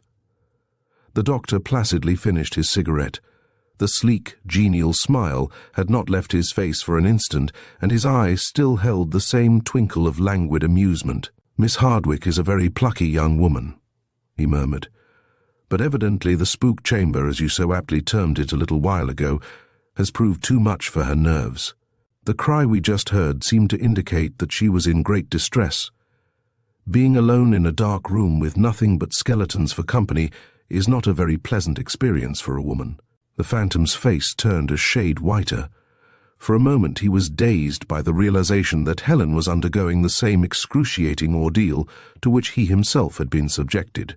The ghostly spectacle had caused even his strong nerves to writhe, and he shuddered at thought of the effect it must have on her more delicate organism. "I gave you a little taste of it just to enable you to appreciate Miss Hardwicke's predicament," continued the doctor in matter-of-fact tones. "The arrangement is simplicity itself. My excellent Jerome fixed it up. The scenic effects are so simple that a child could have handled them. Yet you will admit, I think, that they serve their purpose. I once knew a person, not a weakling, either, who went mad under similar pressure. It is strange how—" Another shriek, not so loud as the first, but long-drawn and hoarse, interrupted him. He paused for a moment, eyeing the Phantom with a level glance while the scream lasted, then fell to polishing his lenses. "As I was about to remark," he went on, "it is strange how darkness and a touch of the gruesome affect one's mind. The soul seems to shrink from such things. The reason, I think, must be atavistic. The poor wretch I was telling you about, the one who lost his mind." "Stop it!" cried the Phantom, His voice was husky. "Get her out of that room before she goes mad." Dr. Bimble seemed suddenly interested. "Do I understand that you are willing to listen to reason? Are you ready to reconsider the suggestion I made a while ago and which you so grandiloquently rejected? In other words, are you willing to tell me where your treasures are hidden?" "Yes, anything. I'll do whatever you ask. Only stop that infernal hocus-pocus at once." "Oh, very well." There was a smile of keen gratification on Bimble's lips as he got up and left the room. The phantom, every limb shaking, stared at the door through which he had passed. Suddenly his blood-streaked eyes grew wide. He remembered something that was almost as terrifying as the shrieks he had just heard. His thoughts went back to the moment when he had awakened in the dark room, and he recalled the snatches of conversation he had overheard. One of the two speakers, he was now almost certain, had been Dr. Bimble. The voice had sounded familiar, and he would probably have recognized it but for the dazed condition he was in. One of the doctor's sentences had burned itself into the phantom's brain. "The young lady is here to serve our purpose." After that, he saw it all in a blinding flash that scorched like fire. With their usual cunning, the Duke's men had perceived that neither by torture nor by threats of death could the grey phantom be forced to comply with their desires. They had known that he held his life lightly and could suffer personal punishment like an Indian, and so their diabolically crafty minds had conceived the idea of letting Helen Hardwicke's agonized cries pierce his armor of pride and obduracy, thus accomplishing what could never have been accomplished by other means. They had judged him accurately, was his grim reflection. Rather than see a hair of Helen's head harmed, he would gladly make any sacrifice. But the sinister significance of the doctor's words had been plain. The phantom would not ensure Helen's safety by accepting Bimble's terms. Evidently, Miss Hardwicke had come into possession of information which the gang feared she might divulge if set free, and consequently she was to be silenced forever as soon as Bimble's purpose had been attained. While he awaited the doctor's return, the phantom thought quickly. By accepting Bimble's terms, he would only be hastening Helen's doom, for the gang, having no further use for her after they had gained their ends, would probably put her to death quickly. On the other hand, by rejecting the conditions, he would at least gain time. In the meanwhile, Bimble might inflict cruel suffering upon her, but his selfish interests would restrain him from taking her life, for, once he had done so, his sole hold upon the phantom would be gone. The reasoning was plain, but he found it hard to reach a decision. Perhaps death would be merciful in comparison with the tortures that Bimble might subject her to. He was caught between the jaws of a fearful dilemma, and the only sane course he could see was to play for time. Dr. Bimble returned. "Why do women never swoon until the worst is over?" he questioned in whimsical tones. "Miss Hardwicke is a surprising young lady, but she is not free from the foibles of her sex. She had no sooner been taken out of the dark room than she promptly collapsed." The phantom held back the biting words on his tongue, but he could not forego a look of withering contempt. "Do you know," the doctor went on, "I am almost certain that Miss Hardwicke knows where your retreat is located. In fact, she let slip something that convinces me she does. But do you suppose the stubborn little beauty would tell? Not she. I don't believe the fear of eternal fires could force her to speak." He had guessed correctly, but the phantom carefully refrained from signifying by a look or a word that it was so. Miss Hardwicke knew about sea glimpse, and it was with mingled feelings the phantom heard of her refusal to reveal the secret. Had she become aware, through some process of divination, that her life would be forfeited the moment the information was in the doctor's possession, or had she been guided by other reasons? "So you see," continued Bimble in smooth tones, "that you will save the little lady from all sorts of unpleasantness by acceding to my very reasonable terms. It would be a shame if such a charming woman should become a gibbering maniac as a result of obstinacy on your part. Where did you say this place of yours is situated?" "I haven't said yet." The phantom forced a laugh. "Before I do, you and I must have a definite understanding. Do you agree to set Miss Hardwicke free the moment I have given you the information?" "What an unreasonable question, my dear phantom. I agree to do nothing of the kind. I shall keep Miss Hardwicke here until I have satisfied myself that you have been dealing with me on the square and that the directions you have given me are accurate. Fair enough. But after you have satisfied yourself in regard to my good faith, what then? Then, said the doctor, and there was not a trace of guile in his face, Miss Hardwicke shall be immediately released. On your word of honour? On my word of honour.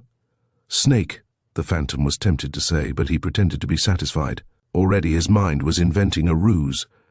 He would gain several hours of valuable time by inveigling the doctor into a search for a place that had existence only in the Phantom's imagination. In the meantime, several things were likely to happen. It was just possible that Granger had been able to trace the movements of the limousine and would come to the rescue. At any rate, the Phantom believed that if he could but stave off the crisis for a while, his customary luck would once more reassert itself. His mind worked fast. Doubtless the doctor knew that he had arrived in New York less than 24 hours after the Gage murder. Allowing for slow and infrequent trains and the time required for news to reach out of the way places, he would have to choose a point that was not more than 10 or 12 hours removed from New York. With a mental picture of the map before his eyes, he outlined a highly imaginative route to the doctor. Bimble made a few notes. Then he looked up, and for once there was an ominous glint in the usually placid eyes. "My men will start at once," he announced. "They will be instructed to wire me as soon as they have reached their destination. I hope, for Miss Hardwicke's sake, that you have not tried to deceive me." With that he was gone, but the softly spoken words, edged with just the faintest trace of a sinister note, lingered for a long time in the Phantom's memory. Chapter 28. Pinter's Confession. The Phantom awoke with a start, vaguely conscious that he had been sleeping for several hours. Shortly after his interview with Dr. Bimble, he had been removed to a small dark room with a single shuttered window, through which no sunlight or air entered. The ropes around his wrists and ankles had been removed, but his movements were restricted by a chain only a few feet long, one end of which was padlocked to his right leg, while the other was clamped to the wall.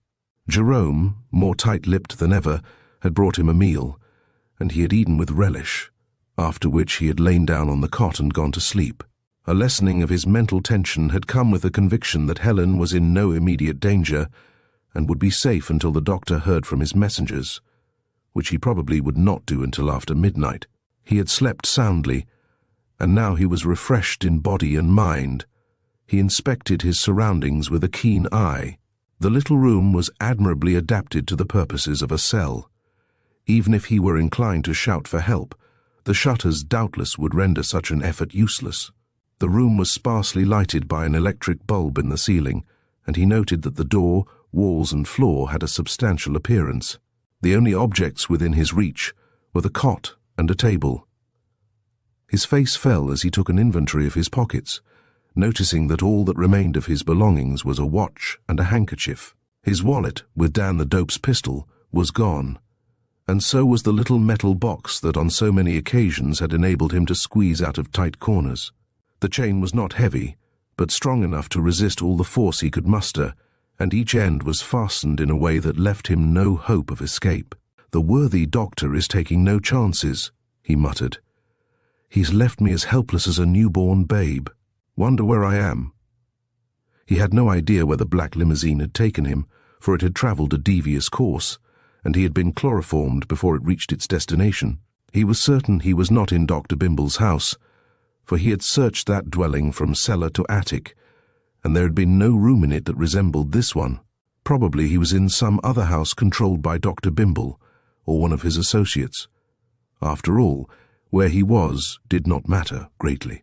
The one thing that concerned him was his helplessness, for evidently the doctor had taken every conceivable precaution against his prisoner's escape. Everything considered, it was as hopeless a situation as the Phantom had ever faced. A glance at his watch told him it was nearly 4 o'clock. He had 8 hours in which to accomplish the seemingly impossible before the doctor should learn from his agents that they had been sent out on a wild goose chase. He shuddered as he contemplated what would be the consequences if he failed. Yet, he told himself, the course he had taken was the only one possible under the circumstances. If he had directed the doctor's agents to Seaglimpse, Helen's usefulness to the organization would have been ended, and then— He turned quickly as the door opened, admitting Dr. Bimble, with a newspaper in his hand. "Thought you would be interested in the news about Pinto," began the doctor, advancing somewhat cautiously and taking care not to step within the narrow half-circle that bounded his prisoner's movements. The phantom regarded him languidly, for his mind was on other things. "Has Pinto recovered consciousness?" he asked indifferently. Bimble nodded. "Much sooner than the doctors expected, and he has celebrated his return to consciousness by making a rather interesting statement. Not a confession." The phantom was still speaking in dull tones. In the last few days he had almost lost sight of the purpose that had called him to New York. The danger threatening Helen Hardwick had seemed far more important than the mystery of the two murders. Well, you might call it that, though it probably isn't the kind of confession you have in mind. "Pinto has made a clean breast of everything, but he still insists that you murdered Gage." "That's a contradiction," mumbled the phantom. "He is not making a clean breast of things so long as he denies his guilt. His statement sounds fairly convincing, nevertheless. He admits practically everything except that he committed the murder. For instance, he frankly admits that he concealed the body of the housekeeper, and that in itself is evidence of his guilt. But Pinto has what looks like a satisfactory explanation. He seems to be an honest, hard-working, unimaginative fellow, not over-intelligent, and deeply devoted to his wife and baby. You probably know the type.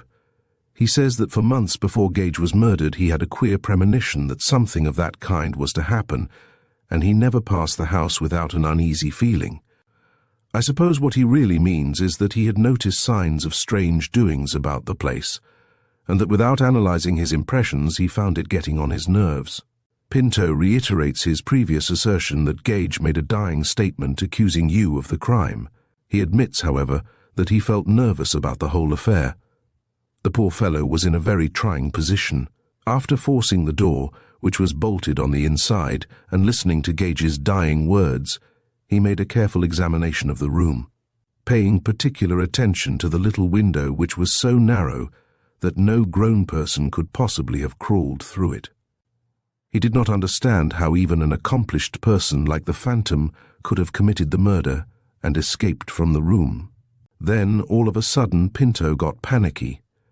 Even his crude intellect perceived that it looked as though nobody but himself could have committed the murder. He thought of his wife and his baby, and he did not relish the idea of being tried for murder. As he saw it, he might easily be convicted and sent to the chair. However, his fears proved unfounded, for nobody accused him of the crime, and Pinto could breathe freely once more. "But what about the housekeeper?" inquired the phantom, gradually becoming more interested. "I'm coming to that. After the murder of Gage, Pinto got into the habit of visiting the house between rounds. He was still hoping to discover a way whereby the phantom could have escaped from the room. Late one night, according to his statement, he found the housekeeper's body in the same room where Gage had been murdered. He says the body was still warm, so the woman could not have been dead long. At the discovery, all his fears returned with trebled force. The supposition, he thought, would be that the murderer of Gage had also killed Mrs. Tripp. The Grey Phantom was supposed to be in jail at the time, and therefore could not be accused of having murdered the housekeeper. Pinto was in a terrible quandary. Since, as he thought at the time, the Phantom could not have murdered Mrs. Tripp, it might be questioned whether he had murdered Gage. The whole case might be reopened, in which event he feared the finger of suspicion must inevitably point to him. Again, Pinto thought of his wife and baby, and the more he thought of them, the more nervous he became. He did a foolish thing, as men often do when fear conquers reason.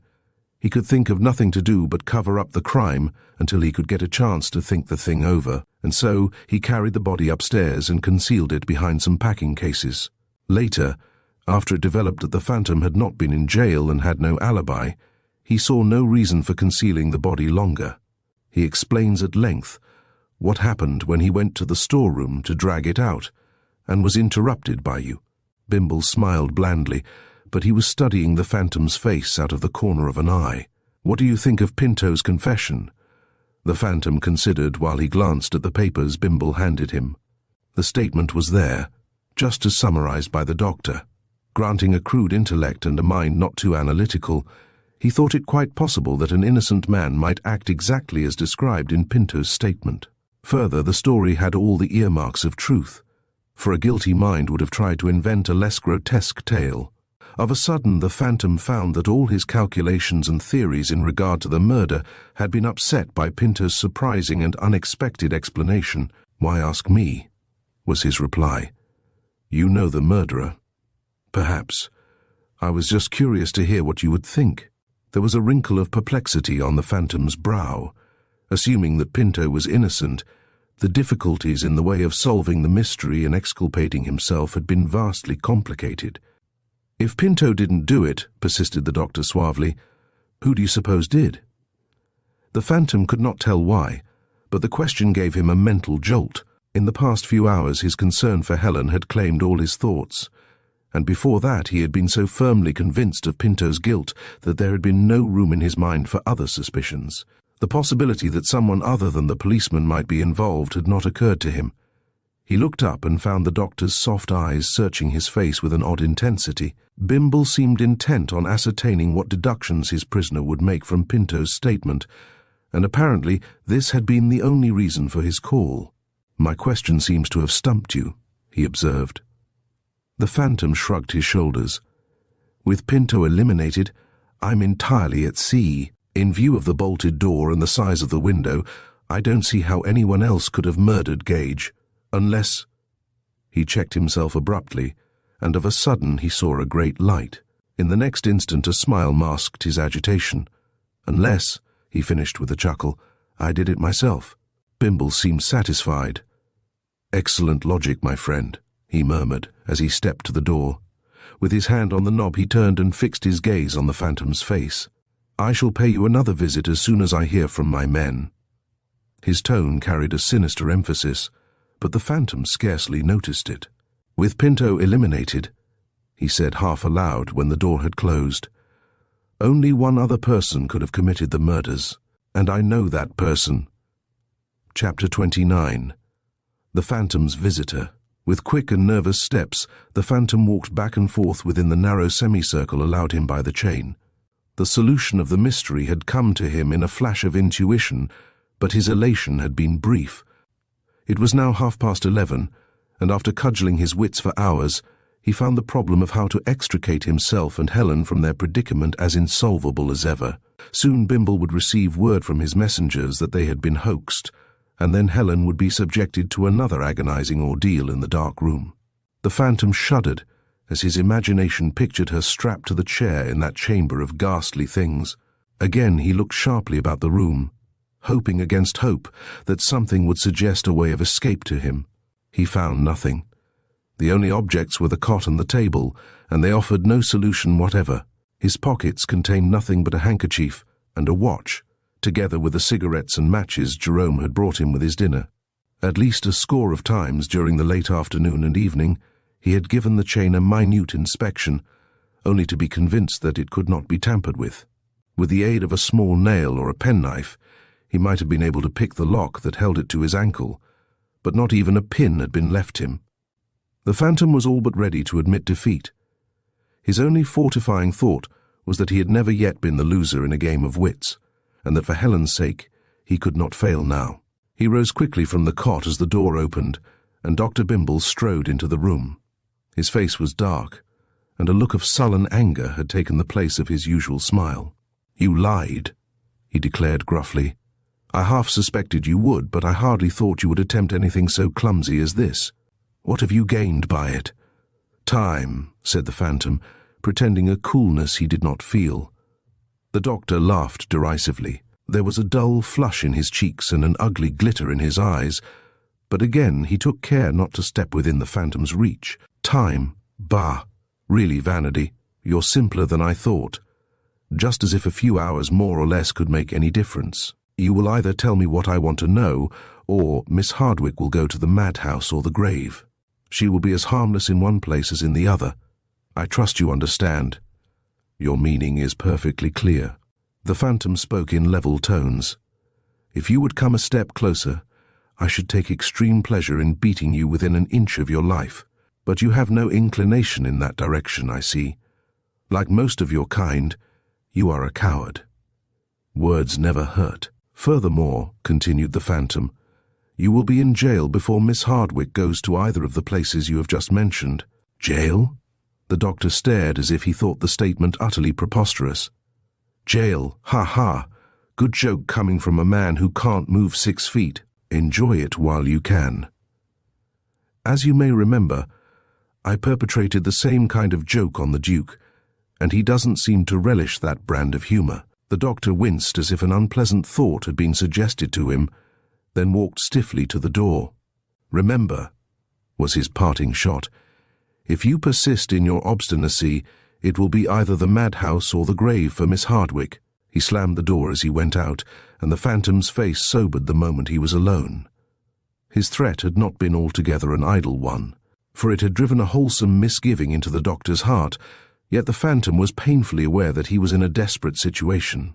Throwing himself on the cot, he turned the problem over and over in his mind. Black as the outlook seemed, he could scarcely believe that all was lost. He still had faith in his star, and it was this that had braced him and enabled him to speak with such confidence in Dr. Bimble's presence. After a while, something drew his gaze to the window. He listened intently. A faint scraping sound reached his ears, and it occurred to him that it had been going on for several minutes, though he had been too preoccupied to notice it until now. He got up and stepped as close to the window as the chain permitted. Now he heard it again, a slow, dull grinding and scraping that remotely suggested that someone was attacking a metallic object with a blunt tool. He waited breathlessly. Evidently someone was trying to enter the room, and he wondered whether the intruder was coming as friend or foe. Perhaps the amazing luck that had so often turned a critical situation in his favor was once more coming back to him. A click sounded, then the boards in front of the window came apart, and the phantom gasped as Thomas Granger jumped into the room. "You!" he exclaimed. "Not so loud," whispered the reporter. He was still wearing the phantom's clothing, and the garments were wrinkled and streaked with dirt. "The house is full of members of the Duke's gang. Holy smoke, you're certainly in a fix." He stared at the cabin, then looked quickly about the room. "Don't ask me how I found you. I had a devil of a time, and it's a longer story than I've got time to tell. Lookouts are stationed in front and in rear, and it was only by sheer luck and some quick fist work that I got through. How am I to get you out of here?" The phantom regarded him thoughtfully. "Didn't you know that Dr. Bimble was the Duke's chief representative?" he asked. "Never had the faintest idea." "This room is in the rear of the house, I believe." "Yes, but you were lucky to locate my window as easily as you did." "That wasn't luck. I tried several before I found yours. Twice I bumped into the Duke's men. I hate to think what that bunch would do to me if they caught me." He made a wry face. "But this isn't getting you out of here. We'll have to get a move on." Strangely enough, the phantom seemed absolutely calm and in no hurry whatever. "I haven't been able to get my bearings," he announced. "Where is this house?" "Next door to Dr. Bimble's." The phantom started. "The one with boarded windows and doors?" "That's the one. The front is boarded up, and from the street it looks like a vacant house. Nobody would suspect that it was the headquarters of the Duke's gang. I suppose Bimble owns or controls both houses, and there is probably a connecting passage somewhere." The phantom knitted his brows. He had seen no such passage when he searched the Bimble residence. However, that proved nothing, for it might be so carefully concealed that a hasty search would not reveal it. The arrangement, he thought, was rather ingenious. No one who had seen the anthropologist's home, where everything suggested artlessness and love of simple comforts, would have suspected that the occupant was using the adjacent house for the conduct of criminal enterprises. "Miss Hardwick is somewhere in the building," he remarked. "Her safety is the first consideration. Worse still. You and I might be able to fight our way through, but with a woman on our hands it's almost certain death. It wouldn't be so bad if there weren't so many against us. I have only one gat. How about you?" "A watch, a handkerchief, a package of cigarettes and some matches are my sole possessions just now," the reporter scowled. "The Duke's men would be sure to pounce on us before we could get her out of the house, and I don't suppose Miss Hardwick is bulletproof. What would you suggest?" Granger reflected. "Have you any friends in town?" "As far as I know, Peng Yuen is the only one. There may be others, but I wouldn't know where to find them." Peng Yuen doesn't look much like a scrapper. We can't appeal to the police, for they are after you just as hard as the Duke's men are. I'd give half my life to be able to meet that bunch in a fair and even fight. Too bad you haven't any friends handy." Saying, Granger looked as though he had suddenly snatched an inspiration out of the air. "What about the place where you live? Haven't you got some friends there?" The Phantom looked thoughtful. Rumour had it that he had taken a few carefully selected members of his former organization with him to his place of retirement. His lips twitched a little. "It would take some time to get them here," he murmured, "and we must act in a hurry, but it's our only chance. We'll wire them to get a fast car and burn up the roads. I'm rather stuck on the idea of organizing an expedition and rushing to the rescue of a fair lady in distress. Write out your telegram, and I'll sneak out and file it." The Phantom, chuckling as though he had caught the contagion of the other's enthusiasm, made as if searching his pockets for pencil and paper. "All right. I guess after all, it is the only thing we can do. A pitched battle in the heart of New York will be something of a novelty. Have you a pencil and a scrap of paper?" Granger stepped up to the table and handed out the desired articles. With the reporter standing at his elbow, the Phantom placed the paper on the table, poised the pencil over it, and stood as if framing a message in his mind. Suddenly, with a motion as quick as that of a metallic spring, his hand darted out and gripped Granger's. Then, with another surprisingly swift movement, he jerked the reporter down on the cot and shoved a knee against his chest. "Tommy Granger," he said in low, measured tones that throbbed with exultation, "I've been waiting a long time to lay my hands on the murderer of Gage and Mrs. Tripp." Chapter 30. The room in the basement. The reporter's face went white. With lips gaping, he lay rigidly still, staring into the Phantom's hard face. There was a look of great fear in his eyes, and for several moments he seemed incapable of motion. Then he began to wriggle, twist, and squirm, but his efforts were rendered futile by the knee on his chest and the firm clutch in which his hands were held. "When did you guess it?" he muttered, forcing a sneering grin to his face. "Just a little while ago. I've acted the simpleton throughout the whole affair. I was so sure of Pinto's guilt that it never occurred to me to suspect anyone else. The moment Pinto was eliminated, I knew you were the murderer. I saw then what I should have seen at once, that Gage was murdered by a man who looked so much like me that, when Gage saw the face of the scoundrel, he was sure it was the Grey Phantom. That's why he told Pinto that I was the murderer." Granger drew in his breath and opened his mouth as if to shout for help, but the knee pressing against his chest strangled the cry. "It was all very cleverly arranged," the Phantom went on. "I suppose you were selected for the job because you happen to resemble me. The very entertaining story you told me at Peng Yuen's was probably a skillful blending of truth and fiction. How you happened to join the Duke's gang, and how you carried out its orders under cover of your profession, really make no difference. The only thing that matters is that you're going to the chair for those 2 murders." The reporter, gathering his wits, gave a contemptuous laugh. "The chair, eh? Not just yet, I guess. Several things are likely to happen to you first. That remains to be seen. You are fairly clever, Granger, but your cleverness won't help you now. You hoodwinked the police very neatly. They had the murderer once, but they felt so sure I was the man they wanted that they let you go as soon as you had satisfied them you were not the Grey Phantom. It was a fairly good joke. I perpetrated another good joke myself when I went to you and borrowed your identity, never guessing that you were the murderer. You took it all in good part, because you couldn't do anything else, but all the while you were scheming to hand me over to the Duke's crowd. It was rich. You were so easily taken in that I had to laugh whenever you turned your back. I admit it. The reason you took me in so easily was partly because you were a member of an honourable profession, and partly because of the note handed me by Dan the Dope, which seemed to prove that you were on bad terms with the Duke's crowd. That appeared to confirm your story, that you had joined the organization for the sole purpose of obtaining inside information. The details of your relations with the gang are not clear to me yet, but neither are they important. If you don't mind, I'll relieve you of this handy little implement."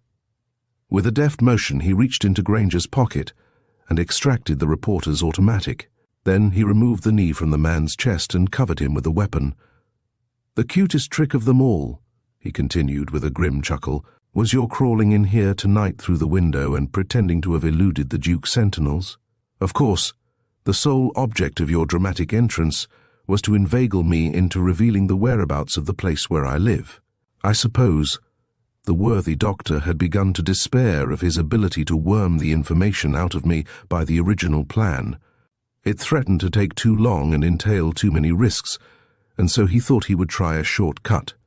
You led up to the proposition very adroitly, but I saw through the ruse almost at once." Granger, having got a precarious grip on his nerves, laughed shakily. "You're a first-class guesser, but guessing won't get you out of this fix. It isn't very likely you'll ever see daylight again. As for the dear girl, leave her out of it," commanded the Phantom curtly. He thought it unlikely Miss Hardwicke would be molested further until Bimble had learned the result of Granger's mission. In the meantime, he told himself, he must make the most of the slight advantage he had gained. He studied the reporter keenly, and all at once an inspiration came to him. "Miss Hardwicke," he went on in casual tones, "has an amazing knack of taking care of herself. It wouldn't surprise me at all if she had already found a way out of the amiable doctor's clutches." "Hardly." Granger gave another hoarse, sneering laugh. "She's smart, all right, but the big chief knows it, and he isn't taking any chances. He has locked her up in the basement, in a room barely large enough to turn around in, with a stout door and no window." "The basement, eh?" The Phantom seemed not at all interested. "This room we are in is on the second floor, isn't it?" "Third," said Granger, after puzzling for a moment over the question. "Good." The Phantom smiled. "You have told me exactly what I wanted to know, Granger, and since you couldn't know the object of my questions, I believe that for once you have spoken the truth. Kindly elevate your hands." A thrust with the pistol emphasized the command, and Granger sullenly obeyed. With his free hand, the Phantom explored the reporter's pockets until he found a small silver-handled knife. "My property, I believe," he murmured, examining the tool with a critical eye. "It's one of the things you acquired when we swapped clothes and identities. A very handy article, Granger. I've been wishing all night for something of this kind, but the doctor thoughtfully emptied my pockets. Sit very still, Granger." He spoke with a brisk, cutting emphasis. Moving to the other end of the cot and keeping one eye on Granger, he opened the knife and with the sharp, pointed blade began to pick at the lock that held the chain to his ankle. The pistol lay close at his side, ready to be picked up at a moment's warning. In a short time the lock had yielded to the deft touch of his fingers, and his ankle was free before Granger quite realized what he was doing. A shout rose in the reporter's throat, but in an instant the Phantom's fingers were at his windpipe.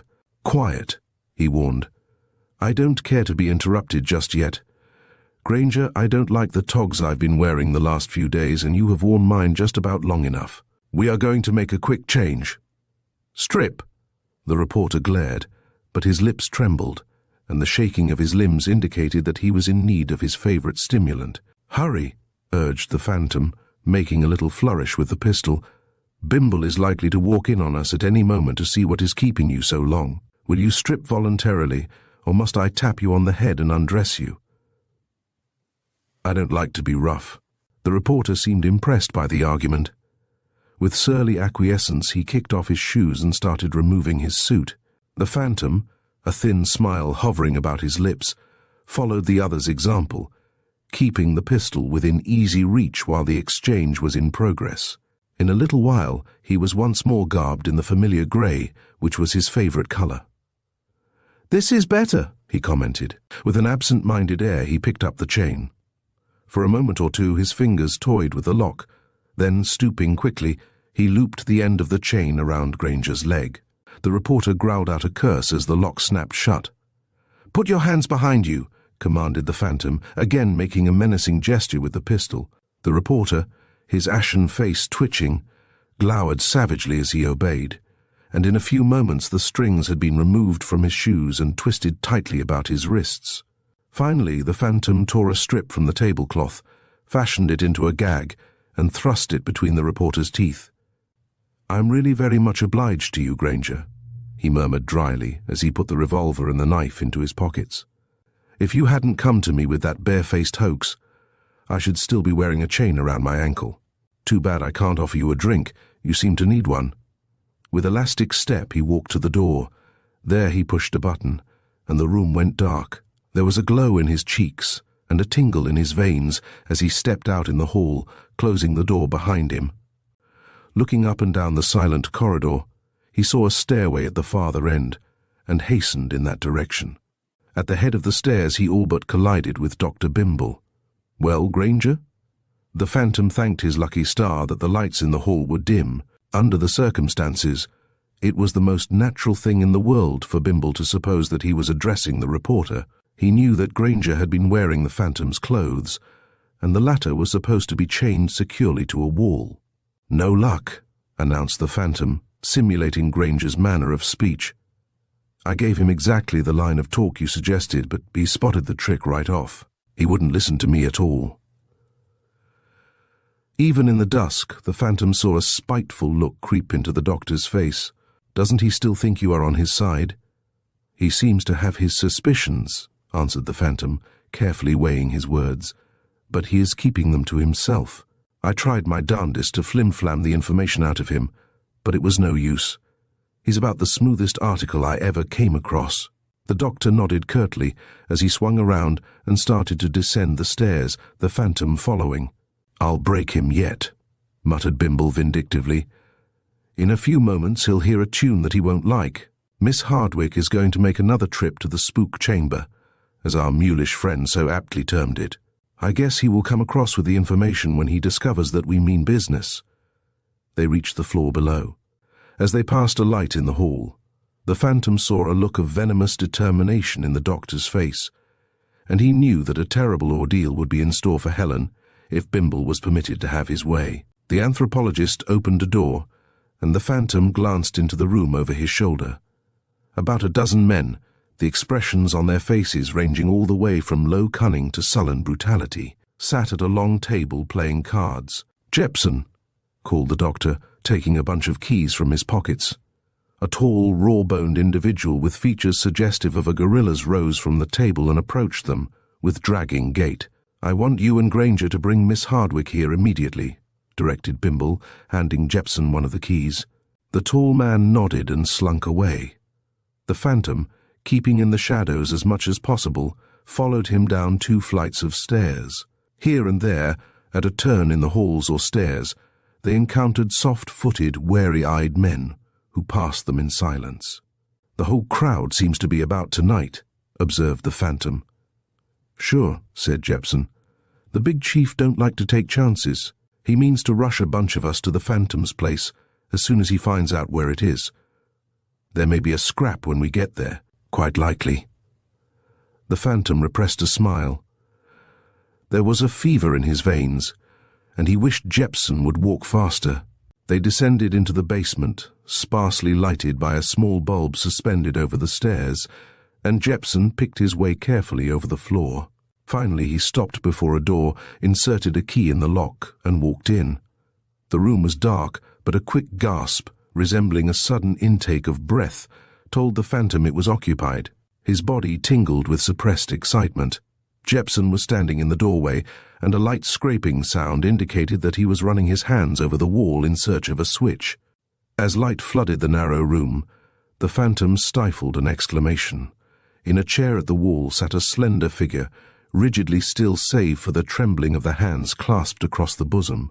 Long waves of lustrous hair framed a face white as alabaster, and the large brown eyes were staring at Jepson with an expression of dread. There was a quiver in the distended orbs, as if a frightful recollection were lingering in their depths. She shrank back against the chair as Jepson lumbered toward her.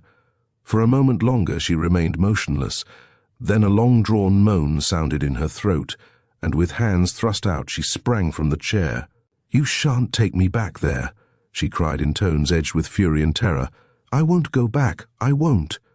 "Easy now, lady. No use kicking up a fuss."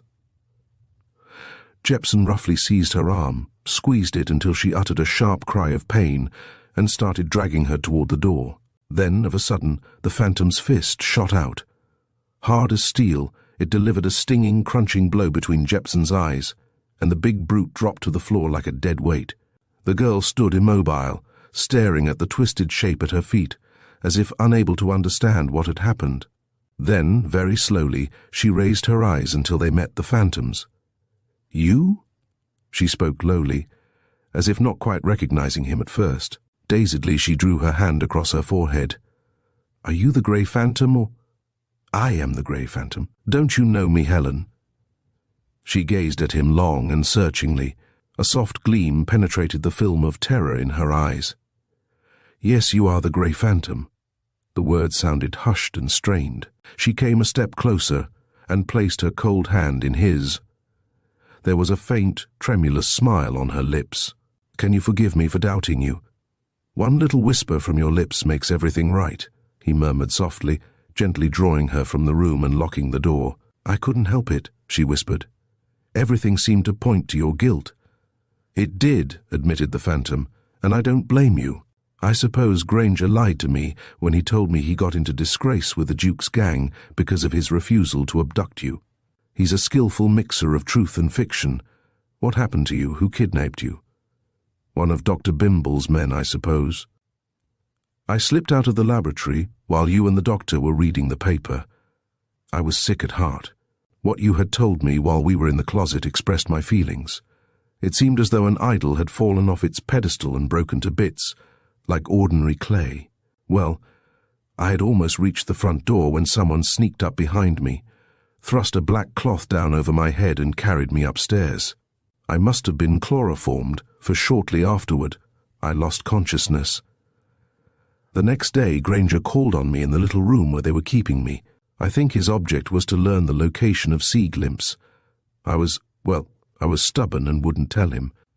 I received a shock the moment I saw him and noted his striking resemblance to you. All at once I knew he was the murderer. It came to me in a flash, and of a sudden I understood the meaning of Gage's statement. "There must be such a thing as feminine intuition, after all," was the Phantom's comment. "Of course you told him to his face that he was the murderer." "I guess I did." The words seemed to tumble out of themselves. "I think I told Bimble the same thing that evening." He seemed greatly alarmed. The Phantom started. "Intuition is sometimes a very dangerous faculty," he murmured. "It is very likely to. But this is no time for talking. Jepson will be dead to the world for some little time, but the house is bristling with gangsters. I must get you out of here somehow." He looked quickly about the dimly lighted basement. There was a window on each side, but both were covered by shutters and iron grills, and the only exit seemed to be the stairs. "What about yourself?" asked the girl. "Oh," with a low laugh, "I have a task that yet remains to be finished. But you—" Suddenly a little gasp slipped from the girl's lips, and she seized his arm convulsively. Her gaze was rigid, and the Phantom, looking in the same direction, saw Dr. Bimble standing in the stairs with a levelled pistol in his hand. "Don't stir," was the anthropologist's crisply spoken warning. "You will please note, my dear Phantom, that I'm not aiming at you but at Miss Hardwick. She'll be dead the moment you make the slightest move." Chapter 31. At bay. The Phantom scarcely breathed. He stood utterly still while the doctor came down the remaining steps and halted at the foot of the stairs. The pistol, pointed at Helen with a steadiness that bespoke a deadly aim, inspired him with a sense of awe 1,000 times greater than if it had been levelled at himself. The girl's hand was still on his sleeve, and without looking directly at her, he knew that she was facing the menacing pistol without flinching. Her slight touch on his arm gave him a feeling of tenderness and strength. Already his wits were at work. In his hip pocket was the weapon he had taken from Granger, but he could not reach for it without jeopardizing the girl's life. "Cruel trick you played on Granger," observed the doctor, standing a dozen feet away. "I don't know how you managed it, but you seem to have a special talent for such performances. Fortunately, one of my men happened to enter the room in which you left the poor fellow, and he saw how things were. Well, Phantom, one thing is sure, you have played your last trick." The Phantom maintained his attitude of immobility, but Bimble's words had given him an inward twinge. As far as he could see, the doctor had appraised the situation with accuracy. The The windows, with their shutters and iron bars, seemed impregnable. The murky walls and the low ceiling gave forth an impression of solidity that accentuated his sense of bafflement. The way to the stairs was barred by Bimble with his pistol, and the rooms and corridors above were swarming with the Duke's men. And meanwhile the Phantom dared not bend a muscle for fear of causing Helen Hardwicke's death. "You will admit that you are very neatly cornered?" taunted the doctor. "It would seem so," admitted the Phantom dryly. "But I have been cornered many times before. There's nothing very original in the situation. No, nothing except that you wriggled out of the others, while this one will hold you till I am through with you. Don't you think it would be the part of wisdom to submit and tell me what I want to know?" "Never," declared the Phantom with emphasis. "Wouldn't it be better?" whispered Helen. "He'll kill us both unless we do." "It's his intention to kill us anyway," the Phantom whispered back. "The only reason he hasn't killed us already is that he hopes to persuade us to give him the information he wants." "Afraid?" "Not for myself, but you—" "Then step behind my back as quickly as you can." The girl looked up at him with an expression of uncertainty. "Hurry," whispered the Phantom. "It's our only chance."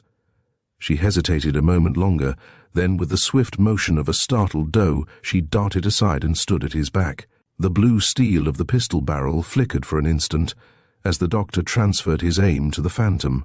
Evidently the sudden movement had disconcerted Bimble. "A fairly clever maneuver," he acknowledged, "but you have gained nothing by it."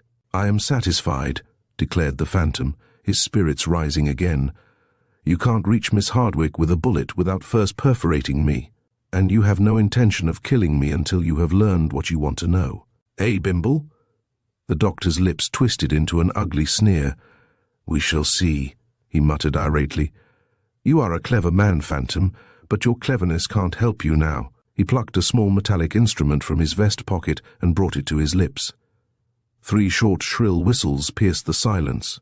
With a gratified grin on his lips, the doctor restored the little metal tube to his pocket. The third blast had no sooner sounded than a tumult of discordant noises came from above. Bimble looked gloatingly at the Phantom as the sounds drew nearer. A man ran down the stairs, quickly followed by a second and a third. Others kept arriving, in groups of 3 or more, until the Phantom had counted 24. Like a great human fan, the crowd spread out in a triangle along the walls and about the foot of the stairs. As each man took his place in the line, the Phantom gave him a quick, appraising glance. In their faces he read low cunning, brutish instincts, and stolid obedience to orders. But the keener wit and subtler intellect which the Phantom had always demanded of his men were lacking. He read each face as if it were an open page, and finally his gaze rested on Dr. Bimble. The anthropologist was a craftier man by far than his subalterns, but at a glance the Phantom's keen eye picked out the weak spot in his moral fibre. Already a plan was forming in his mind. All he was waiting for was a favourable combination of circumstances that would enable him to act. The pistol in the doctor's hand was still pointing straight at the Phantom's chest.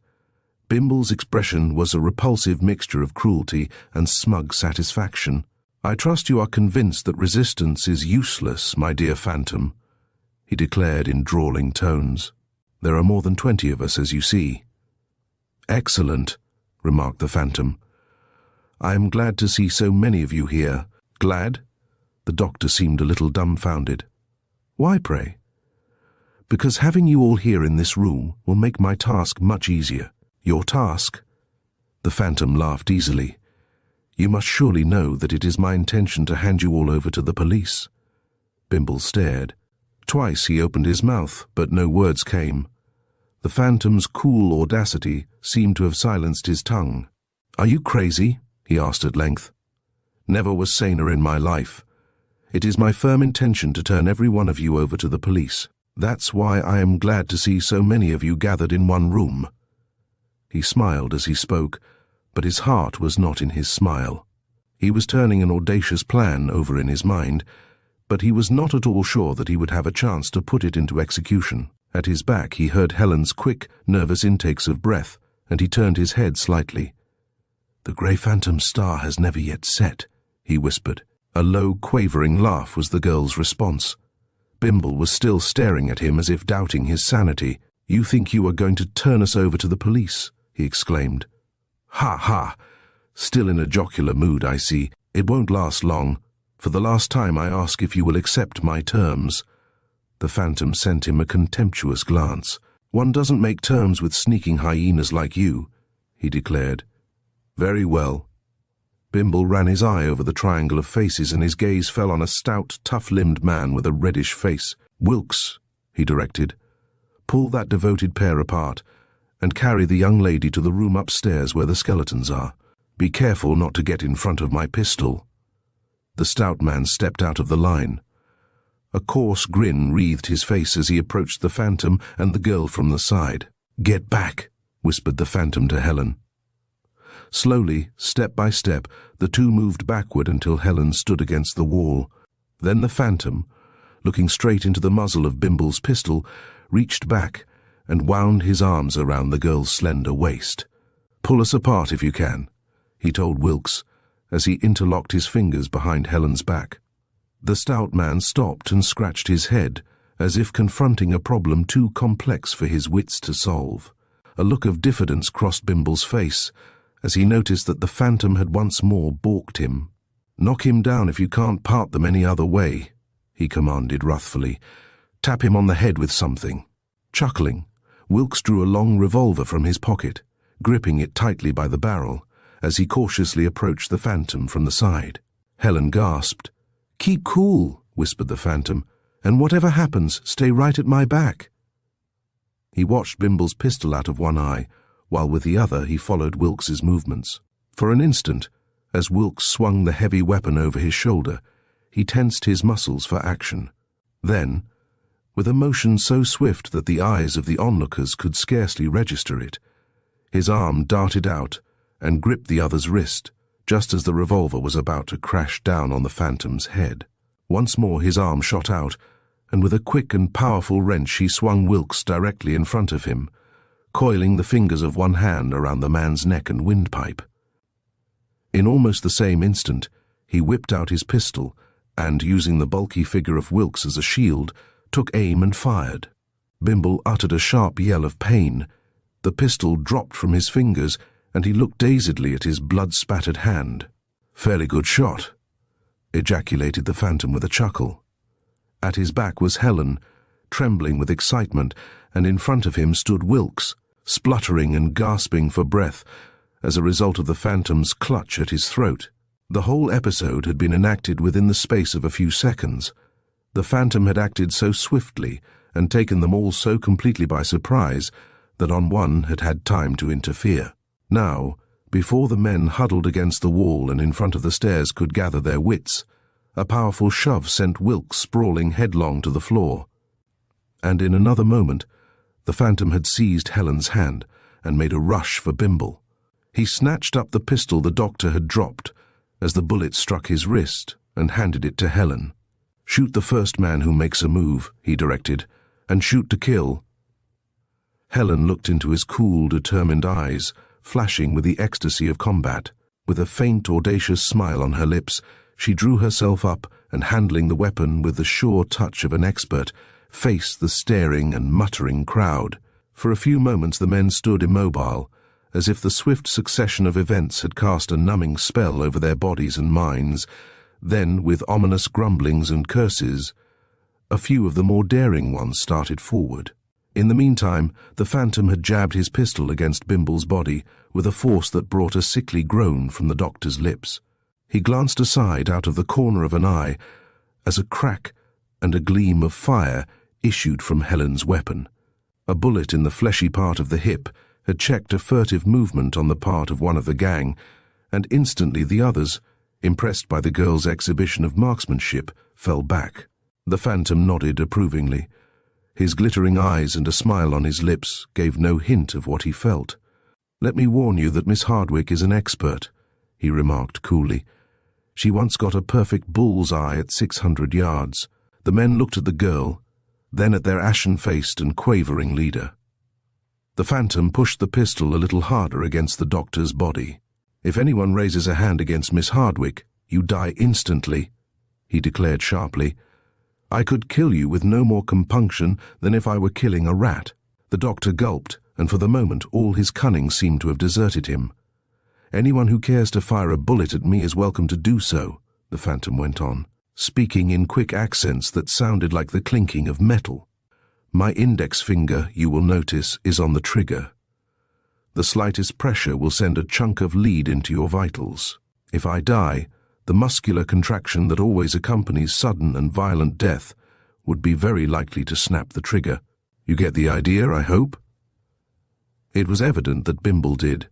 His absurdly thin legs wobbled as if he were in the grip of a great terror, and the spasmodic twitching of his fingers indicated that this was a situation against which his habitual craftiness was helpless.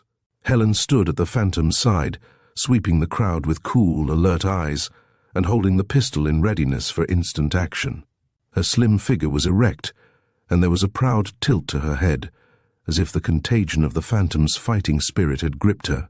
Again there were surly mutterings among the men, but with rare exceptions they were of the type that is impotent without a leader to urge them on. Not a word came from Bimble's lips, but there was a look in his eye which told that the tentacles of his mind were reaching for a solution of the difficulty. The phantom, keeping one eye on the doctor and the other on the crowd, detected a stealthy movement in the rear of the group. Someone had dropped to his knees and was crawling toward a huge box. Instantly the phantom saw the meaning of the stealthy movement. For a moment, as the crawling figure appeared around the edge of the group, he turned his pistol from the doctor, took a quick aim, pressed the trigger, and again thrust the muzzle of his weapon against Bimble's diaphragm. A cry told that the bullet had found its mark. As the smoke drifted toward the ceiling, the man rose to his feet with a look of distress in his face, caressing a portion of his arm as he slunk away toward the rear. A few of the others, who had sought to take advantage of the phantom's temporary abstraction, fell back to their places. The phantom drew a long breath as he realized how narrowly Helen and himself had escaped disaster. They had the advantage for the present, but the slightest faltering might easily reverse the situation and release the pent-up savagery of their foes. "Bimble," he remarked, "it would be extremely unfortunate for you if any of your men should get reckless. I see some of them are impatient. If anything happens to Miss Hardwick or me, you will be a dead man. Hadn't you better tell your friends to throw down their guns?" The doctor glanced uneasily at his men. His looks told plainly that the phantom had read him accurately, that there was nothing he valued quite so highly as he did his life, and that his swagger and bland assurance would wilt the moment he faced a personal danger. There was venom in his eyes, and his pale, distorted features bespoke impotent rage. "Drop your guns," he commanded after another despairing look about the basement. The men regarded him diffidently and did not move. Their faces showed that they were torn between the conflicting impulses of self-preservation and an ingrained habit of obedience. "You're first." The phantom pointed a finger at a tall, barrel-chested man at the end of the line. "Step forward and empty your pockets." The phantom was in a state of high tension. He was exercising a mastery of mind over the situation, but all might yet be lost if the man should refuse to obey and set the others an example of resistance. "Miss Hardwick," he said quickly, realizing that each moment of delay might cost them their lives, "you will count 5. If our friend at the end of the line has not emptied his pockets when you are through, shoot to kill." The girl signified with a slight nod that she understood. As she began to count, her pistol was pointing straight at the man the phantom had indicated. The fellow's sullen obstinacy yielded gradually to an overpowering respect for Helen's marksmanship, of which he had already witnessed an exhibition. Just before she reached 5, he lumbered forward and turned the lining of his pockets inside out. A knife, an automatic, and several other implements clattered to the floor. "Now get back in the corner," commanded the phantom, pointing. He thrilled at the thought that the crisis was past and the victory almost won. The second man hesitated only for an instant before he followed the example of the first. After that, the process of disarming the gang went on swiftly and without interruptions. Man after man stepped out of the line, emptied his pockets, and joined the others in the corner. When the last man had divested himself of his belongings, there was a small pile of oddly assorted articles in the middle of the floor. The phantom felt a little dazed, now that the tremendous tension was over. At last he lowered the pistol and turned to the girl. Her face was pale and a little haggard, but a smile of triumph hovered about her lips. "You're the grandest little woman I ever knew," he declared feelingly. "Oh, I don't know," she confessed a little wearily. "I don't think I could have stood it if you hadn't been so close to me. I felt as though you were holding me under a spell all the time." The Phantom laughed. "Bimble, you have seen how one man, with the assistance of a plucky little woman, has vanquished a gang of 25 cutthroats and ruffians. The yellow streak in you made it fairly easy. I should like to see the Duke's face when he hears about this." The doctor swallowed hard. His putty-hued face reflected the depths of mental agony. What are you going to do with us?" he inquired weakly. "Precisely what I said I would do, hand you over to the police." "Not that." The doctor looked as though he had received a blow. "Listen. Down below, in the cellar, are several $1 million worth of valuables. You can have it all if you will let us go." "You're a rather poor sort, Bimble," said the Phantom contemptuously. "There isn't gold enough in the world to buy your freedom. To see you get your just deserts is worth more to me than all the millions the Duke and his gang ever stole." The doctor staggered back against the wall, utterly dejected. Of a sudden, the Phantom's expression of elation faded out, and a worried look took its place. Where was Granger? The reporter had not been among those who had answered the doctor's summons, and the Phantom had seen nothing of him since he left him chained to the wall in one of the upper rooms.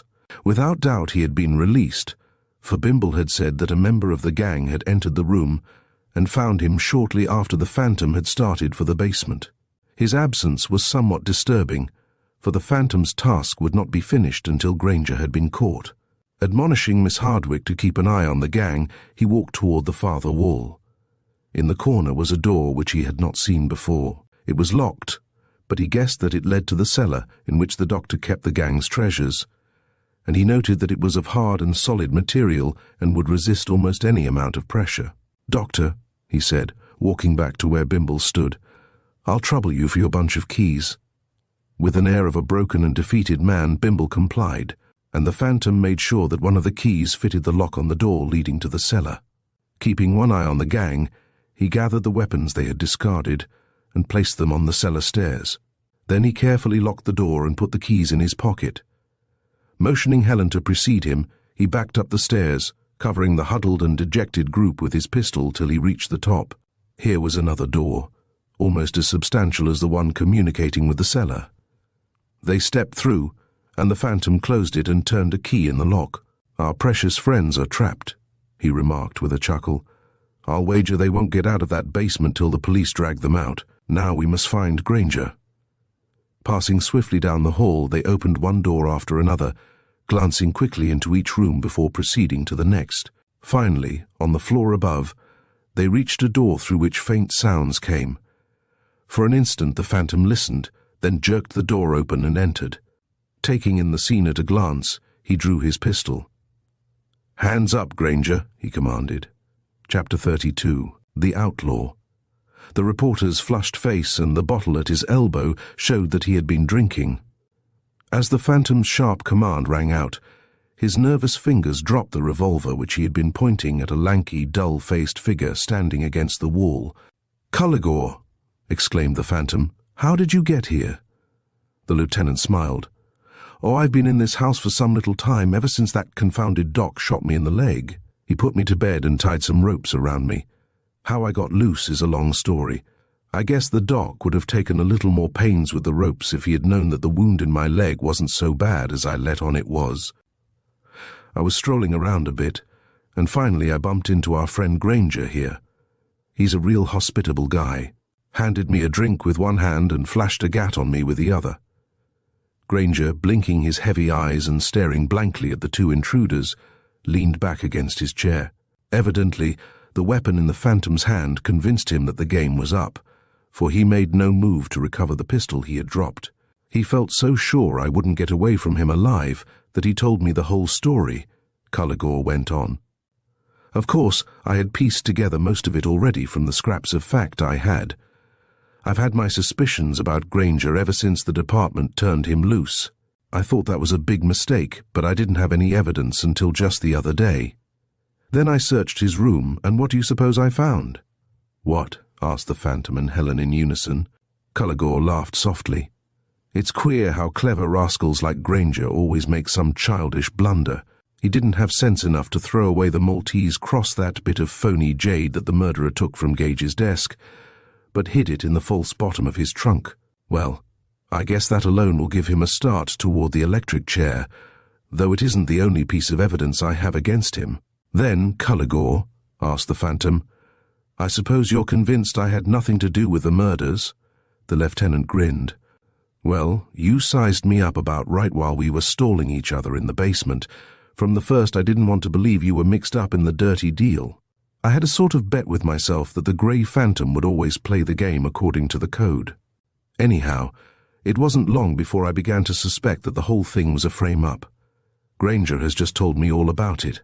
Seemed proud of his achievement. The Duke had mapped out a nifty plan for Bimble to work on.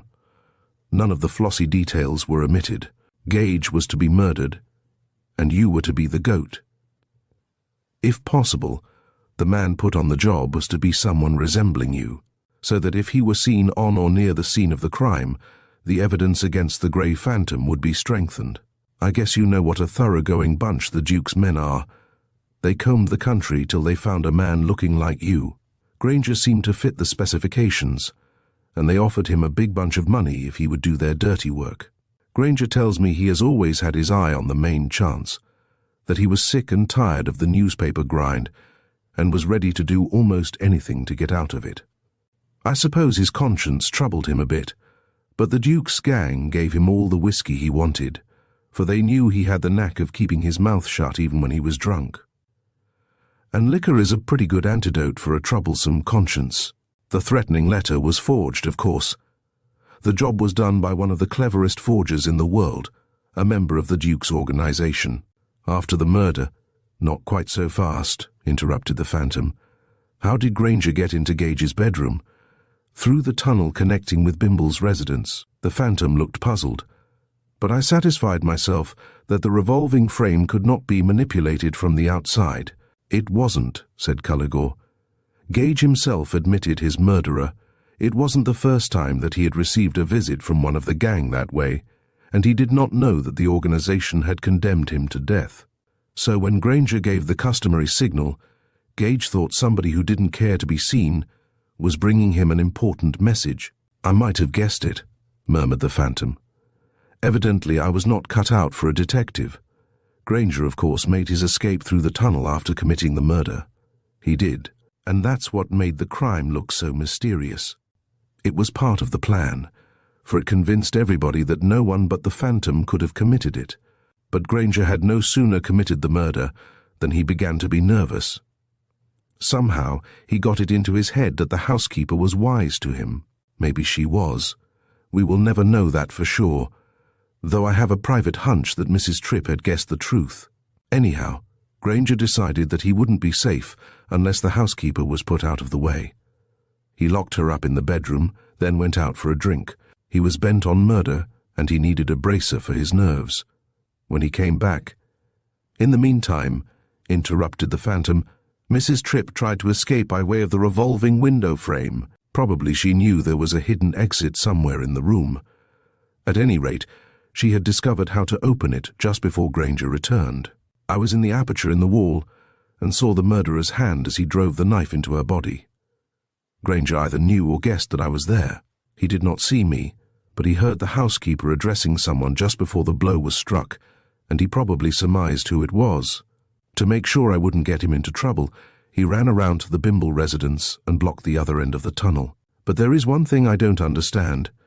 How did it come about that Granger was suspected of treachery? You have just told us that he tried to kill you, said Culligore. Well, that was the reason. The doc had given strict orders that you were to be taken alive and were not to be killed under any circumstances. Granger violated those orders when he tried to smother you to death in the tunnel. Shortly after that he disappeared, and that made it look all the worse for him. The doc didn't know that you had kidnapped him.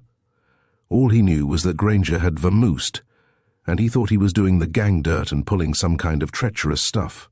That explains the note Dan the dope handed me, observed the Phantom. Everything is clear except Pinto's part in the affair. His statement cleared up a good many things, but not all.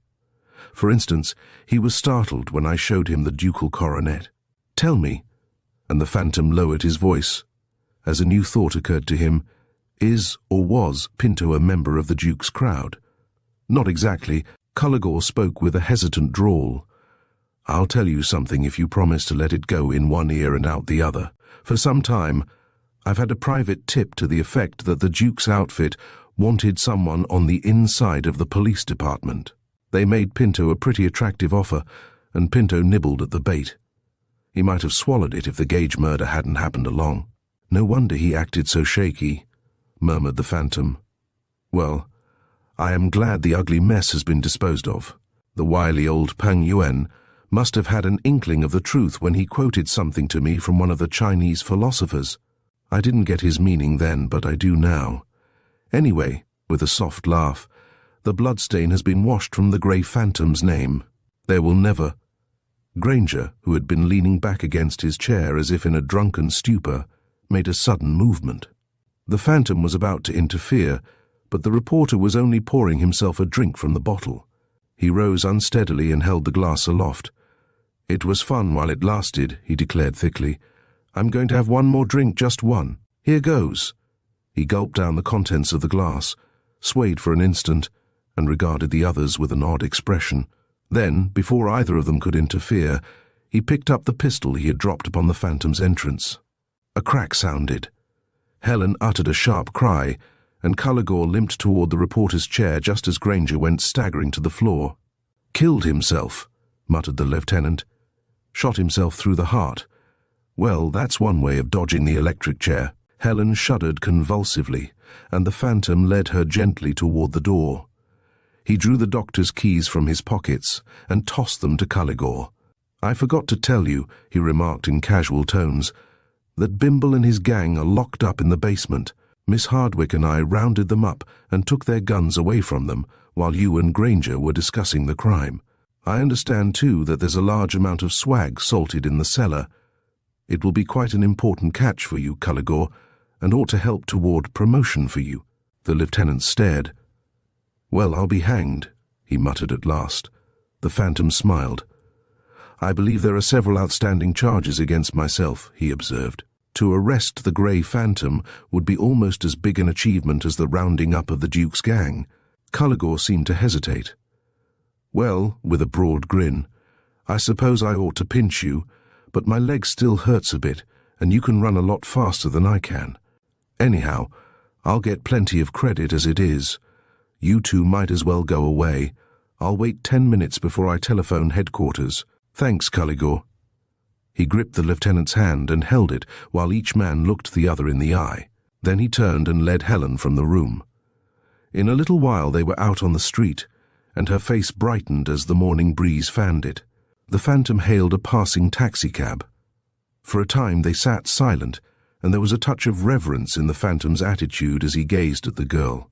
"Helen," he whispered. The soft brown eyes looked into his own. "Grey Phantom," she murmured.